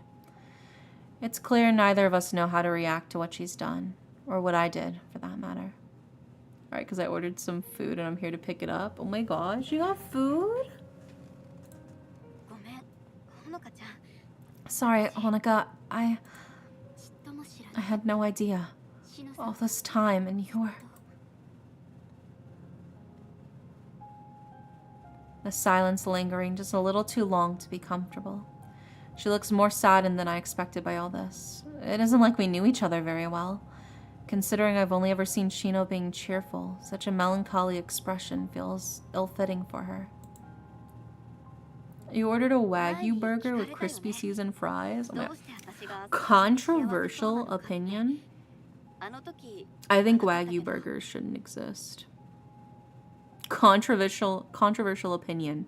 Because, like, the whole point of, like, Wagyu is that it's already perfectly marbled as is, right? Which makes it great for, like, fancy steaks to be eaten whole, right? But when you grind it up, there's no point in having that beautiful marbling on the steak, right? Because you could just get the same ratio by just grinding up a high, like, some fat with the meat to get the perfect ratio of fat to meat that you want. It just... To me, personally, it feels like a crime to turn Wagyu into a burger. You made Wagyu tacos? Well, were they like slices of Wagyu, or did you turn it into Wagyu ground beef before you made the tacos? That's the key the key thing. I don't think Wagyu should be turned into ground meat, right? I think it's fine if you turn it into slices or if you eat it as a steak, right? That's understandable. But I think it should not be turned into ground beef because there's no point. You could easily get the exact same effect as Wagyu steak. Who the fuck makes ground beef on tacos? Most of America does, actually. American tacos use ground beef. Yeah. That's a crime. Well, it's pretty alright. It's pretty alright. American tacos have their place. I'm just saying. Of course, I prefer like street tacos, but American tacos can kind of hit the spot sometimes. With the lettuce and the cheese, is yummy. I'm Hispanic and I'm Hispanic and I like it. Like I said, it's a different cuisine. It's a different cuisine. You can't think of it in the same vein as Mexican cuisine. You have to think of it as American cuisine, right? It's two separate things. In the same way that you think of American Chinese food versus like authentic Chinese food, two different cuisines. Nobody's saying, oh yeah, this is authentic Chinese food. Oh yeah, this is the authentic Mexican food. It's its own specific cultural creation. It's not trying to pretend that it's the OG, you know. We lost a member. No. It hits, okay? When it's like 3 a.m., all right? When it's like 3 a.m. and you are starving because you just got out of your night shift, right? What hits the spot better And then a fucking soft taco with loads of lettuce and cheese and like fucking hot sauce on it. It hits. It hits. Okay? You can say what you want. You can say what you want. You can say what you want, but I'm right. And I should say it. And I stand by it. American tacos are good. They're a different kind of good from Mexican tacos. They're like McDonald's good. Not like... They're like McDonald's good, you know? It's just you haven't had it yet, so you don't understand. You've never had an American taco, so you wouldn't get it. And tomatoes and mozzarella with balsamic vinegar is the only acceptable 3 a.m. treat. What are you, fucking Italian? Like, yeah, you having a fucking caprese salad at 3 a.m.? What do I look like to you? Look, what the hell? I do like balsamic vinegar and mozzarella though. Tim's fighting words. Like I like mozzarella and I like balsamic vinegar. I don't like raw tomato. Unless it's like chopped really, really tiny, which it's usually not in like a caprese. When you asked me how I'm happy so often, what I told you wasn't, well, that wasn't a lie, just not the full story.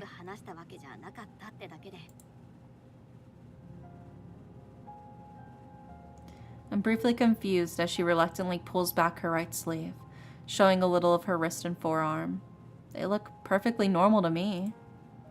Then, in one brief, shimmering moment...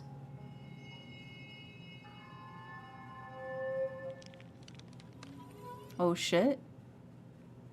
So we knew her legs were prosthetics, but her arms are prosthetics too? You're...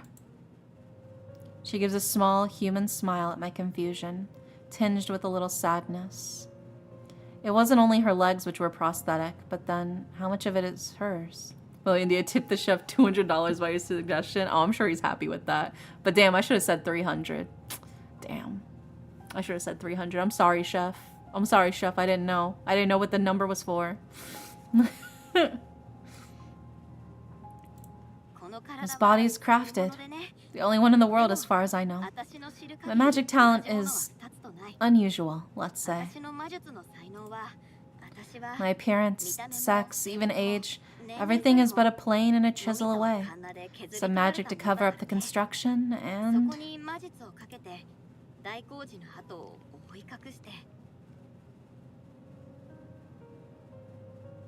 the illusion's complete.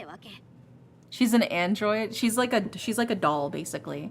Which explains why she was going into the doll store before. We didn't know why she was buying all the stuff for the doll store, but now it makes sense if she's basically crafting her own body. That's incredible. It's not as great as it sounds. Whenever I change bodies, the phantom pains something else for a long time. A small price to pay for age becoming meaningless, I suppose. Then there's the biggest trade-off. That you'll live to see everyone you know. I'd say she's strong, but she really didn't seem any different to anyone else. To think she's been through so much. Yeah, DBZ about to make an entrance, Piccolo about to walk through the door. I didn't mean to lecture. I just felt like you were owed an explanation after everything that's happened.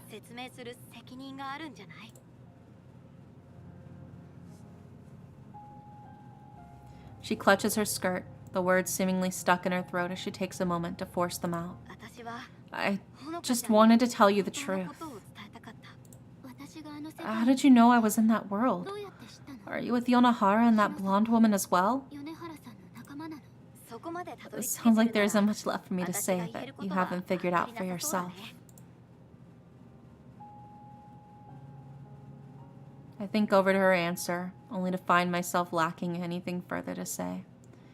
Now that I know that they were working together, what now? What was I hoping to hear?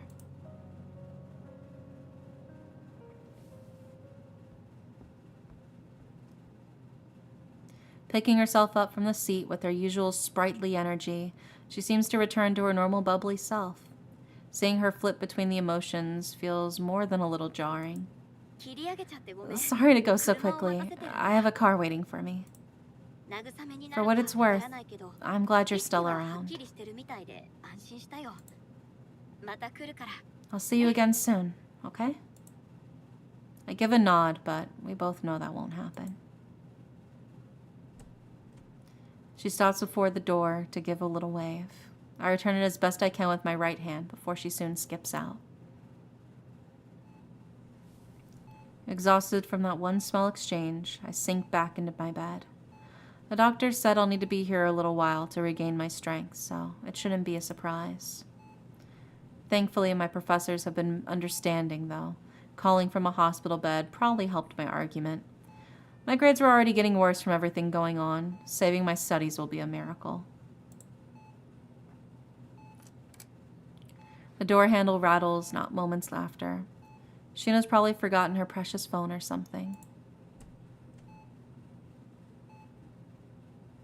As the door latches back, however, I don't hear a greeting. Confused, I let my eyes roll back towards the entrance. Oh shit, it's her. You gave the cook extra 300? Nice. Hell yeah. They deserve it for their hard work. My heart jumps at the sight. I mean, you're the one who made their night.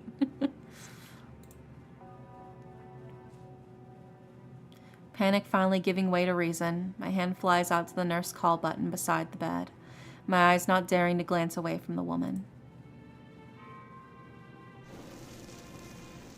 Flames suddenly burst out of it, making me yelp in pain as my hand recoils. All I can do is cradle my singed finger while desperately stuffing down my rising fear, the flames vanishing as quickly as they appeared. Come any closer, and I'll scream. That would be profoundly unwise. My heart sinks at her dulcet, almost bored tone. All sense of urgency ebbs away as fear gives way to helplessness. If she intended to hurt me, she could have easily done so by now. I realize there's little choice but to surrender, settling for an almost childish sulking as the scarlet glow of her eyes slowly fades back to their normal dull gray. Why are you here? Just to taunt me? To provide closure. A small mercy out of my responsibility for this. I keep my eyes pinned to her as she takes a seat, her attitude as aloof as ever. To use the words of the woman you so adore, ordinary life is a play upon a stage. Its actors appear at birth before disappearing so quickly to be replaced by another. With your false magic, you peered behind the backdrop of a world ordinary people never see nor imagine. You're one of the few to escape with their lives.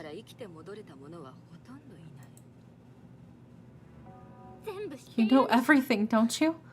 Lady Yasue, blood magic, the book. As the words leave my lips, a stinging pain lances my heart. Left at her mercy, I just sink back further into the bed, as realization turns to slow, painful resignation. You've taken it, haven't you? You've taken everything else from me. A commoner can no more become a mage through blood magic than a parrot can become a human by screeching mimicked words. The affairs of blood magic are of little concern to me. Then the book still? To allay any false hope, those I hired take a rather more dim view of the matter. They procured your book in the days since and cast it into the flames. Nothing remains of that volume but dust and ashes. No other will be tempted by its so-called magics, the art of blood magic now resigned to history. Steeling myself as best I can, I summon my will to ask the question I so dread. And Yasue? You know the answer to that already.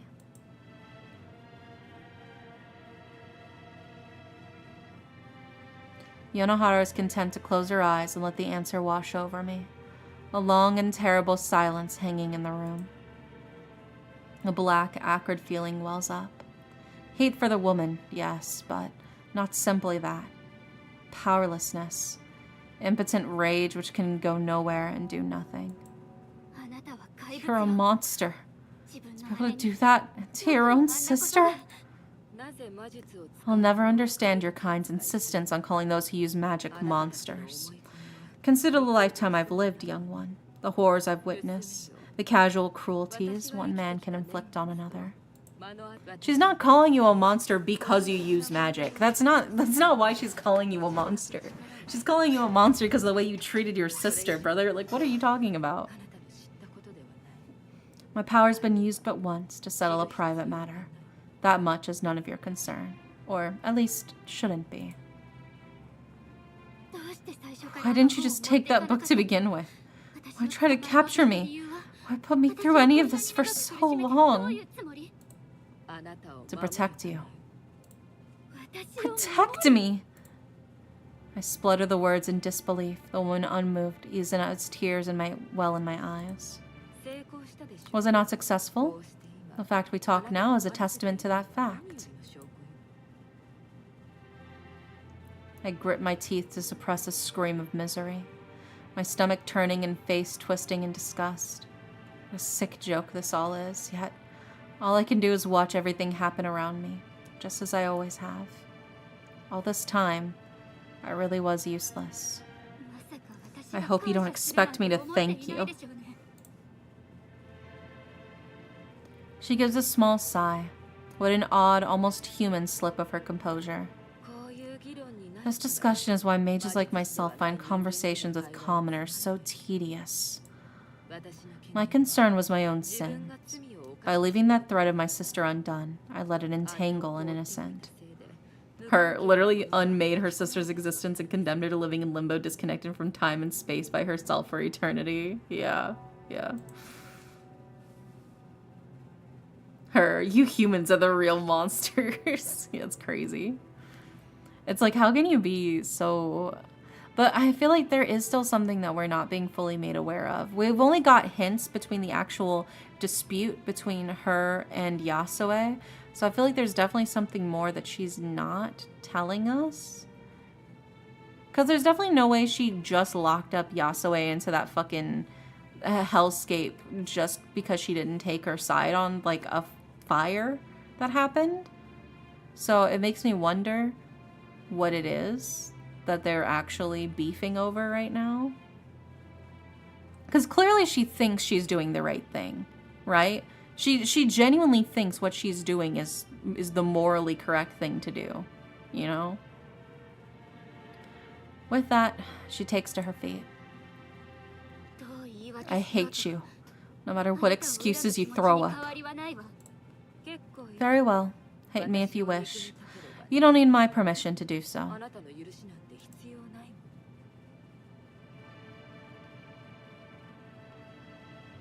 As she moves to leave, all I can do is turn away.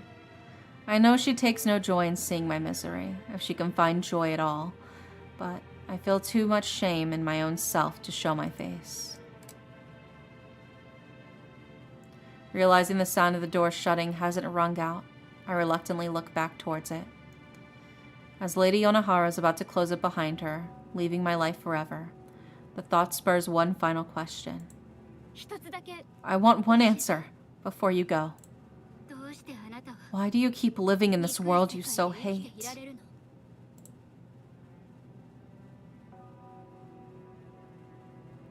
She stands still, with the door ajar, face remaining set as if time itself had paused.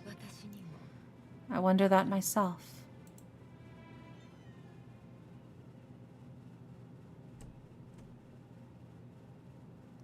Time resumes as a long, slow creak reverberates around the room, the door latching shut behind her. And so, I'm alone again.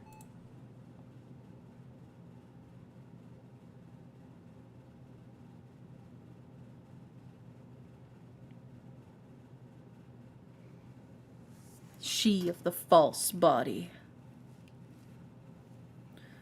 The trees ringing in the cemetery lie bare, the winter's chill having seen to the leaves. With the grass field covered by frost, all to be seen are so many pillars of granite rising from the white snow. The Asakawa family grave stands among them. On its side, 2 names are written.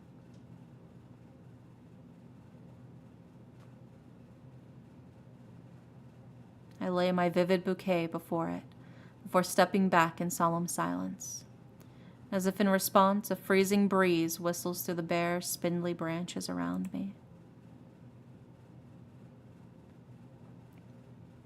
Another sound soon rings out across the quiet cemetery. The rhythmic tap of Tatiana's smart business shoes as she walks up beside me. Got bored of waiting? Something like that. She looks down to the freshly placed flowers on the grave, their color out of place in the otherwise maudlin gray and white of our surroundings. Purple hyacinth? They mean forgiveness. It's the least I can do, after all their daughter's been through.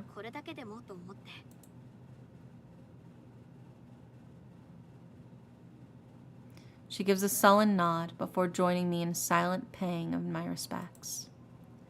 Perhaps seconds later, perhaps minutes, a family arrives and meets with the local priest.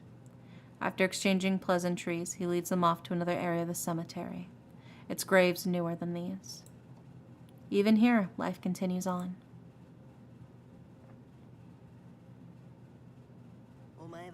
You're a mage, aren't you? Something tells me you knew all along. Call it a mage's intuition. I give a small smile in spite of myself. It doesn't last long. I had my suspicions, but I want to deal with this now. I don't believe that you just happened to join us, Shino. Kaoru and I talk, often about you lately. You had to pull the wool over her eyes, but I can see that nothing about you makes sense. You ask us for work days before Yonohara hires us. Someone who's a plain drifter somehow has the money to travel around the world, and you don't bat an eye at Kaoru's past. I could look beyond all that, if not for one last slip-up. When I escaped from Honoka's house with Kaoru, I knew you'd only just returned yourself. How'd you figure that? The car was cold. The heating had been on when we got out of it, so the ignition hadn't even been turned on until we returned. Would you believe the car took a few tries to start again? You're a terrible liar. Guess I'm out of practice.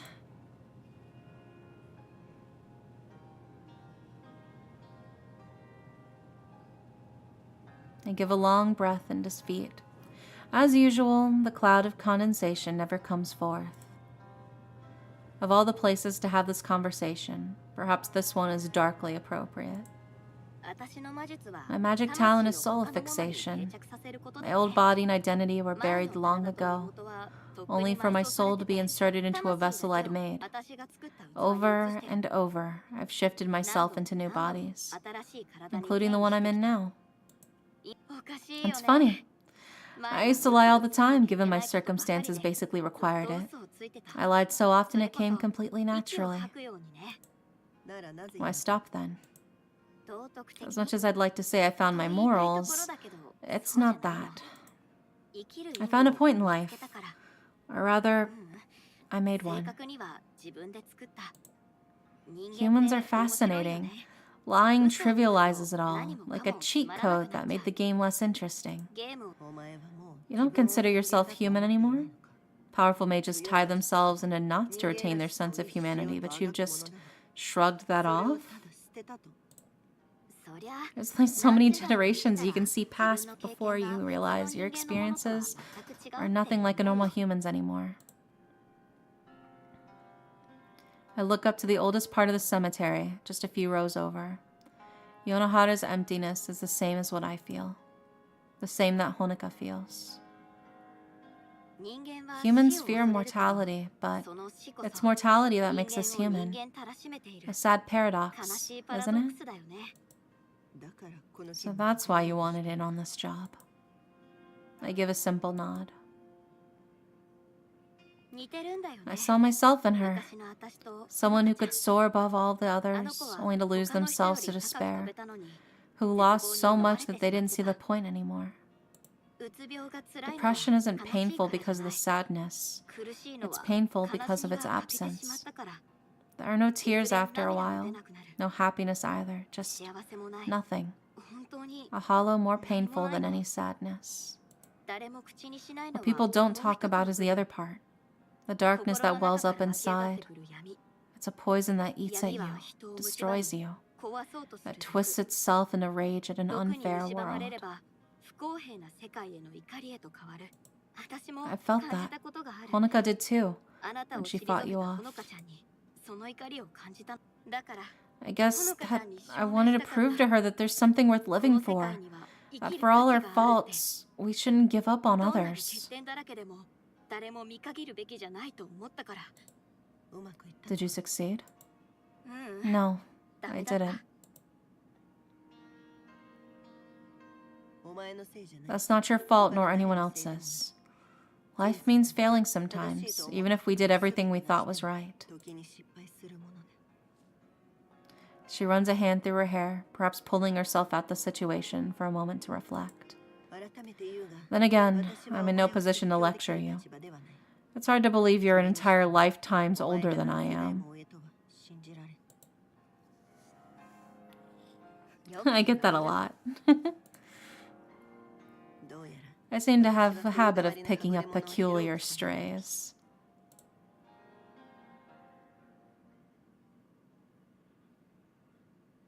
Aww. I'm gonna sip some more water. Act 3, Scene 5, at the edge of nowhere.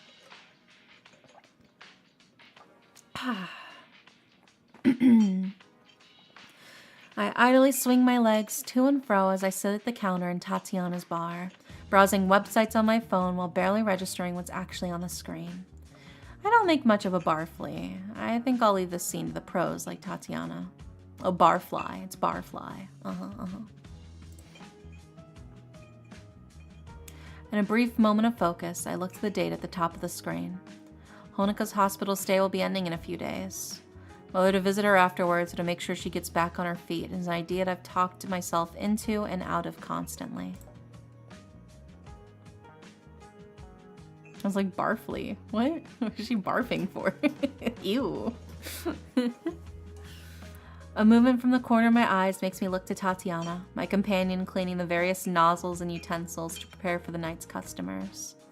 Most of the time I see her here, she's cleaning something or another.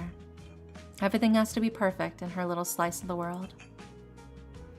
So, what do you think about it all? Doesn't it sound romantic? Going back in time for your lover?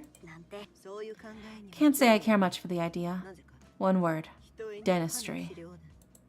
Huh? Everyone says they want to go back in time, to go live in some historical period, but that's the answer I'd give. It's all fun and games until you have a problem with your teeth. Without modern dentistry, that's a whole world of pain. I guess that's not great, but worst comes to worst, they could yank the tooth out. Anesthetic was only used here in 1804, and penicillin wouldn't be discovered until 1928. Or 1938, depending on who you ask. My point is, life was painful and often short. Sure, I won't defend everything about the modern world, but it's a damn sight better to live in the other times, I'll say that much. You know, you never did tell me about yourself. What was your past like? You've known me for a while now. What do you think? Gotta admit, I have you pegged as a bit of a princeling. Got it first time. I was your typical Russian rich, spoiled brat. Grew up in Moscow with the nanny, fancy school, nice dasha, the works.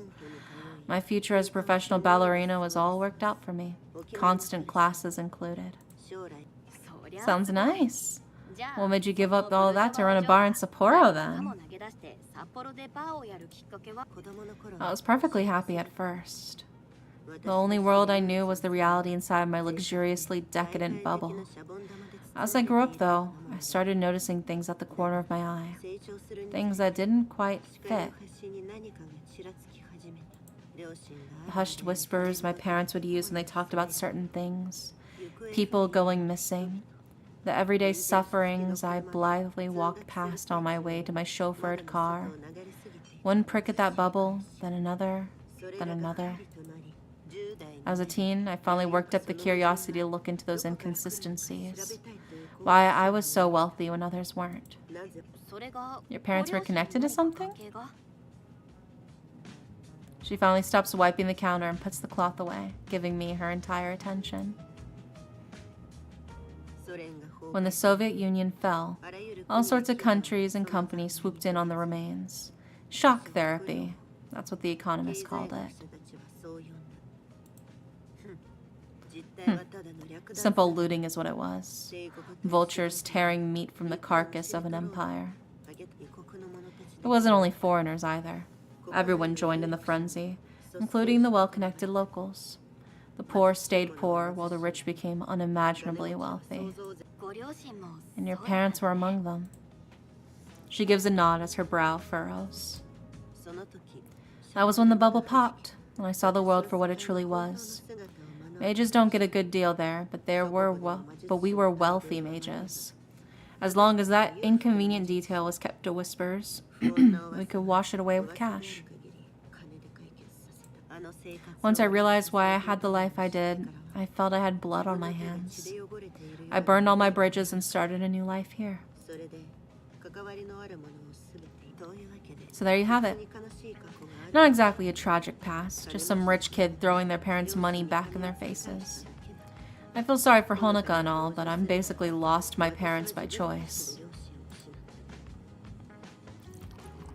Satisfied she's covered everything, she pulls a bottle from behind the counter and begins pouring into a small glass as she plucks from above.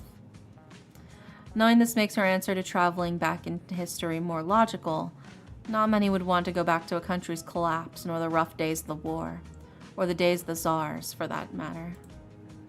That makes sense, but why run from all that to start a bar? Mages often become disconnected from common society. When I look at Yonohara, I see what I could end up like. I suppose power will always do that, be it from magic or money. This place keeps me tethered to the real world. Same for the detective work. As for Kaoru, I think she knows she's a part of that too. At the mention of Kaoru, her eyes glance towards something stuck behind one of the pillars. I've seen her look towards it once or twice before, but couldn't figure out what it was at the time. She stuck a photo of Kaoru behind there. Knowing Tatiana, I doubt she'd let her know that. You're an item, aren't you? For better or for worse. Wondered when you worked that out. Oh my god, they're dating! Tatiana and Kaoru are a couple. That's so cute. No wonder she's so used to her cursing at her in Russian. The lovers' quarrels. I snuff down my smile and attempt to play it cool. A glass suddenly slides over the polished counter towards me.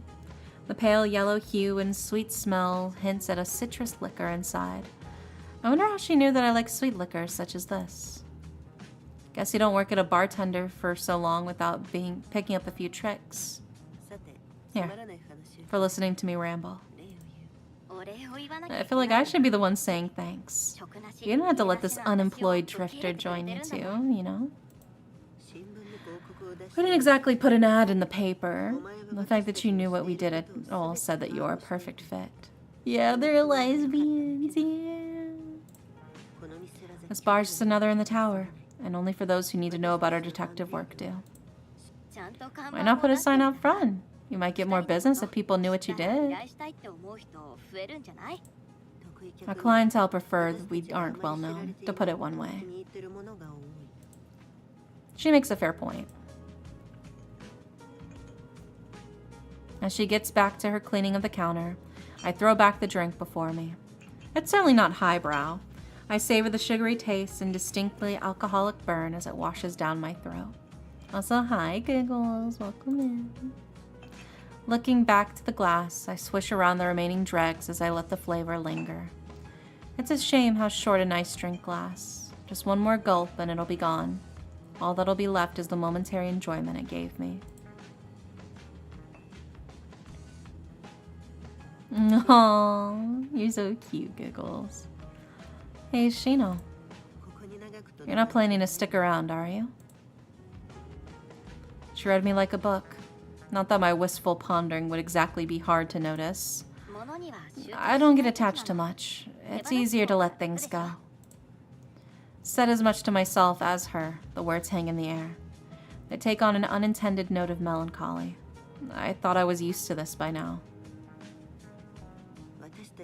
I suppose when you live so much longer than us, keeping attachments is only trouble. Still.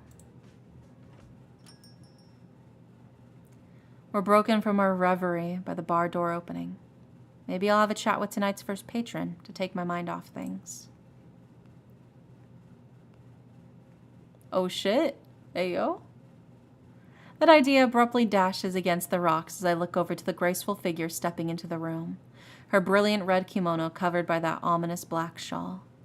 Tatiana's surprise at seeing her out and about is no different from mine. As usual, Yonohara retains her typical aloof expression. I'd call her inscrutable were she anywhere else, but I've quickly learned that she's hardly interested in hiding her emotions. This is simply her view of a world that she's long grown bored of. You look surprised. Are you not open? With some effort, the bartender forces down her emotions and puts her professional facade back on.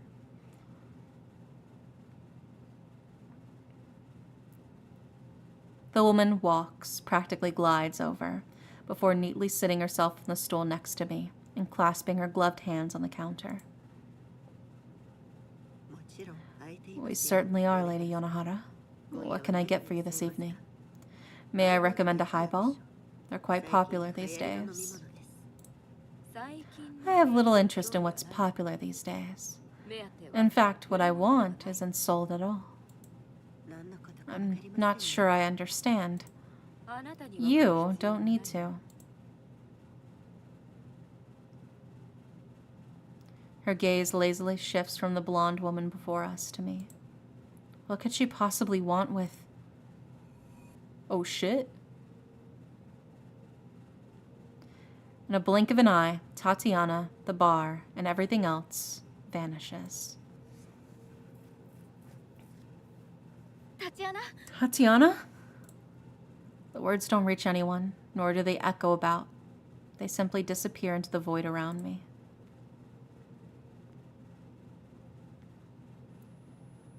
I bring my hands in front of my face, just to check that my eyes are even open. A deathly chill comes over me, a ringing in my ears replacing the total silence. I reach out and step this way and that, only to find nothing but darkness around me. Every sense screams at me that something is deeply wrong. An old feeling slowly returns, one that I haven't felt in many, many years.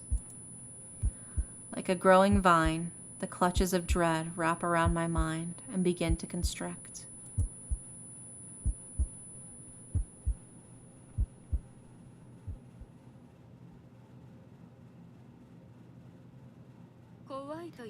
So you can feel fear. I did wonder. So, this is your doing. Even I can hear the nervous edge to my voice. I know when I've been outplayed, the wizened mage having me in the palm of her hand. She seems to take no pride in this, acting as if nothing had happened at all. Where is this? Nowhere, to be precise. This is the same magic you used on Yasue, isn't it? You're quick, if nothing else. Thanks to my sister, I now fully understand the utility of my magic talent. Ironic, in a way. Rest assured, this particular use is only temporary. A measure to ensure our little tete-a-tete isn't interrupted. The word temporary is enough to make me relax, albeit only a little. She isn't the type to bother with subterfuge or deceit. She means what she says. I thought you'd be more interested in talking to Tatiana, to be honest. The woman is skilled, but young. Time will tell if she develops further. Now that I know you better, however. Well, Lady Yonohara, the great and powerful mage herself, is reduced to eavesdropping. Unlike Honoka, I know well the implications of what you told her.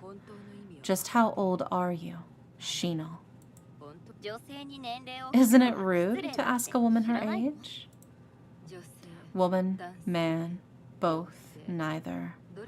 All mere conveniences to you. Do you think yourself above me, above even mankind, now that you've escaped our greatest fear? I briefly considered dodging her question again. She seems to have little interest in forcing response, as she well could, but I decide to indulge Yonohara for her efforts. I get the feeling this isn't entirely about me, either. Over time, I found what made humans shine so brightly. How their spirit could be so blindingly fierce, for good or ill. Some spend their entire lifetimes for the betterment of others, or give it up in the fires of war. Most aren't like that, though. They're simply content. They live simple lives, then leave the earth just a little better than when they entered it. They might stumble, but they get up and push themselves forward. And so, the world passes to the next generation.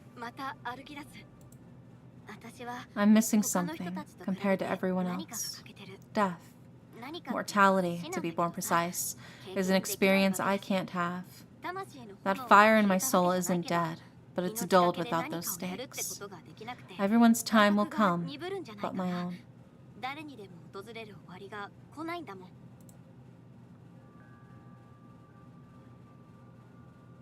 So, to answer your question, I'd say that I'm lesser than any human. That's why I care for Honoka so much.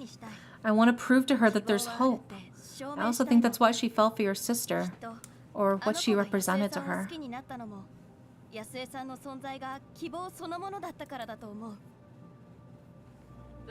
If you wish to convince me of humankind's worth, I assure you that I've seen too much for that to work. Oh, but I don't need to. You've done that yourself. After all, you care for at least one of them, don't you? She closes her eyes in frustration. It's a small victory, but I'll take it. I see there's little to be gained from this discussion. I have no desire to debate with the Cheshire Cat. You're too deliberate to have pulled me here on some personal whim. You had a reason. This business with Honoka isn't over, is it? That woman is too determined for her own good, to say nothing of their shrewdness. She won't let go of her love that easily. I brought you here because I knew you'd insert yourself into this matter again, somehow. This is my burden to bear, Shino. All this to tell me to stay away. She still thinks she alone can dictate Honoka's fate. Do you expect me to obey? Regardless, a statement's been made. My confidence renewed now that I better understand her motives. I step near the woman and hiss. There's no need for me to wear the face of Shino here. I think I've wasted enough of my time entertaining your adolescent nihilism. I will leave you with this, though. Whatever happens, Lady Yonohara, you must accept the results of your actions. The moment gives the woman pause, finally getting through to her. For the first time, she stumbles over a reply. And you, also.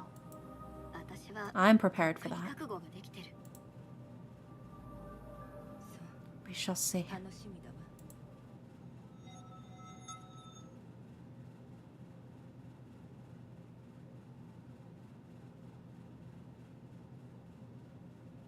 A mere blink, and the world returns. The deluge of information after being stuck in a total void assaults my senses, leaving me dazed for a good few moments, just trying to take everything in.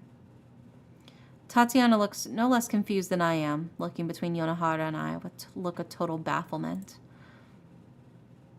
Memories returning, her barely concealed resentment at what surely happened simmers just beneath the surface. Yonohara doesn't respond to her irritation. The fact Tatiana still keeps it to herself shows she needn't do so. I'm tired. My business here is complete in any case. With that, she simply slides off her stool and begins walking to the door. She casts one glance towards me before leaving. As she does, I realize the exasperation written on my own face. A reckoning will come, that much is clear. The only question is, whose will it be?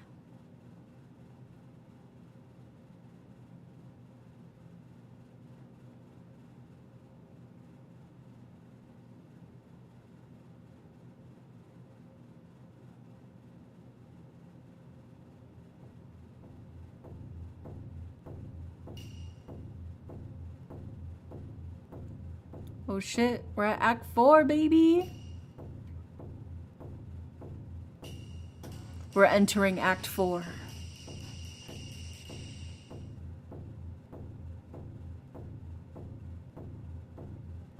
It was very funny to see 4_1.mp4 in the corner.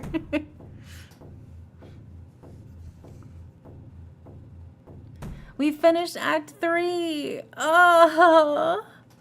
Act 4, Scene 1.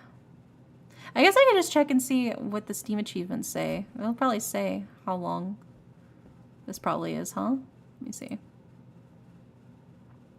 Complete Act 4. Complete the epilogue. Okay. So, yeah. It looks like, Act 4 is the last act. Okay. So we're getting into the juice of it. As the door creaks shut behind me, the outside world is a shutaway once again. After a couple weeks' stay in the hospital, my discharge would come in the middle of winter.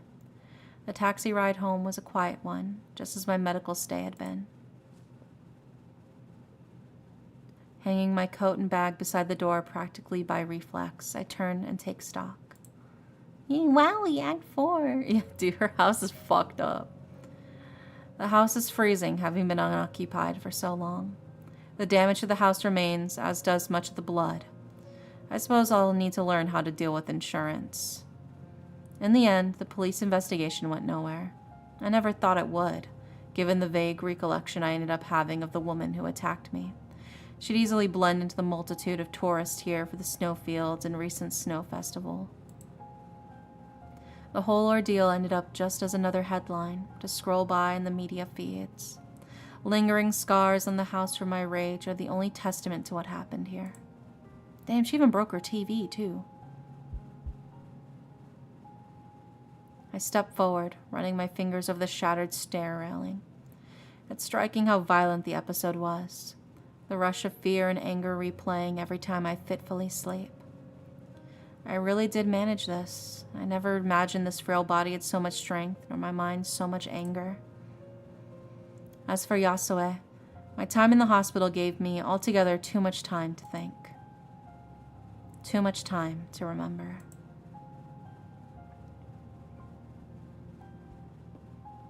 Bracing myself, I gingerly tiptoe up the stairs towards the study. I can only imagine what's been taken, between the police having combed the house and those Yonohara hired returning to take what they wanted.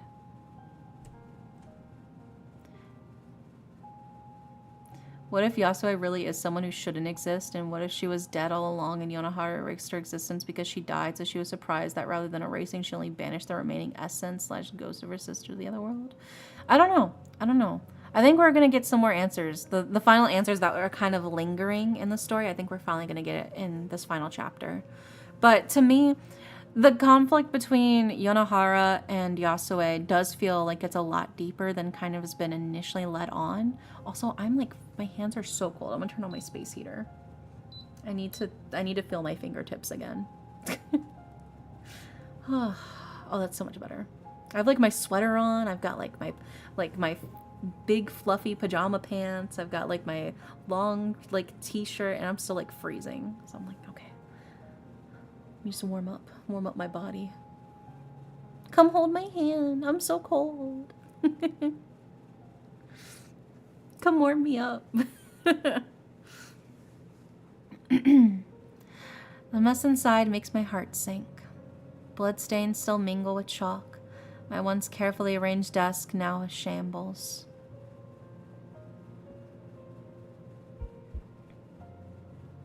Feeling something underfoot, I step back to see a bullet hole from the shot that hit me.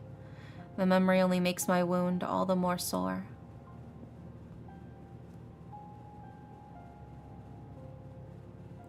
Rubbing my arm in a now familiar motion, I step towards the broken window and my desk below it. No book is to be seen. I knew this would be the case. There was no way so many people would have been here without it being taken. It still sings, all the same. That was my only way to reach Yasue, the one light in my life after so long in the darkness. Yet, all might not be lost. Perhaps, if I'm lucky for once in my life, there's still a way. I swallow as I reach for the drawer. I'd slipped my laptop inside, my breathing shallow as I bring my fingers over the handle. For one brief moment, my breathing stops as I slide it out. I knew it. I called it when they took the book. I said, but they didn't take her laptop. But they didn't take her laptop. I knew it. As the old wooden drawer reluctantly opens, the sight of my ever-reliable computer greets me. A wave of relief washes over me, the paranoia and shame from all I've done paying off. Filled with renewed purpose, I quickly place it on the desk and open it, my heart racing as it boots up. As I log in and open the file, and that's to see how much I've worked with, I realize my hands are shaking above the keyboard. I don't even have to think about my next steps. I had plenty of time to do that in the hospital. Pulling some chalk from another drawer, I crouch down and do my best to recreate the transference marks from the notes I've kept. Minutes of sketching later, and I come to my feet. The result isn't perfect, I can tell that much, but rereading my notes makes me a little more confident in this working. It's not like I have any choice anyway. Setting the chalk down, I dig out my well-used knife from under a fallen lamp. My stomach is empty and my throat is dry. My clothes are poorly suited for the middle of winter, and the house around me is in a ruinous state. None of that matters now. It's so interesting because, as you said, Yonohara thinks she's doing the right thing in all of this, and she hates the world and condemns commoners, so, like, maybe Yasue died in that fire. Yeah, I'm, like, really, really curious. But I don't know if Yasue died in the fire, though, because she said that Yasue sided with the commoners. She said she sided with them. She wanted to be a part of them. And in a way, it feels like she's almost mad that Yasue didn't side with her and instead sided with the humans. That's what it feels like the conflict is about. I have to know what happened to her. Yasue is all I have left. Without a moment's hesitation, I slash my arm while gritting my teeth through the pain. My body is just a tool. What happens to it, to me, means nothing.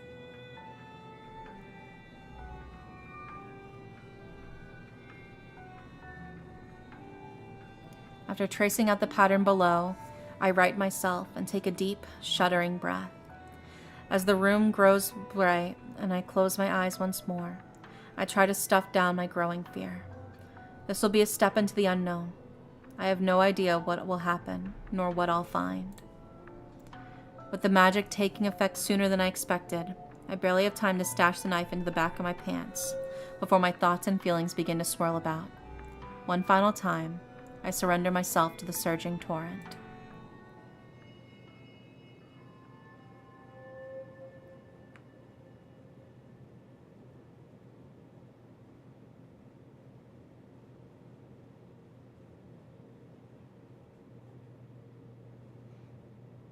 Oh no, it's pitch black in here. As I gradually open my eyes to find nothing. I don't understand. Did the spell fail? Everything happened as it usually does, yet all that's around me is a blank void. Holding my hands out before me, I can see them clearly. Tapping the blankness with my foot proves the ground is solid, if invisible. It's frightfully cold, yet no clouds come from my breath. At once, a deep and terrifying realization sweeps over me. This is the purgatory that Lady Yonohara sentenced her sister to, before that wondrous illusion was created.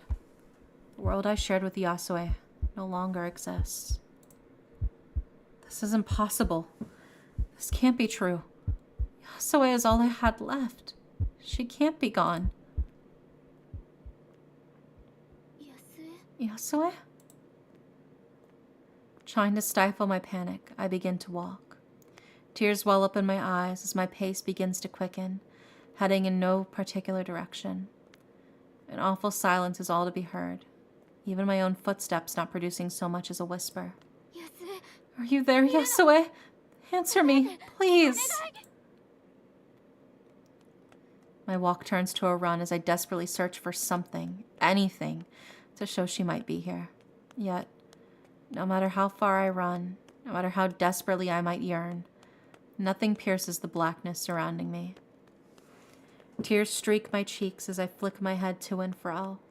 My heart races and hands shake with a mixture of fear and desperation. Yasue, please, say something. I know you're here. You have to be here.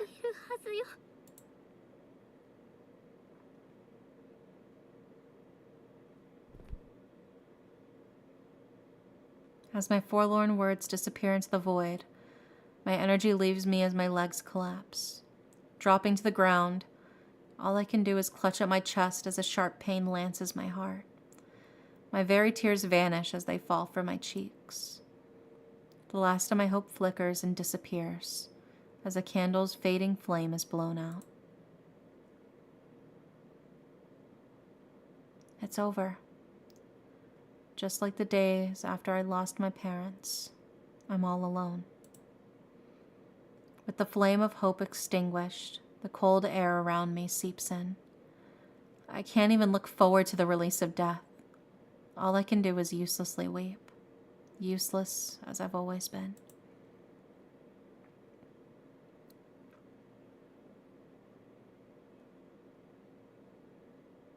Then, as I look up in English, I notice something. One small dot of light lies ahead. It's barely more than a pinprick, but it's there.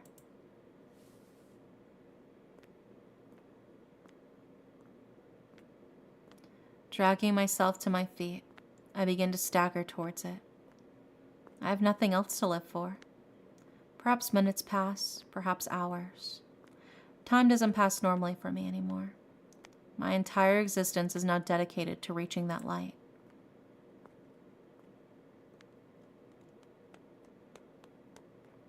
As I get closer and closer, it barely becomes any larger. Summoning the last of my energy, I begin to run, carried on by sheer desperation. The vague patch of light in the darkness begins to form details, the outlines of buildings coming into view. There's something there. Some part of the Meiji world is still here. That means Yasue has to be.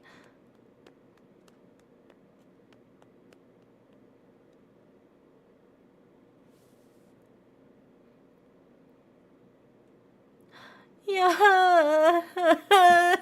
No. My lesbians.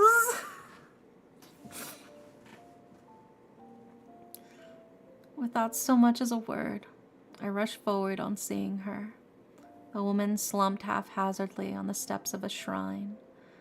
She barely stirs as I pull her into my arms, eyes frantically checking over her bloodied kimono. I can only guess at how wounded she is. Yasue. I can't think of anything else to say. My happiness at seeing her again slain by the sight of her in such a state. Looking about us, the last remnants of the Meiji world amount to barely more than a patch of land maintained by the dregs of her power. Even now, the edges slowly disappear into the void. Were I to have found her just a few hours later. Yasue gives a sudden, sharp cough, refocusing my thoughts as she tries to cover her mouth. My worst fears are realized as she pulls away her hand, her palm stained a bright scarlet. Honoka, I was so worried for you. For me. Come on, we have to get help. I'm sorry. It's too late. Everyone's always worried for me. As soon as I have something to do for someone, I can't help them at all. As tears fall once more, Yasue weakly smiles and raises her hand to brush my cheek. Her smile breaks my heart. She's already accepted something that I can't let myself admit. That's okay, Honoka. I was down to the very last of my magic, holding on to see you one last time, and here you are. I'm so glad I was able to say goodbye. No. If you do me one last favor, would you please smile for me? I want to remember your beautiful, smiling face. I try, briefly, but it's all I can manage to contort my face into an uncomfortable, disfigured caricature. I give up and shake my head, my mind still desperately reeling through anything I could possibly do to save her. I can't do that, Yasue. I'm sorry. That was an unreasonable request. Then, if I may, please, remember me. I bite my lip to stop myself from losing control, realizing she's given up. I can't agree. I can't do this. I don't want to let her go, not so soon after finding her. This isn't fair. Also, Ezrealaya, Ez, thank you for the follow. Sorry, I'm emotionally unstable right now. My lesbians are dying. It's not over, Yasue. There has to be some way to... She looks at me pitiably, making me feel all the worse for not accepting what she's already come to terms with. It's a miracle she even held on until I found her. Miserable silence passes between us, the last of our time together passing in stubborn refusal to admit the obvious. So what if this wasn't a world I was supposed to see? Yasue is still someone who deserves love. She deserves a long and happy life. She deserves it far more than I ever have. As the moments pass, so too does the ground around us disappear. Yasue's power wanes bit by bit, the creeping darkness slowly encroaching around us. Frantically forcing myself to focus, to stave off the growing panic, my mind experiments, and this malformed magic of mine to come to mind. If the driver of all I manage to do is my own blood, then it stands to reason. I don't know if it'll work, but there might be one way. Honoka? She looks to me with a mixture of melancholy and sullen acceptance, little believing that there's any way to stave off her death in my arms. My throat tightens, but I force myself through it. I've made my decision, as painful as this may be. If my blood magic can spirit me here and do all different things too, then maybe it can help you. Even if your body were to die, if your soul could take this vessel, then... Her face twists as she realizes the gravity of what I'm proposing. Before she can protest, I carefully withdraw my left arm from around Yasue and pull my sleeve back, filled with renewed purpose. The wound from entering this fragmented world is still fresh. With a firm press of my thumb, I pull open the wound while wincing with pain. As expected, it begins to bleed freely with the barest pressure. Here, drink it. I don't know if this will work, but take as much as you need. But if I took your body, what of your soul? Surely both of us couldn't share the same. That doesn't matter. I'm not leaving you here to die, Yasue. You're a better person than I've ever been. I silently plead with her to take the chance I offer her, tears rolling down my cheek, My body is nothing more than a tool. I have no fear of anything that happens to it. If I were to die from this, at least it would be to some useful end. I'm not letting Yonahara take you. If you won't do this for my sake, do it to find justice with her. Your grief can still mean something. It's a crude way to abuse her moments of weakness, but the mention of her sister lights a fire behind her eyes. She still looks unsure, but she reluctantly moves with the last of her strength, bringing a hand around my bloodied arm. It worked. As she closes her eyes and moves her mouth towards the tender wound, I take a gulp to try and steady myself. Silently, she presses her lips to my skin. I can't help but gasp in pain, only exacerbated by her suckling. Yasue. Moments pass, my heart pounding from the situation. I can only hope this throw of the dice works.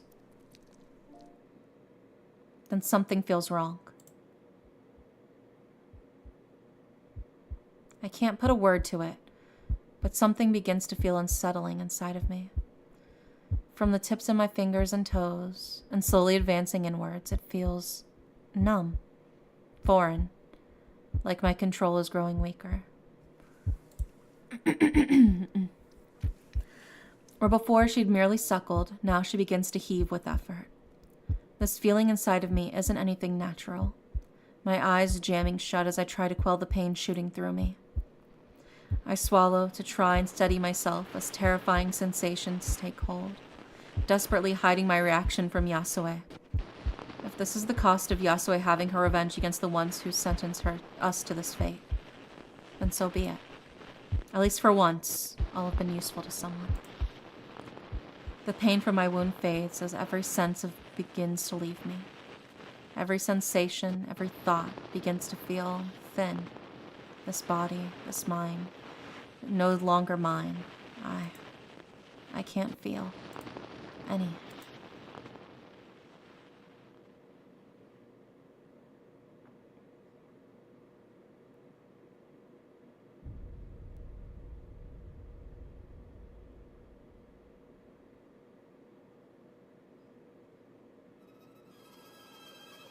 Her yellow eyes, it's Yasue! She's entered. A century of ire. Hurry up, get in. I'm still awake, what I miss. It's going crazy, dude. It's going sicko mode. Honoka just gave up her life and her body to become a vessel for Yasue to escape. So now Yasue is finally in the real world in Honoka's body. The run from my apartment to Kaoru's waiting car is an awkward one, my boots sinking into the thick snow with every step. Finally reaching the car and almost tumbling in, I barely have time to shut the door before she stomps on the accelerator, pinning me back in my seat once the wheels find some grip. After taking a few seconds to compose myself, I buckle up and glance out the window. Midwinter has aggressively announced itself, the heavy snowfall last night combined with the dense mist outside to make for a complete whiteout. Kaoru's face is furrowed in an uncomfortably unfamiliar look of concentration. Something's badly wrong for her to be acting like this. I don't even know our destination. So quick was her rush to pick me up from my apartment. Mind telling me what's going on? What's with the hurry? Seeing a yellow traffic light in the distance, Kaoru accelerates to get through before it turns red. Her driving's never exactly a relaxing experience, much less when she has somewhere to be. Our princess was discharged from the hospital this morning. Tatiana suspected something might happen, so she was keeping an eye on her. She only told me that a few minutes ago, of course. Keeping tags on Honoka makes sense. Did something happen? Apparently she left her house later, same day, shuffling out in the snow without so much as a coat. What's more, Honoka had glowing yellow eyes. A mage's eyes. I go silent at the words, thinking over the implications. An unsettling realization slowly washes over me. Honoka having a mage's eyes can only mean one thing. To think Yasue would betray her like that. A sudden thump from behind me pulls me from my thoughts. Kaoru punching the steering wheel in frustration. Damn it. Of course she'd run off without letting me know. Major not. She's gonna get herself killed one of these days. If it's any consolation, Honoka, no, Yasue, wouldn't be targeting Tatiana. It's Lady Yonahara she's going after. Sure, but she's gonna blow away anything or anyone that's standing between them. I don't know how her magic stacks up against Tatiana's, but Tatiana wouldn't know either. She's worked herself up over this, her knuckles going white from her grip on the wheel. Shino, open the glove box and give me what's inside.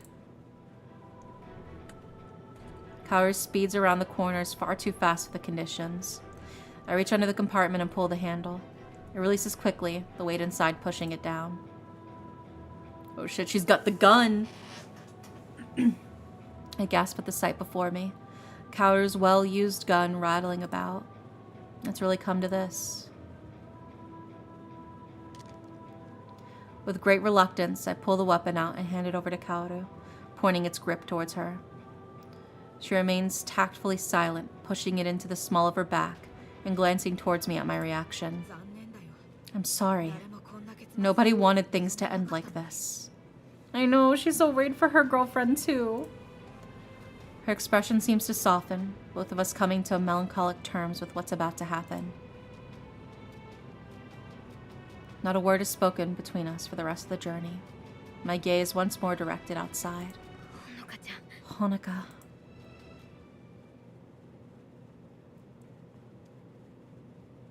Act 4, Scene 3, Dance of the Magi.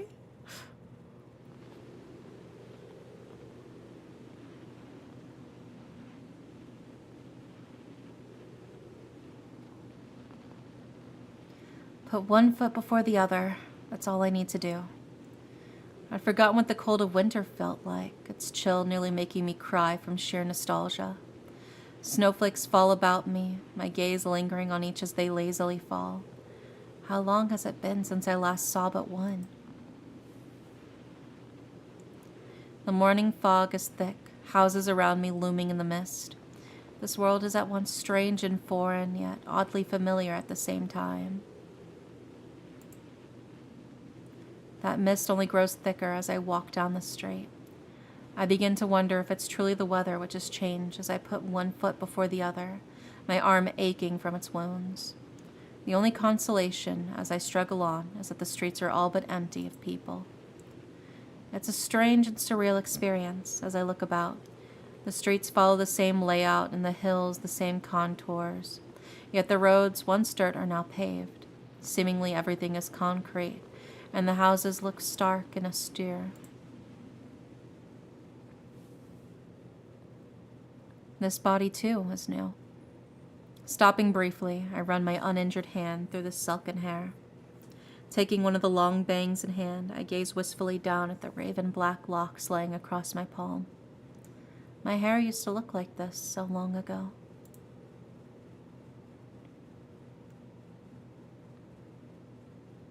No, I need a focus. Honoka gave me her body, and I intend to make use of it. This clothing is ill-fitting for the middle of winter. The only warmth to be had is from the trickle of blood from my aching arm. Such pain and discomfort only focuses me on what needs to be done.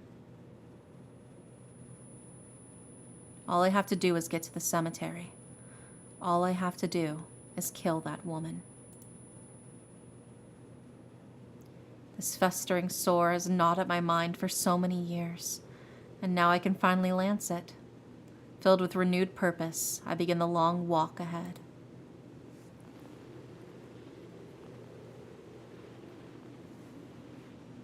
For 100 years, she tormented me, put Honoka in danger, and finally tried to kill me outright. I'll save her murdering that woman. With Honoka's magic at my disposal, I'll ensure she suffers every last minute of the ordeal. Thank you, Honoka. I won't let this last gift go to waste. For what my sister has done, there must be punishment.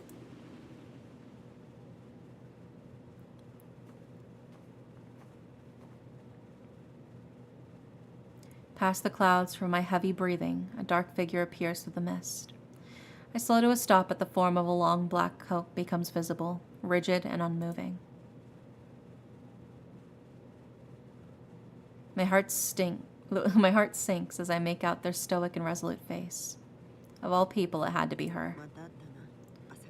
We meet again, Miss Asakawa. Or should I say, Lady Yasue?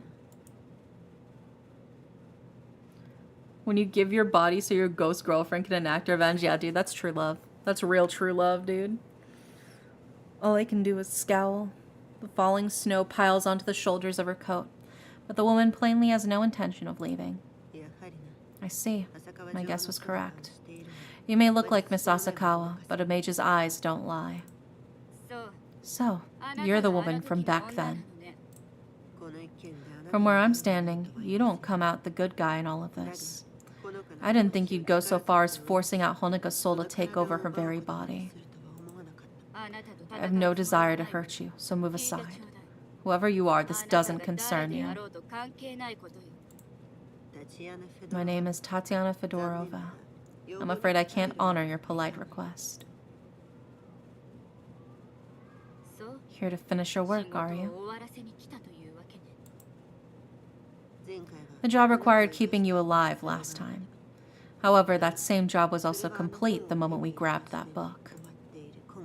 Consider this meeting to be out of personal interest, which also means...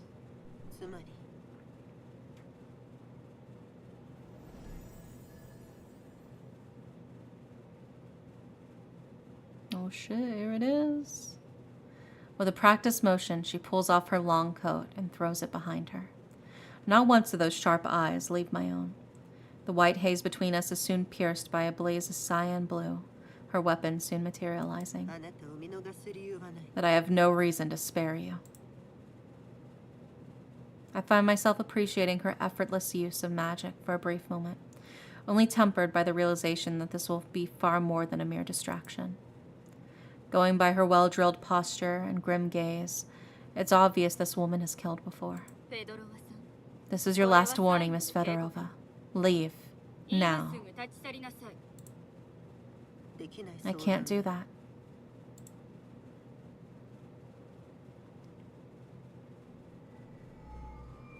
Every memory pulled from Honoka feels like a violation of her. Every plucked feeling, sight, or sound is an uncomfortable and brutish act. I wish this weren't necessary, but my hand has been forced.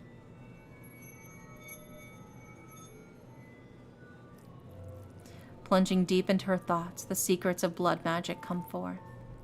What I desire is fashioned into shape in my mind, the thought flowing through my body and into the blood, now twisting and turning on my injured arm.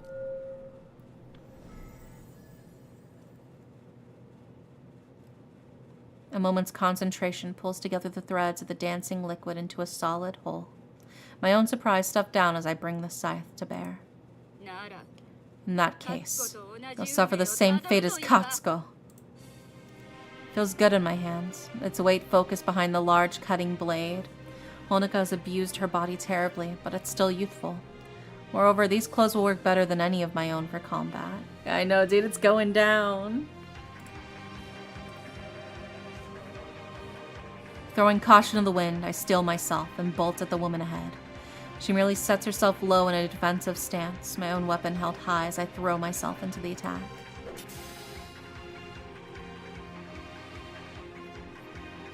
A deafening clatter rings out as our blades meet, the weight of my weapon proving both a hindrance and an asset as I try to redirect its momentum. Snow kicks up about us as I throw the blade sideways, edging ever closer to my opponent.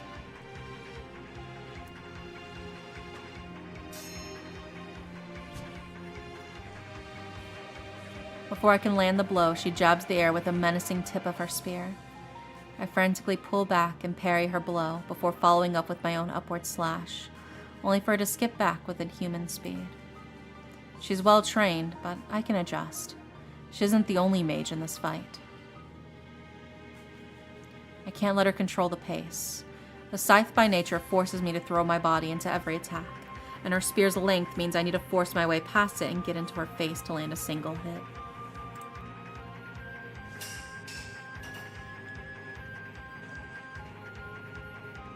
I keep moving forward with bold attacks, the woman seemingly surprised I can keep up, as she barely avoids a swipe to her neck. Adrenaline courses through me, feeling a certain thrill in a true fight against another. Compared to her rigid and dour appearance, Tatiana appears to practically dance as she weaves about in combat. She follows the momentum of her spear, guiding rather than forcing the weapon. It's an almost graceful sight.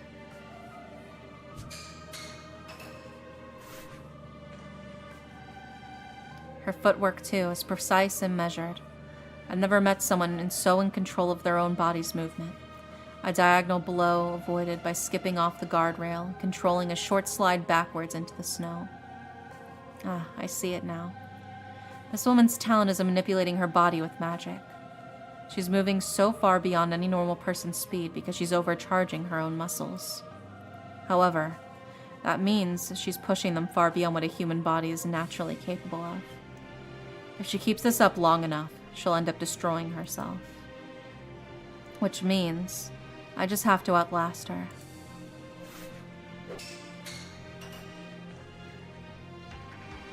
Yet fighting this woman is proving intensely frustrating. Tatiana continuously falling back as soon as I conceive the advantage. Every time she commits to a finishing blow, it turns out to be a feint before deftly stepping back further.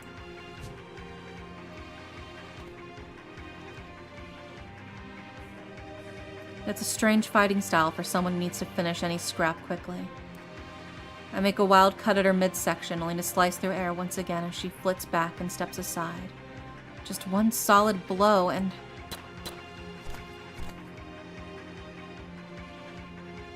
Before I can keep her after her, I'm stopped in my tracks by two shots ringing out. Ice from the footpath kicks up, two bullets striking the ground mere inches from my feet.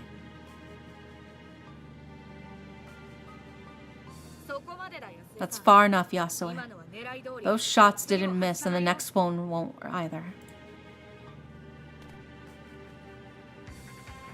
The woman takes aim from behind a car's hood. I recognize it instantly. It's the one with which picked up Katsuko from the cemetery. All I can do is glower at them as Tatiana steps back to her comrade's side. They had traps set for me this entire time, and I blithely wandered into it. They knew where I was going from the moment I re-entered this world, and Tatiana's covered for her own weakness. I never stood a chance, not when blinded by my own rage. The world's changed since you were here, Yasue. This is the end of the road for you. You expect me to surrender then? Even if you did, we wouldn't accept. What you've done to Honoka is unforgivable. How dare they talk about Honoka as if they cared about her? The pain they put her through. Honoka asked this of me. She gave herself so that justice might be found. I won't be denied by the likes of you. I raise my weapon high and charge at them with all my remaining energy, casting all caution aside. How foolish to try and use such pedestrian weapons against a mage. Kaoru! The trigger is pulled. My sense of time slows. If I can just focus enough on the barrel, I have a chance. A flash. The bullet leaves the chamber. One flick of the wrist downward, and...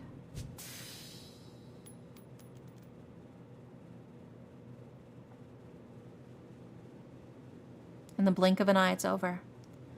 The clink of a bullet hitting the blade is the only sign of anything happening at all. The guns of this time are a little different to those of my own, it seems. As the color drains from her face, I dash forward to seize the advantage. Oh, you guys thought gun was gonna beat mage? Nah.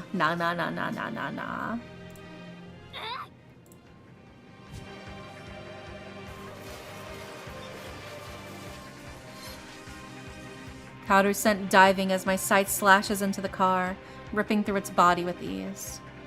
I can see why Honoka's rage was so violent. There's a certain intoxicating pleasure in such passionate rebellion against an unfair world. But Katsuko is my target, not them. I can't push this body too far. These people are only distractions. So mage, gun, blade, daughters, yeah, exactly.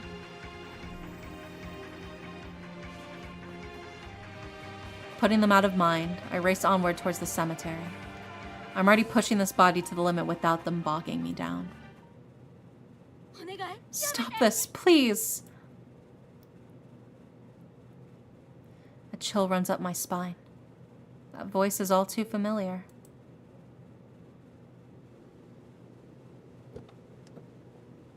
Stopped in my tracks, I slowly turn around. Everyone stops dead as she gets out the car, almost in tears as she looks at me.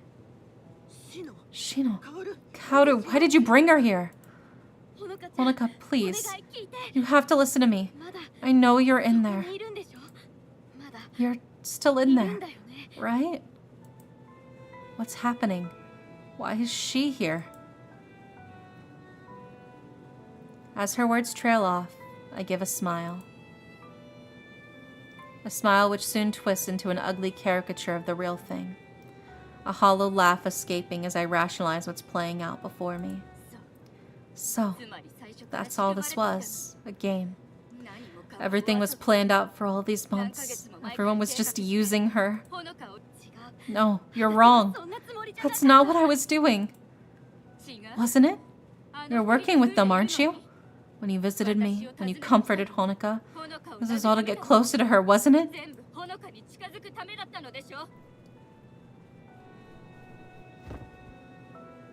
She runs up towards me, my attempt to quickly summon the scythe proving too slow, and she grabs onto my shoulders.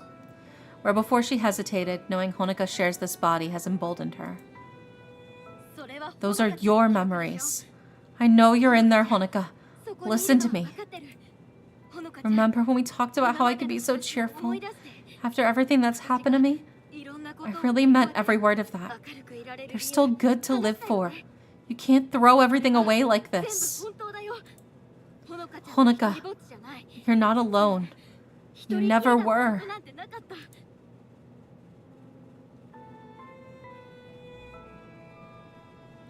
Her eyes are flashing. Shino. This isn't right. It wasn't supposed to happen like this. No. This is the way it has to be. Katsuko has to pay with her blood for what she's done to me. She...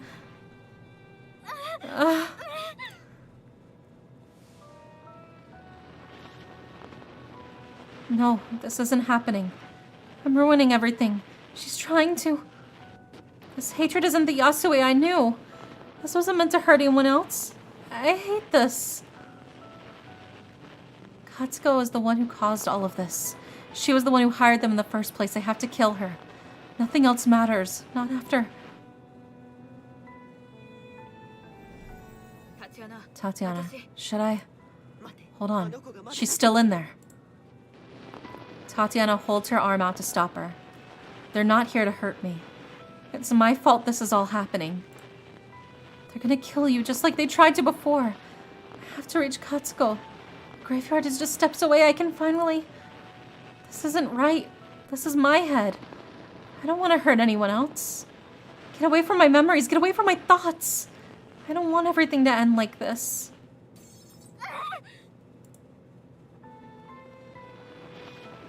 Everything is wrong.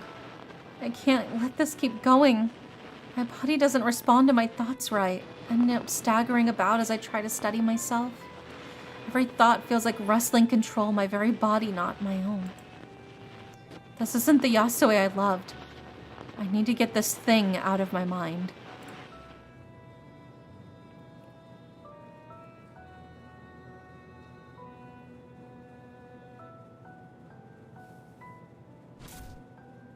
Staggering towards a retaining wall, my frustration gets the better of me as I ram my head into it. Let me drink some water.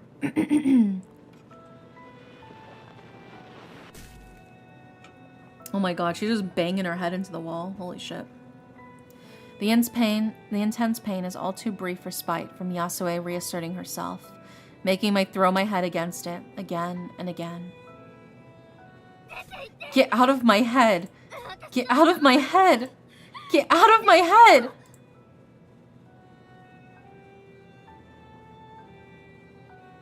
Staggering back in a daze, I clutch at my aching forehead. I slowly wrest control of my body, my own muscles by muscle as I sway about. The others reduced to onlookers as I try to win the war with my own mind.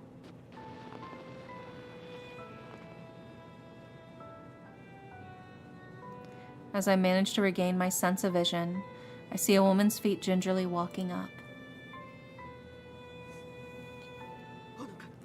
Honoka, are you?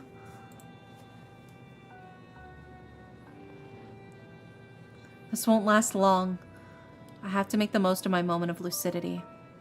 Every thought, every urge is dedicated to asserting control over myself.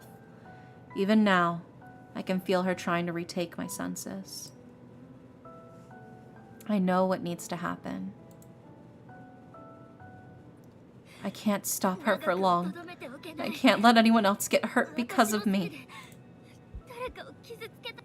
You can't do this. I won't let you. Katsugo has to die. Nothing else matters now. I've come so close.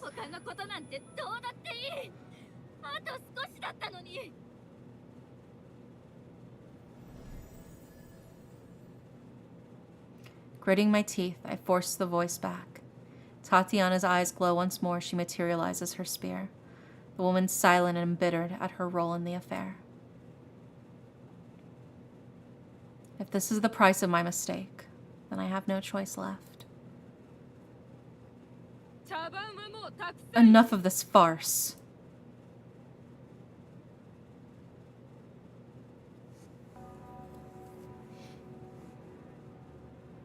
At once, we turn to the entrance of the cemetery. Lady Yonohara stands tall behind its iron gate, her eyes looking down on the chaos at its steps. Even Tatiana stops, Yonohara's booming voice commanding everyone. It was I who left the job undone. This is my burden to bear. Enter, Miss Asakawa. Her voice is without reproach or reprimand. She simply commands, knowing her superiority. You can't. I won't let you. Honoka.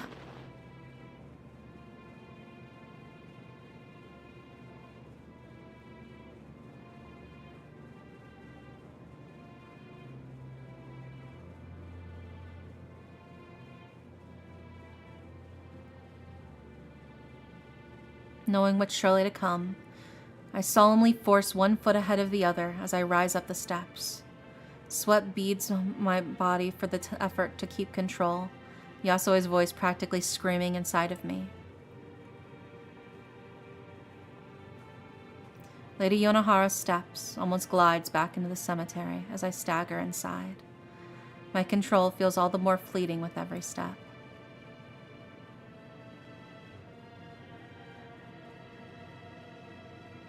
She silently beckons me on as I step along the concrete paths. One gravestone after another passes, either side of me, peeking through the snow covering the field. By the time we come to a stop, I know full well our destination.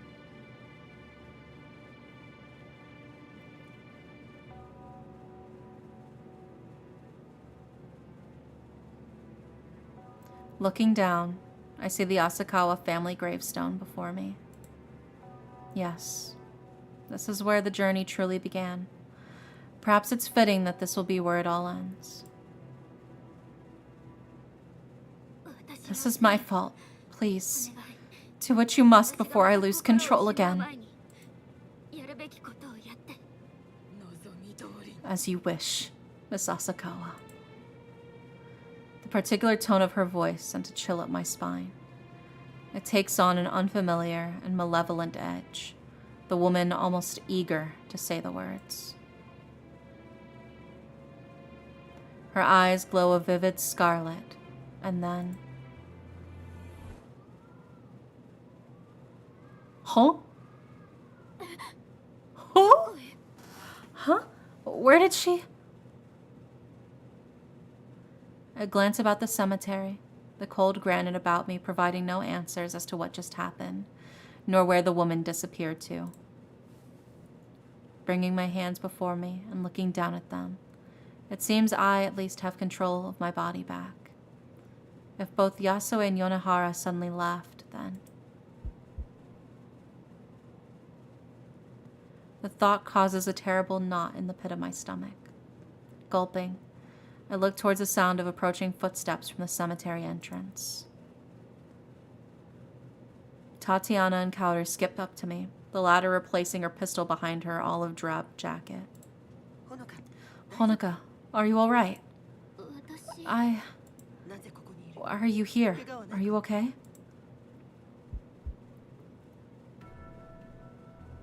Oh no. Yonohara's done exactly what I feared. She's used her magic to unmake Yasue and herself. This body's useless in winter. Shino staggers up behind them through the snow-covered paths, every movement labored as she tries to keep up. She only needs to glance at me to know something is deeply wrong. There you are. Where's Yasue? Thank goodness, at least she remembers her. The fact that even I do is a small miracle. A sudden thought comes to me. Shino and I share one thing in common. We've both visited Yasue in the other world. Maybe that was enough for us to hang on to her memory, at least for a time.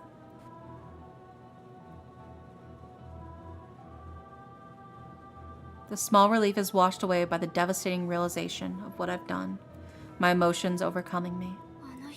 Yonohara, she's... What have I done?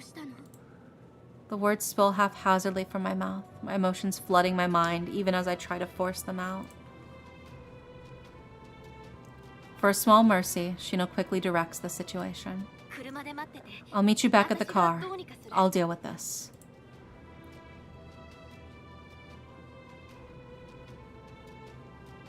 Kaoru shrugs to her partner, the two bewildered women reluctantly doing as she says. Shino quickly runs over to my side. So Lady Yonohara used her magic talent. I should have known she'd seize any chance as soon as she saw it. It's a long shot, but I might be able to work something out.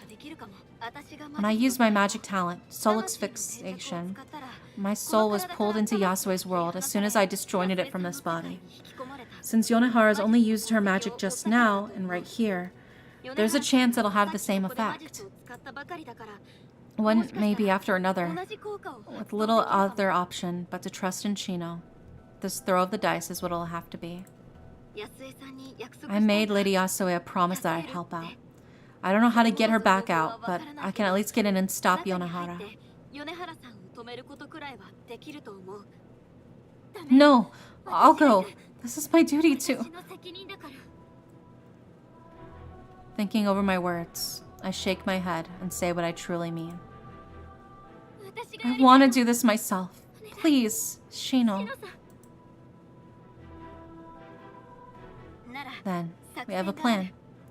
You have a body to use, so I should be able to pull you back into afterwards. I can't guarantee anything about Yasue, though.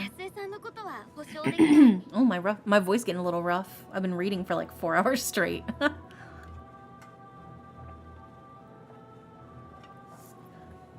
Okay, I'm good. She gives a churlish smile, one hardly fitting for the situation we're in, but it perfectly fitting for Shino Kikuchi. Yeah, thank you for the hydrate, yeah. Yeah, let me sip a little more. You know, I like this Honoka. Taking charge and all.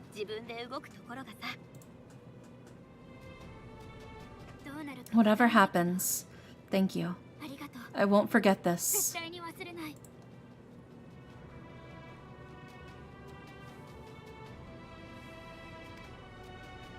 Giving a stern nod, she focuses her mind once more and closes her eyes. Holding out her hand towards me, her brow furrows as she calls upon her talent.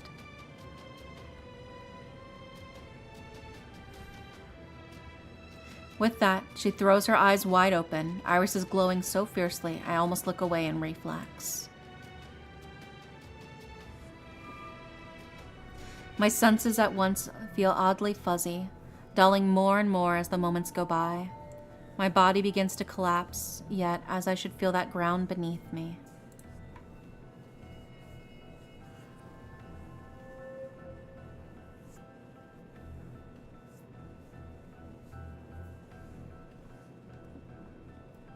They're there. As a high to destiny. I take in a gasp of surprise, expecting the pain of falling to the concrete below, yet instead feel nothing. An oppressive darkness surrounds me, expanding in all directions as I look about. A realm of the soul and the soul alone, one I'd hoped I'd never see again. My ears pick up an impossibly small, almost imperceptible sound. I'm sure I'd have missed it were not for the abject silence of this cursed place. Turning towards its source, another rings out. The soft shuffling of fabric. My heart skips a beat as I recognize the sound. I quickly begin running in its direction. All my thoughts are dedicated to reaching Yasue, the flood of emotion far too violent for me to stop and formulate any kind of plan. I can just make out a pinprick of color in the far distance, slowly turning to the recognizable yellow and red of the sister's clothing as I get closer.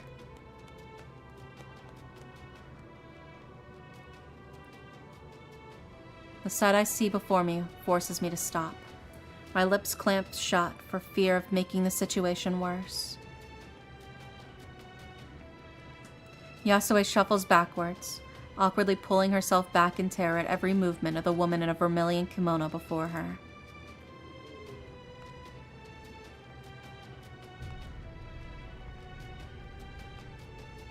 Yonohara's materialized sword is held out menacingly to her side as she slowly steps forward, savoring every moment of this as a wicked flame licks at its length.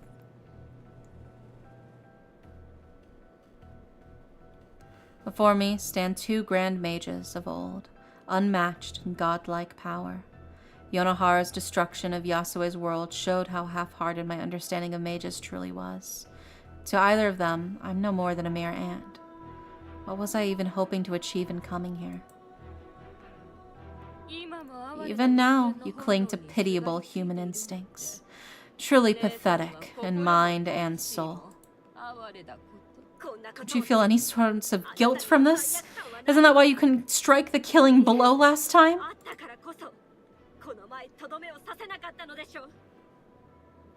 With that, Yonohara abruptly stops. The question seems to give her cause for genuine thought. Guilt. Yes, guilt. That's the answer I failed to give her. For so long I've wandered this world as a vengeful spirit, something I could never identify chaining me to this world. My guilt was the answer. My guilt around you. Shina was wrong. I will become something greater once dispensing with such trivialities. Grief, guilt, loss, such useless things will be lanced from my soul like boils once I discard my humanity. She isn't doing this for me, but for her own ends. There's no justice to be had in any of this, only naked self-interest. As I twist about to try and find something, anything, to stop this madness, I feel something digging into my waist. Reaching back, I pluck the item out and look it over. The dagger! The dagger she put in her back pocket when she first went. My knife. The weapon I'd wounded myself with so many times in the past. I placed it there as my blood magic took hold of me, going into Yasue's dying world. I look up to Yonohara, my heart suddenly racing with a terrible realization. She takes another step towards her sister Yasue, frantically shuffling back but unable to raise a hand against her. So blade is greater than maid, which is greater than gun, which is greater than blade. It's blood type, the rock, paper, scissors, yeah. It is. Looking back to the knife, it's no more than the blade the size of a finger. A tool, not a real weapon. Certainly nothing which could slay a grand mage. But I don't have time to draw blood and summon my scythe, and Yonohara would notice that in any case. This is all I have. I look back up, my time running out, as Yonohara takes up her menacing blade. I can't hesitate. I can't have second thoughts. As I prepare myself for what's to come, my thinking harkens back to Yasue's adored play. Kushingura, a tale of 47 Ronin and their quest to avenge their master. The honor they displayed, their duty to their master. their willingness to lay down their lives for their cause. I steel my heart, breath quickening as I grasp the knife so hard that my knuckles whiten. All I have is this pathetic tool. I'm a nobody, and my body is weak. Even now, I'm shaking in terror. The moment Yonohara notices me, she'll slay me with the flick of her wrists. But my life will buy a second that Yasue can use. For once in my life, I've finally made my own choice. That choice will be my fate. As Yonohara raises a sword above her head in a great arc, I launch myself forward.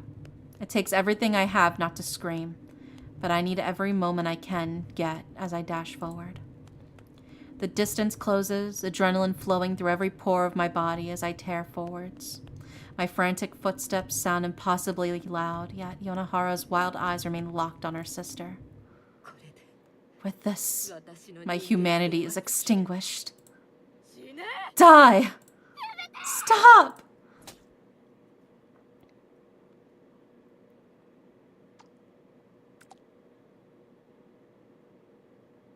Everything stops. My knife plunges into her back at the hilt, but Yonohara issues no scream nor yell. All to be heard is the quiet wheeze of air escaping her lungs. Sweat stings my cold face as time itself seems to pause. A moment of complete disbelief washes over each of us, an impossible situation presented as a simple reality. A commoner.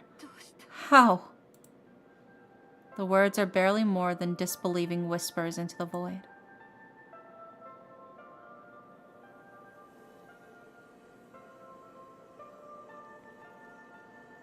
Her sword begins to dematerialize from its furthest tip, her magic dissipating, still taking in everything that's happened.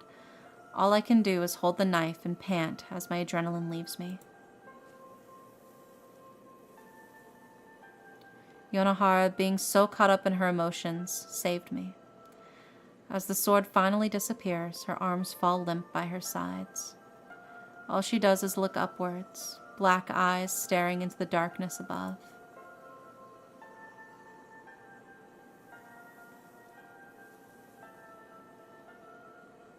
Then the woman herself begins to vanish. I loved you, sister. It didn't need to be like this. No, it did. In the end, I was human. A pathetic, mortal human.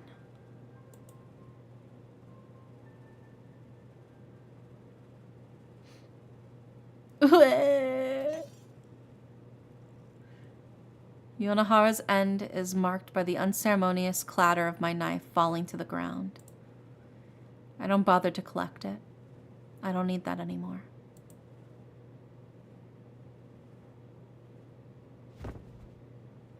Suddenly left without a single-minded focus I'd had, everything about the situation floods into my overwhelmed mind at once, leaving me helplessly to collapse to my knees.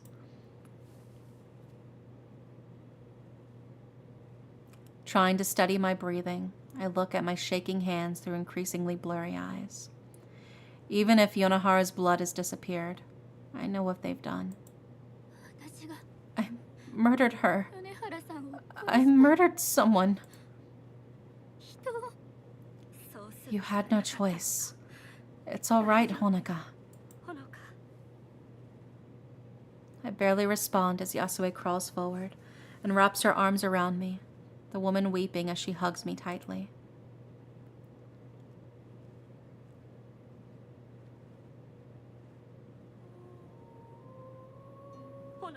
Honoka. Oh, Honoka, I'm so sorry. I've put you through so much. I've done something unforgivable. I'm so sorry, Honoka. My first thought was, free wasn't of you, but of my sister. All I could think about was her. You have every right to spurn me. If you... No, I don't want that. I can't pretend to know what it was like for all those years. For you or for Yonohara. If you want to make it up to me, then stay with me. Even if I can never understand, let me help you. She pulls back with a gentle smile on her face, taking my cheek in her hand. It's been far too long since I saw that warm springtime smile. Thank you, my dear. I promise you that. She's being pulled out. No! No sooner do I appreciate the simple feeling of an affectionate touch do I notice a strange feeling overcoming me. A shimmer begins to flit at the edge of my vision, the beginning of a process I'd forgotten would come. No! Shino's pulling me back? I look to Yasue with a panicked face, but all she wears is a calm smile. A calm, heartbreaking smile. She knew this too would end. Yasue! I can't lose you again. I don't want this. Shino, wait, please. I don't want to stop. It's okay, Honoka. It has to be this way. I'll wait for you. No matter how long it takes, I'll wait for you. I reached out to her in desperation, but my own hands disappear before I can so much as touch her. Yasue! She manages to hold her composure, Yasue's age giving her a measure of self-control that I lack, yet even she can't stop herself at the last moment.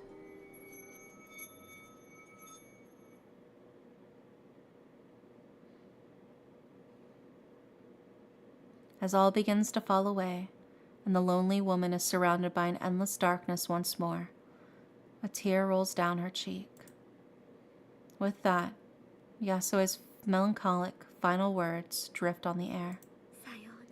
Farewell, my love. No! I want them to be happy so bad. And then it all ends. I just want them to be happy. Recompense, Act 4, Scene 4.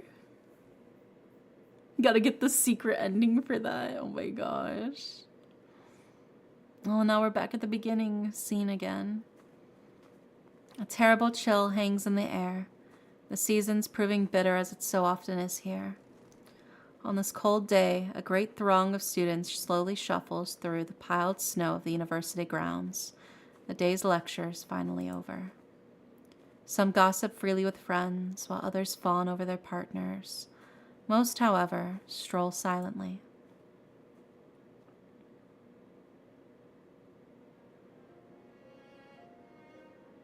Amidst the sea of people walks one unremarkable student among many. A week has passed since everything came to head. In the days since then, life has settled back to normality for the student called Honoka Asakawa. Lady Yonohara no longer appears at the cemetery, the grave she once mourned at now sitting unvisited and covered in snow. I haven't seen Tatiana or Kaoru since then. They've little reason to, with my notes on blood magic long since deleted from my laptop. The strange librarian abruptly resigned by letter, causing some consternation among the staff and students. She was soon replaced by a kind elderly gentleman, a person perhaps more fitted for the role. Then there's me. All I knew after I returned to the real world is that I awoke without Yasue's voice in my head. A whisper at the back of my mind, but little more. She said she'd wait, but where I could even begin, I don't know. I remember waking up on the lap of a worried Shino before promptly breaking down in her arms as I incoherently recounted what happened. I couldn't save her. All of this was for nothing. She's still stuck there in the same false world she's been confined to for centuries. The look of pity on Chino's face is still burned into my mind. Despite all my efforts, I couldn't save her. The memories of her still sting deeply. Where I should cry or at least feel sadness, I feel nothing. A horrible absence of any catharsis or emotion at all. I've cried and grieved as much as I can, only feeling a hollow where my feelings should be. I guess this will be how things are supposed to be from now on. Normality. As if I'd never seen that book or met that woman at all. Honoka! Hey, Miss Asakawa! I look up, seeing a familiar woman lean on the hood of her beaten-up car. She pays little mind to the other students' puzzled expression at her shouting. What is she, of all people, doing here? Need a ride? Oh, she's not alone.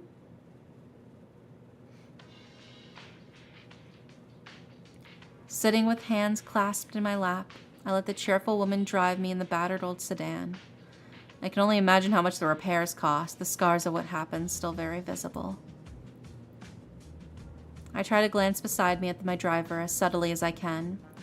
She's a bit intimidating, giving her piercings and rough appearance, but she doesn't give any sign that she means me any harm. It's hard to believe she was pointing a gun at me just days ago.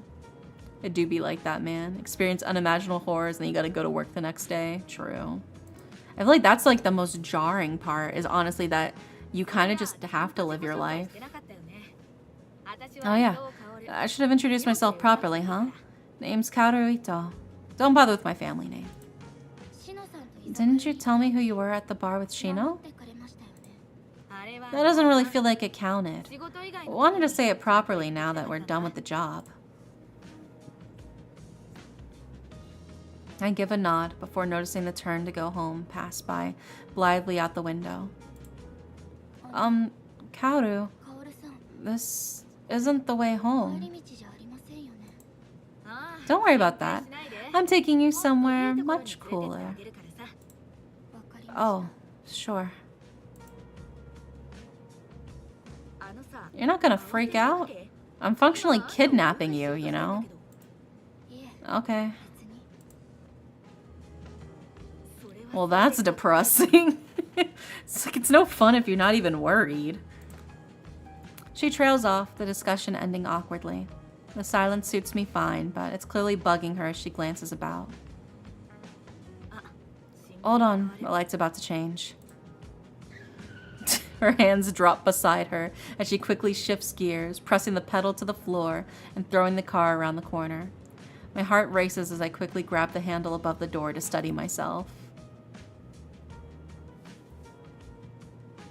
As we settle into driving once more, I sink back into my seat.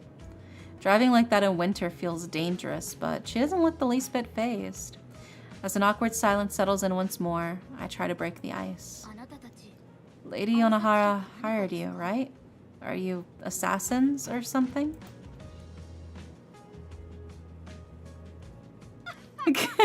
Assassins? My face goes scarlet as she bursts into boisterous laughter. She finally composes herself on seeing my deep grimace. That's way too cool to describe us. We're just a private investigation agency, doing jobs like this for chump change. This one was a pain in the ass. Glad it's over. Are you all mages? The other two are. I'm just some loser with a gun. Should've known better than to hang around mages, but, well... The sight ahead pulls her interest from the conversation, the indicator soon ticking away as she pulls over to the side of the busy downtown road. Here.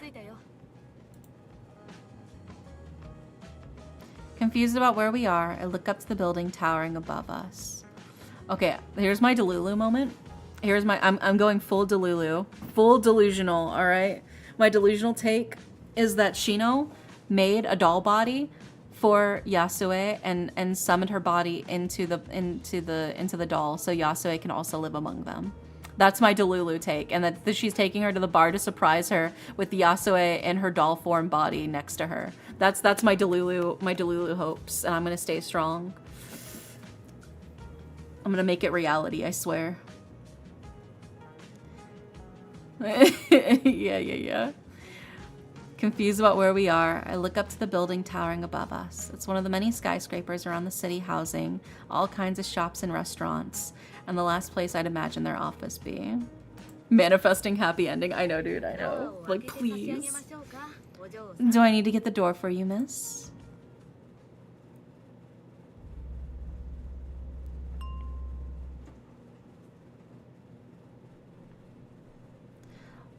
Still little the wiser for where we're going, I silently follow the woman up the elevator to one of the top floors, then along a winding path between this shop and that. Our journey finally ends as she pushes open a nondescript door among many.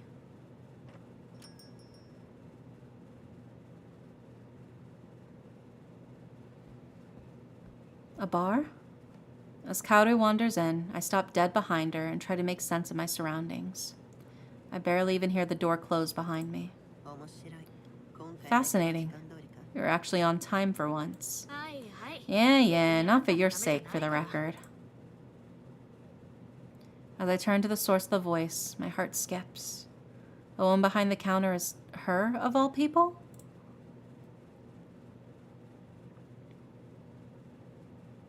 She doesn't scowl at me, nor smile in reassurance.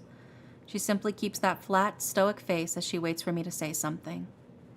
Eventually, she gives up and makes conversation herself. My name's Tatiana Fedorova. Would you like something to drink? You run a bar? It's just a hobby. I can make a good drink, I'll have you know. One day I'll send you on a course so you can make yourself useful. She says to her girlfriend.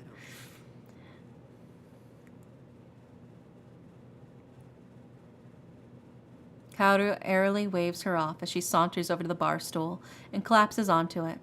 Somewhat comforted by neither having any ill intent, I idly walk over to the large windows making up one of the walls. All of Sapporo stretches out below me, its buildings of concrete and glass dwarfed by the snowy mountains framing them. Cars move this way and that as trains glide smoothly by each other, with Sapporo TV Tower reaching skyward in the middle of it all. For chump change, she says.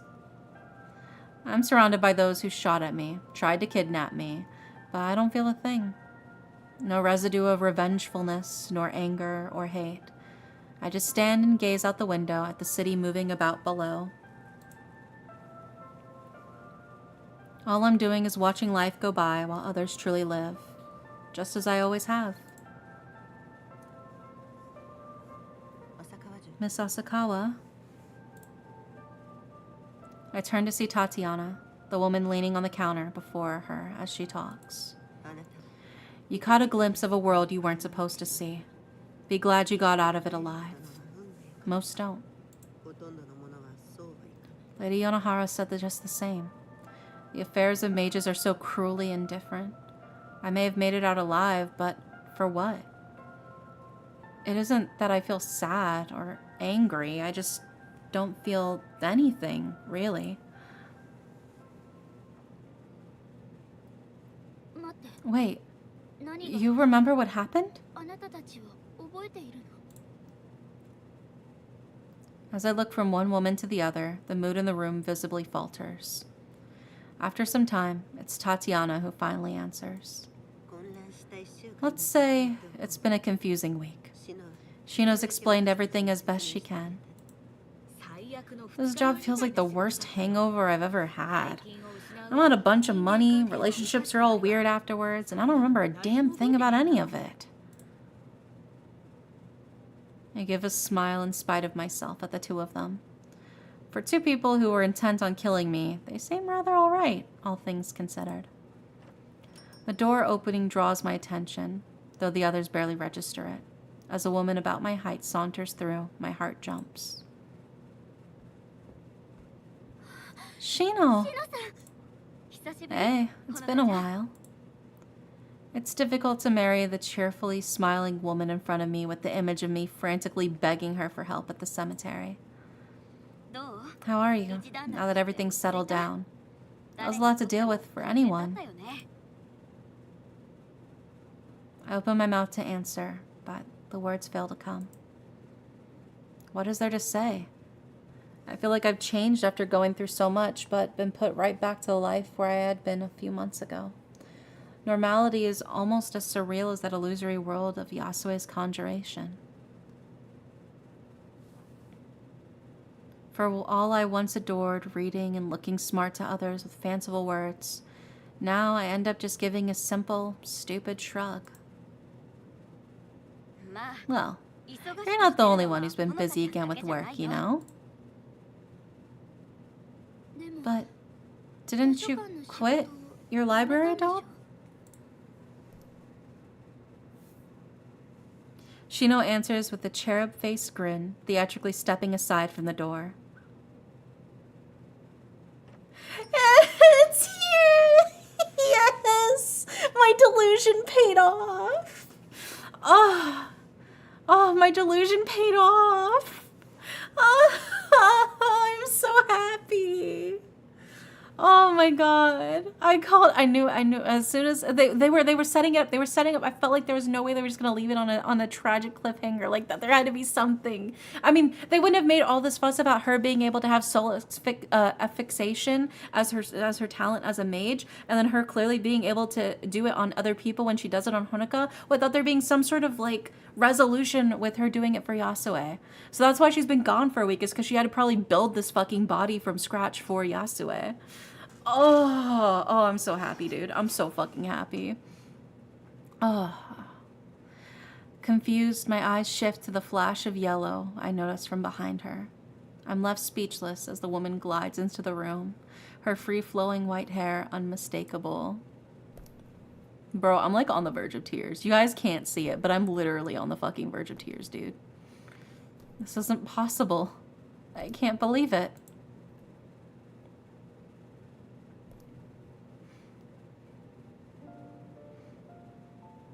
Are you winning? Yeah, I am, actually. I am winning so hard. I can't do anything but stare in stunned silence at the woman who stops before me. I open my mouth to try and find something to say, but nothing comes out. Minutes pass before I finally manage to mumble so much as a word. I'm actually crying now. The tears have started. They're rolling down my face. Yasue. She looks confused about what to say more than anything. Try as I might to make eye contact, she avoids it, even as I tilt my head to try and look at her. I've been crafting a spare body for a long while now, just in case it'd come in useful. Insurance, I guess you could call it. I'd say this one came out pretty well myself.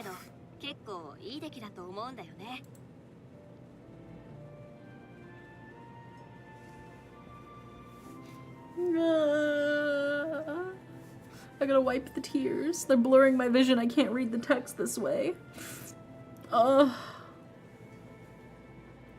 With that, she skips over to the bar to leave Yasue and I to each other. What a surreal mix of relief and pain this is. The events of the last few months flooding my mind all at once. I'm sorry. Nothing I can say can make up for what I've done. No, hug and kiss! Hug and kiss! Hug and kiss! Yasue finally looks at me, but I can barely make out her face as the tears start welling up. My emotions, once suppressed, now flood me all at once in an uncontrollable flood. Anger, frustration, sadness, relief, and happiness all mixed together. I clench my fist to try and steady myself for all the good it does. You idiot! The dam breaks as I step forward and wrap my arms around her, overcome by the rush of feelings as I try to make some coherent point. I was so afraid. She pulls her arm around me as I weep into her chest. I don't care anymore. I can feel her now. She's real. She's here. I was the one who offered this body to her. What happened was a sin we both bear. To see her before me now. To finally feel some sort of hope after losing her all over again. Honoka? I love you, Yasue. You can make it up to me by not leaving me again. Aww. I can't take losing anyone that I love again. I promise, Honoka. I'm so sorry. I feel her tears falling onto my back as she shudders, holding me tighter than ever. All we do is hold each other, savoring each other's warmth. Eventually, reluctantly, we part from each other's embrace. My eyes linger on her face, unable to do so much as look away from her. Thank you, Shino. I can't ever repay you. Likewise. Well, you can repay me by being a friend. The job might be over, but I'd still like to hang out. Of course. It goes without saying, but you're welcome back here anytime you'd like. Both of you, that is. I feel the brush of Yasuo's hand against mine, too afraid to take it in her own. In response, I quickly grab it and hold her tightly. We can start over from here in the real world. I'm gonna cry. Such ugly fucking tears, dude. Oh, my heart. That was so beautiful. Look at the credits. It's so good. Oh, I love that so much. I love tragedy with the happy ending. It's so good, man. I know. Look at her making the doll. She worked so hard on it. Oh my god, Karu and Tatiana. Oh. This was so good, man. This was fantastic. I'm gonna have snot running down my fucking nose by the end of this. The writing for this was so satisfying. Yeah, they look like post-Sesby and Lex. That's because they were. Oh, and her family's great. This was so good, man.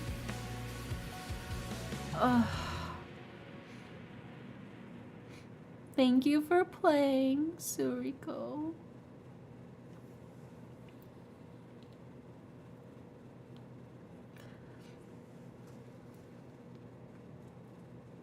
Epilogue. Parfaits in May. Oh my god, are we gonna get like a little slice of life of them together? Oh my god. Look at how bright everything is now.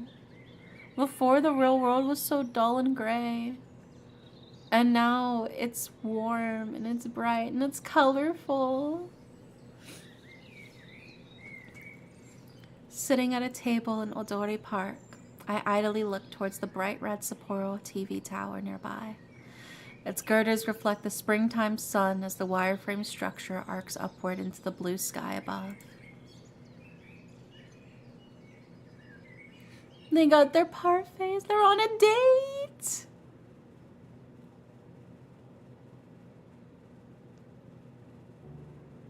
Look at them. Look at them. Look at them. Look at them. Look at them. Look at them. Look at them. Look at them. Ah. The warm weather made eating outside a given. The park in the city center humming with people drawn outside by the fine day. It all feels faintly bohemian, eating parfaits in the spring sun. As usual, my partner's rather more heavily doused in toppings than mine. Oh god, I know. This is so beautiful, dude. And just the pure symbolism, the ending of winter and the start of spring, the more like muted like gray tones of the real world now contrasted with the bright greens and blues and like marking her love and her newfound joy in life now that she's got her love of her life with her. It's beautiful. The symbolism is so beautiful. I love it.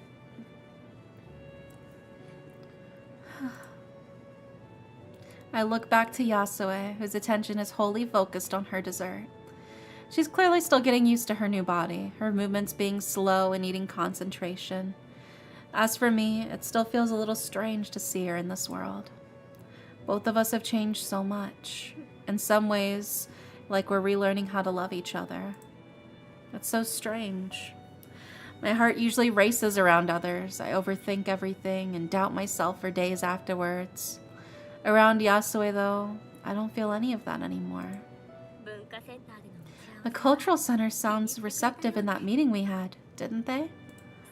Yeah, I'm glad it went well. Is she gonna perform kabuki? Is she gonna perform kabuki at the theater at the culture center?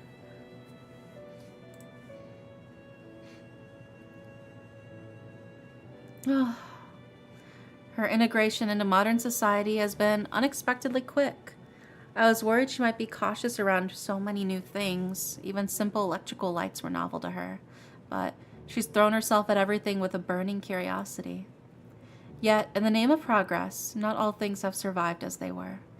Just as people pass, so too has the snapshot of this country which Yasue once knew. Trying to get a kabuki venue to revive her magical performances in the modern era hasn't been easy. I'm sorry. I should have been more honest about how things were these days. Yes, well, it has been an awful long time, hasn't it? Don't worry, Honoka. I'll be all right. All the better to have something to busy myself with. I'll help in any way I can, Yasue. Both of us are startled, our words reaching each other without anything being spoken. This, too, is another surprising change. A relic of sharing the one body for some time, it seems. The moment is ruined a little by her rush to stop a drip from her melting parfait. She can't help but show her enjoyment for modern sweets as she pulls back with a wide smile, which proves infectious. I do try to take her out for fancy dinners, but she's perfectly fine with desserts, snacks, and fast food, things she never had in her time. Well, I don't really mind. Simple things like this can be good as well. These months of leading Yasue about and teaching her about the modern world have given me a welcome reprieve from the darkness of solitude. Yasue's gaze shifting past my shoulders makes me turn about. The sight of two others enjoying the sunny day catches me by surprise. The taller of the couple catches my eye, soon sauntering over with her companion. Good afternoon, Honoka. Yasue. It's been a while. Sup? Yeah, we're lesbians. Good afternoon. Have you been well? Same old, really. Still picking up odd jobs and hanging around the bar. You two look a lot better these days. I just wilt at her words, both remembering everything that's happened and from still finding the woman a little intimidating. Yasue thankfully has no such concerns. I've been looking to use my magic for kabuki again, and Honoka's been busy teaching me everything about the modern world. Just today, I saw the different spices in the supermarket. It's amazing, isn't it? Sure is. Food from all around the world, fruits and vegetables which are out of season yet stocked all year round. We take it for granted most of the time. Speaking of the world, we're planning on going to Italy in the future. Oh my god. Quite a change in scenery for someone just back from the turn of the century. I have to admit, it was my idea. I'll need material for my university thesis. I may say that, but I'd only speculated I'd like to see Italy one day, before Yasue excitedly suggested we go there as soon as possible. After explaining the complications, we worked out a middle ground of going later this year. I'm glad for it, though. For the first time I can remember, I find myself working towards something I genuinely want. I can't wait to see the world. Just the thought of normal people being able to go anywhere they want is unbelievable. Getting to see it all for the first time with Honoka will be wonderful. You're gonna love flying. Tatiana's eyes aren't on Yasue, whose face betrays her earnest eagerness, but on my own slightly pained face. I'm sure she'll love seeing Europe, but the experience of getting there will be a lot for her. Certainly more than escalators or air conditioning. By the way, I know a good fixer. Just let me know when you need a passport arranged. Yeah, I gotta win that bread to bring your centuries-old girlfriend touring. Yeah. I applied for one, though. Yasue's confused glances to and fro remind me of the real problem. Without birth documents or any form of ID, getting that legitimately for her would be rather difficult. It seems it won't be so easy to escape the underbelly of this world. How's the new body? Can't say I can imagine what it's like, having an entirely prosthetic one. My senses feel dulled. Everything feels like it's going through a moment of translation before I can feel a sensation or move a limb. A little as if I'm telling another person what to do. More than once, she's fallen over. She's crushed or dropped things from her unsteady hands. She moves far less elegantly than I remember in general, though she is getting better with practice. Well, I can't complain. I'm aware of how lucky I am to be given a second chance like this. Shino did say it'd take years to train myself in using it right. Where is she, by the way? I feel like I should thank her again in person, given the trouble making this new body must have been. Tatiana and Kaoru look to each other, their faces concerningly troubled. Shino left. She's gone? Tatiana gives a simple nod. Before she disappeared, though, she left a final note on the bar. Thank you, Tatiana and Kaoru. If you see them again, give my goodbyes to Honoka and Yasue as well. I lived so very many days, and I'm sure to live many more, but I'll remember all of you dearly. Of all the people who lived and will live, we met each other. Maybe each of our meetings was fated, or perhaps simply random chance. Either way, each and every one was a miracle of some kind. Hi, Sonics. We're reading the epilogue to this really beautiful story, this really beautiful love story. Treasure every one of those miracles. They're what made us who we are today. Even in the grief of loss, they'll live on through us. You can see the cherry tree, the cherry blossoms. Thank you, everyone. It's been a fun adventure.